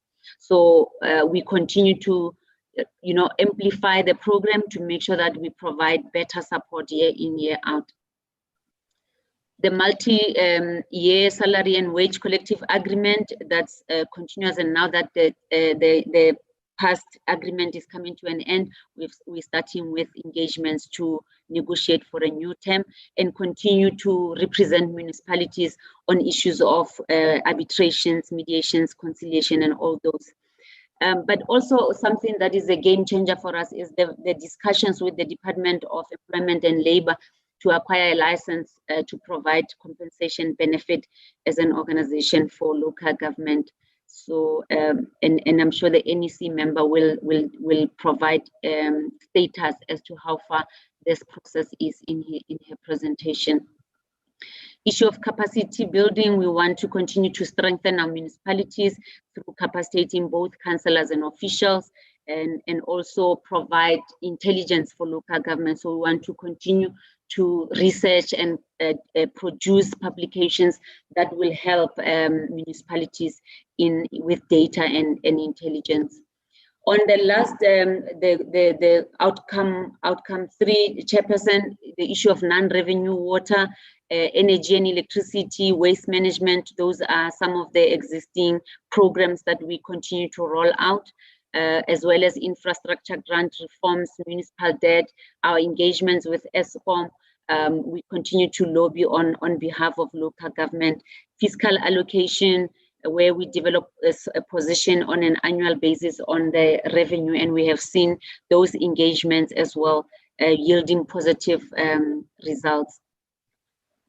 And the last one, internally focused, if I may just quickly touch on this one, is about establishing a NEF center that will coordinate projects and partnerships. So as an organization, we want to be the center of all programs and projects that will be delivered in municipalities, because we've noticed that there's quite a number of projects that are being delivered, and you find that there is no coordination, and as a result, you end up not seeing the impact because of those uncoordinated processes. So SALGA wants to develop that NEF center and make sure that we are able to track and assist where possible, but also establish a standard operating procedure and approach to deliver those coordinated programs to municipalities, but also internally as an organization, because you will find that in a day you find a particular unit in a municipality and a particular unit in a municipality, and both of them only meet at the municipality and not aware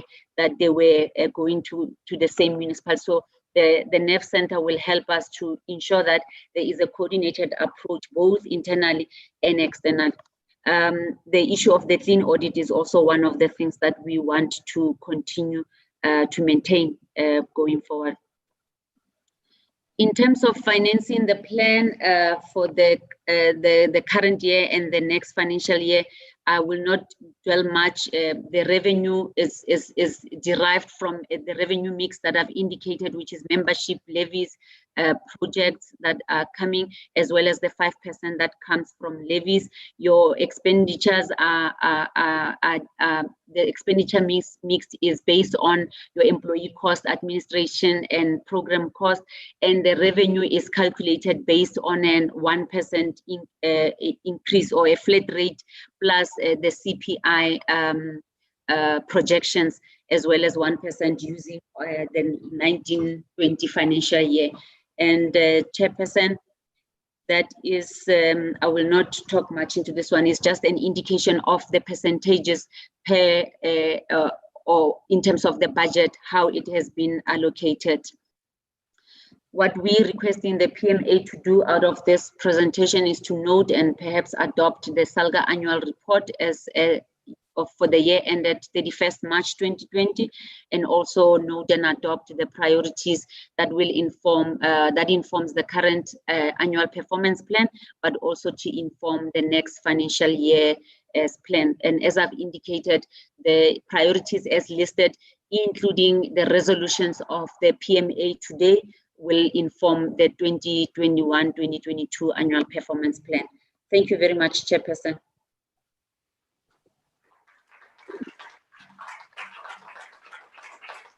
Thank you very much, with a round of applause. Now, we're now taking item 19, which is the overview by the NEC deployee that we suspended earlier on. Councillor Malachi, who is the executive mayor of Emalahleni in Mpumalanga. She is our NEC deployee. Can we give her a round of applause if she's already in? We welcome you, NEC member. Thank you very much, and my apologies. I had your connectivity glitches for quite some time, going in and out, but thank you very much for awarding us an opportunity. The program facilitator, my appreciation. To the provincial chairperson of SALGA, Councillor Mulosiwa, members of SALGA, and the provincial executive committee, executive mayors and mayors, speakers, and chief whips, all our councillors, our Honorable Premier, Honorable Prof. Mokgoro in absentia, the Speaker of the Provincial Legislature, Honorable Susan Danke, Khosi Mabe, who's the Northwest House of Traditional Leadership, municipal managers and officials, SALGA management and staff, friends and esteemed colleagues, comrades, distinguished guests, ladies and gentlemen. Program Director, it is an honor and privilege to address this edition of SALGA Northwest Provincial Members Assembly. On behalf of the collective leadership of SALGA, I would like to convey our comradely greetings. Today is exactly 249 days since our president declared a state of national lockdown as part of the first phase of our country's implementation of the risk-adjusted strategy and unprecedented step aimed at fighting this global invisible enemy. As we meet, our individual and collective vigilance are required to push back the frontiers of the pandemic as we are beginning to witness worrying signs of a pending resurgence as daily recorded numbers of infections are showing a spike. Sadly,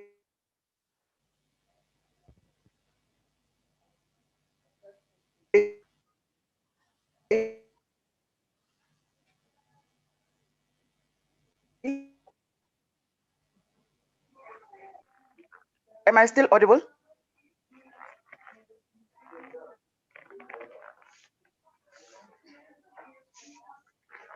Am I audible, Chair? Yes, you are audible, Councillor Malachi.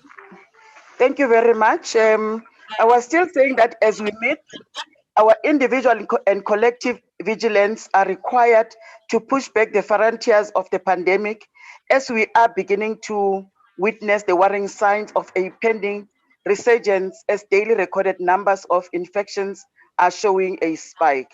Sadly, as people and as a country, many of our compatriots, family members, friends and colleagues lost their lives in this battle.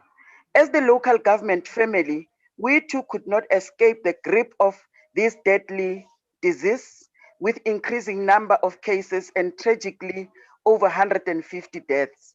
The most critical challenge we face as people is to stem the tide by strictly and constantly adhering to the preventative and safety protocols our government is championing across all levels of society and spheres of influence.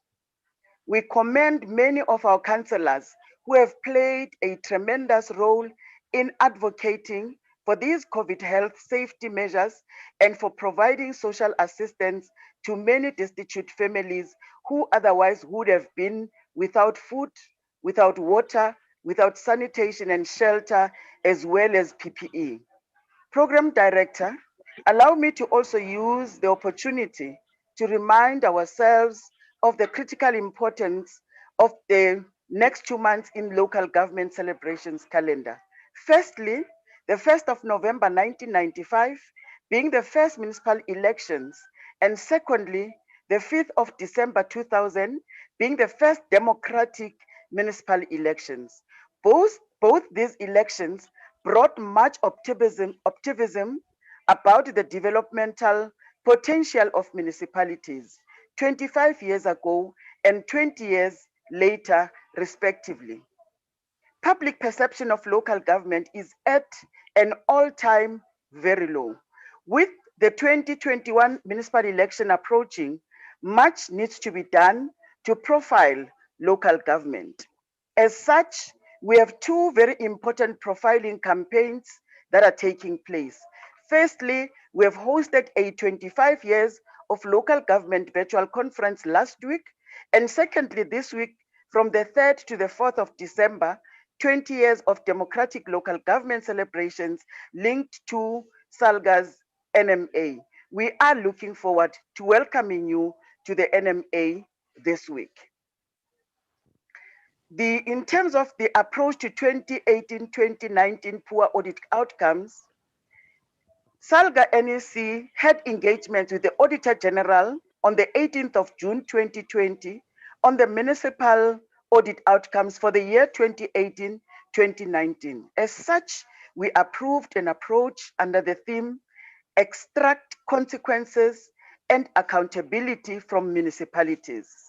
In this regard, we directed the municipalities should be engaged to furnish us with a response plan to address the occurrence resulting in the negative audit results, as well as provide the results of a skills assessment of the respective finance departments with a view to establish the necessary capacity to prevent recurrence of the citation by the Auditor General.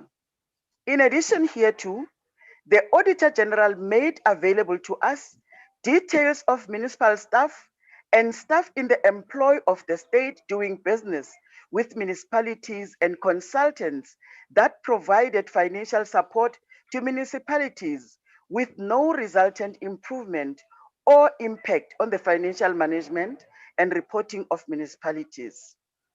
Program Director, it is disturbing that the AG information confirms that in 40 municipalities, tender awards were made to municipal officials.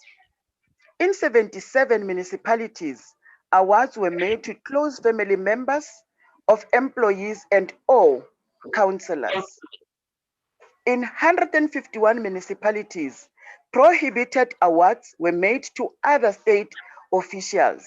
And in 107 municipalities, false declarations were made by employees or councillors. It is further concerning that despite the use of 393 service providers providing financial management and reporting support to municipalities at a cost of 1.25 billion, we are not seeing the concomitant results. In advancing our quest to extract consequence management and accountability, SALGA and NEC has directed that further engagements take place with the affected municipalities to secure the action plan to act against those implicated in unlawful awards, as well as the plan to deal with the external service providers who are not contributing to the improvement of financial management and reporting. We will also further engage with the Minister of Public Service and Administration to raise concerns with staff in the employ of the state. At national, provincial level, conducting business with municipalities and jointly determine the appropriate action to be taken. On ESCOM and municipal ongoing resolution of the debt challenge, for nearly 2 years, SALGA NEC has focused largely on debt owed to and by municipalities. The stumbling blocks in revolving the debts owed to ESCOM and municipalities, respectively, include disputed debts owed to municipalities by national government, provincial government, and organs of the state, disputes on quantification of debts owed by municipalities to ESCOM based on the correct application of relevant legislation, the reasonable interest charges and correctly applied penalties, determining the appropriateness of repayment arrangements between ESCOM and municipalities on outstanding debt owed to ESCOM, and the service delivery agreement to be entered into between ESCOM and municipalities.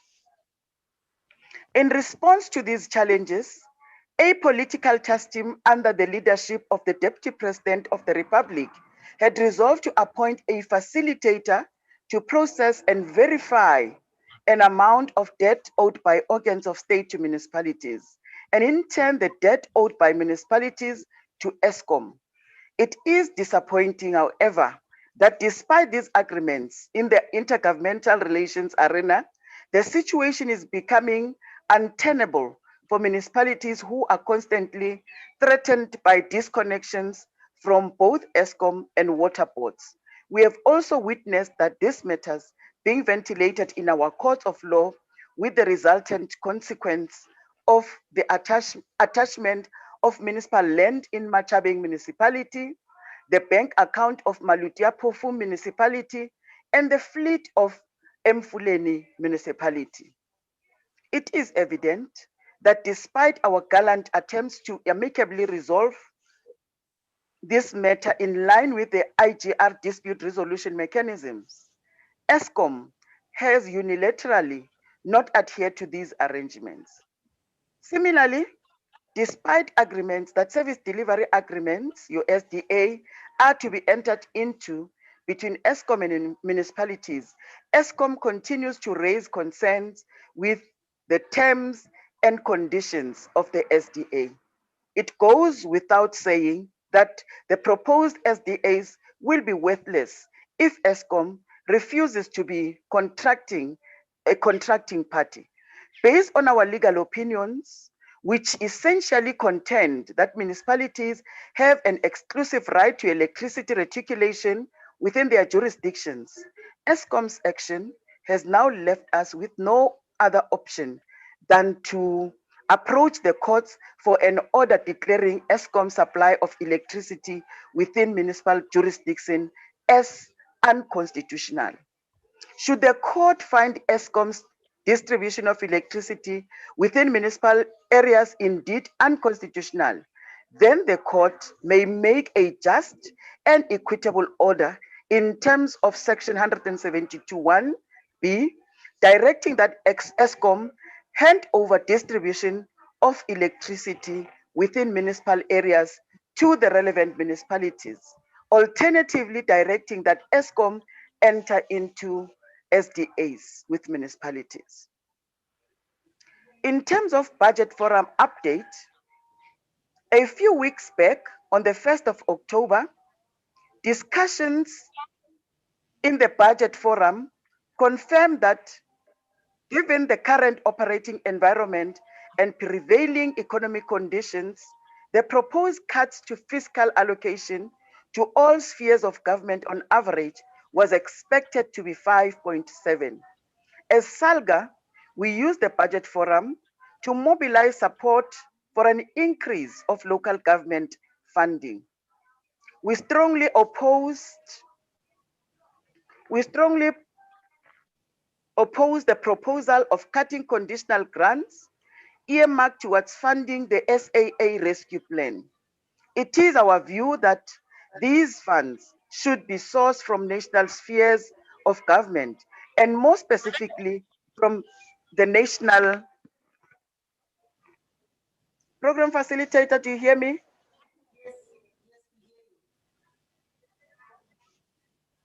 Program facilitator? Yes, we can hear you, Councillor Malachi. Am I still audible? Yes. Thank you very much. We were still saying, as SALGA, we use the budget forum to mobilize support for an increase of local government funding. We strongly oppose the proposal of cutting conditional grants earmarked towards funding the SAA rescue plan.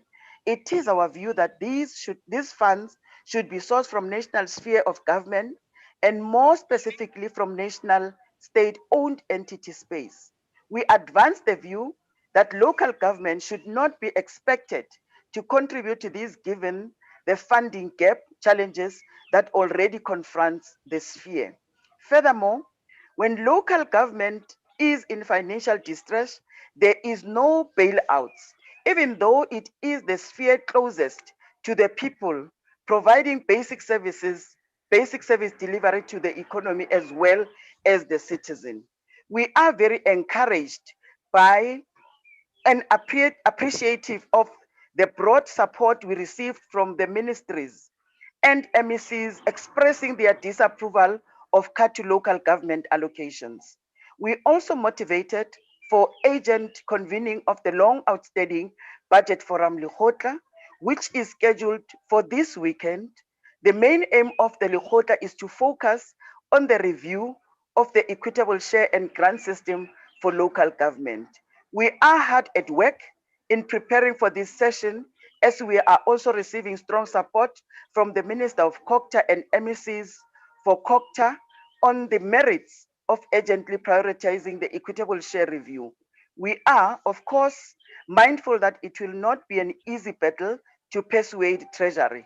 Given the current financial challenges our economy is faced with, and we need to be formidable in our resolve to build a strong case for the review. Fortunately, as SALGA, we have already built a solid case from evidence-based research that demonstrates the unfairness of the current funding model for local government and how it is central to the current collapse we are witnessing daily in our municipalities. When we look at key policy and legislative changes before Parliament, Program Director members will recall that in 2016, National Conference resolution directed that we engage COCTA on the proposal for the amendment of Municipal Structures Act, amongst others, to legislate the position of Chief Whip and the Municipal Public Accounts Committees. Similarly, with the Constitutional Court declaring the Systems Amendment Act of 2011 invalid. Many have argued that inadequate governance at both political and administrative level, it is the root of many of the challenges municipalities are facing. Parliament is currently considering two important bills aimed at improving municipal governance ahead of 2021 local government elections. The Municipal Structures Act Amendment Bill, which deals amongst other things with the role of the Speaker, filling in of vacancies, municipal public accounts committees, and chief whips. The Municipal Systems Amendment Bill reintroduces rules on the process and criteria for the appointment of senior managers in municipalities, amongst others. As part of the SALGA mandating process, the bills were presented to various structures, including the 2019 Provincial Members' Assemblies, Municipal Managers Forum, and provincial workshops. This NEC approved consolidated SALGA comments on the Structures Amendment Bill as its meeting on the 11th of December 2018, whereas the consolidated SALGA comments on the Systems Amendment Bill was approved by NEC at numerous meetings as the parliamentary deliberations introduced new proposed amendments. Micromanagement of municipal administration by political parties has been identified as a threat to good governance in our municipalities.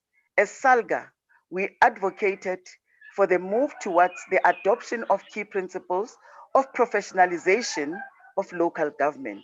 It is clear that there is a dire need for professionalism, and steps should be taken to limit political interference in municipalities. We should, at the same time, in keeping with the principle of autonomy of the local sphere of government, protect the institutional integrity of local government as a sphere of government, whereas the amendment to the Structures Act will certainly bring about stability in key areas with the local government space, and proposed amendments to the Systems Act goes to the heart of the institutional integrity of local government, and with the benefit of experience of the implementation of 2011 Municipal Systems Amendment Act, we have witnessed the effective disregard of the constitutional principle that the three spheres of government exercise their powers and perform their functions in a manner that does not encroach on the geographical, functional, or institutional integrity of government in another sphere. If we don't tread carefully, informed by recent pronouncement, local government effectively stand to lose its institutional integrity in as far as the appointment and determination of the conditions of employment of the municipal manager or managers directly accountable to the municipal manager. The power to appoint and conditions, therefore, goes to the heart of the autonomy of any sphere of government, and it is our duty to protect this autonomy as this bill is processed through the legislative arm of government. As I draw to a conclusion, program facilitator, members must be rest assured that the NEC is fully aware that local government faces a number of challenges throughout the country. As we engage across all provinces in the PMAs, we are gaining valuable insights in the discussion with municipalities, as this will enrich and sharpen SALGA's perspective when it represents and advocates for measured policy responses. Whereas there is a good story to be told by some, it is evident that much needs to be done to grow the capacity of municipalities to execute their developmental mandate. With these remarks, on behalf of the NEC, allow me to wish this PMA fruitful deliberations, and we are saying, let's engage. Thank you very much for this opportunity, Program Facilitator. Thank you. While you are still on, Memala, we want to say on behalf of this 2020 Northwest PMA, rata gore re a leboga. Re a leboga, mme. Re a leboga for that marathon NEC overview, very detailed. And I'm sure it will be shared amongst the delegates in preparation with the NMA. Can we give Memalachi another round of applause? Thank you very much, Ma. It will be shared. Thank you very much for gracing our occasion. Now, ladies and gentlemen and colleague councillors, we have come to the end of our session for today. There is one announcement for you, is that there is going to be a networking session just right here outside. And we have to still observe the COVID-19 regulations. And secondly, we are back tomorrow, 25 minutes tomorrow, 25 minutes after 8 o'clock. We're starting at 8:30. So we should be back to plenary by 8:25. Thank you very much, ladies and gentlemen and colleague councillors. Thank you, thank you, thank you.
Detail of performance. I would like to still keep it that way, but still I think the presentation will take me more.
I've discovered that yesterday. I discovered that yesterday.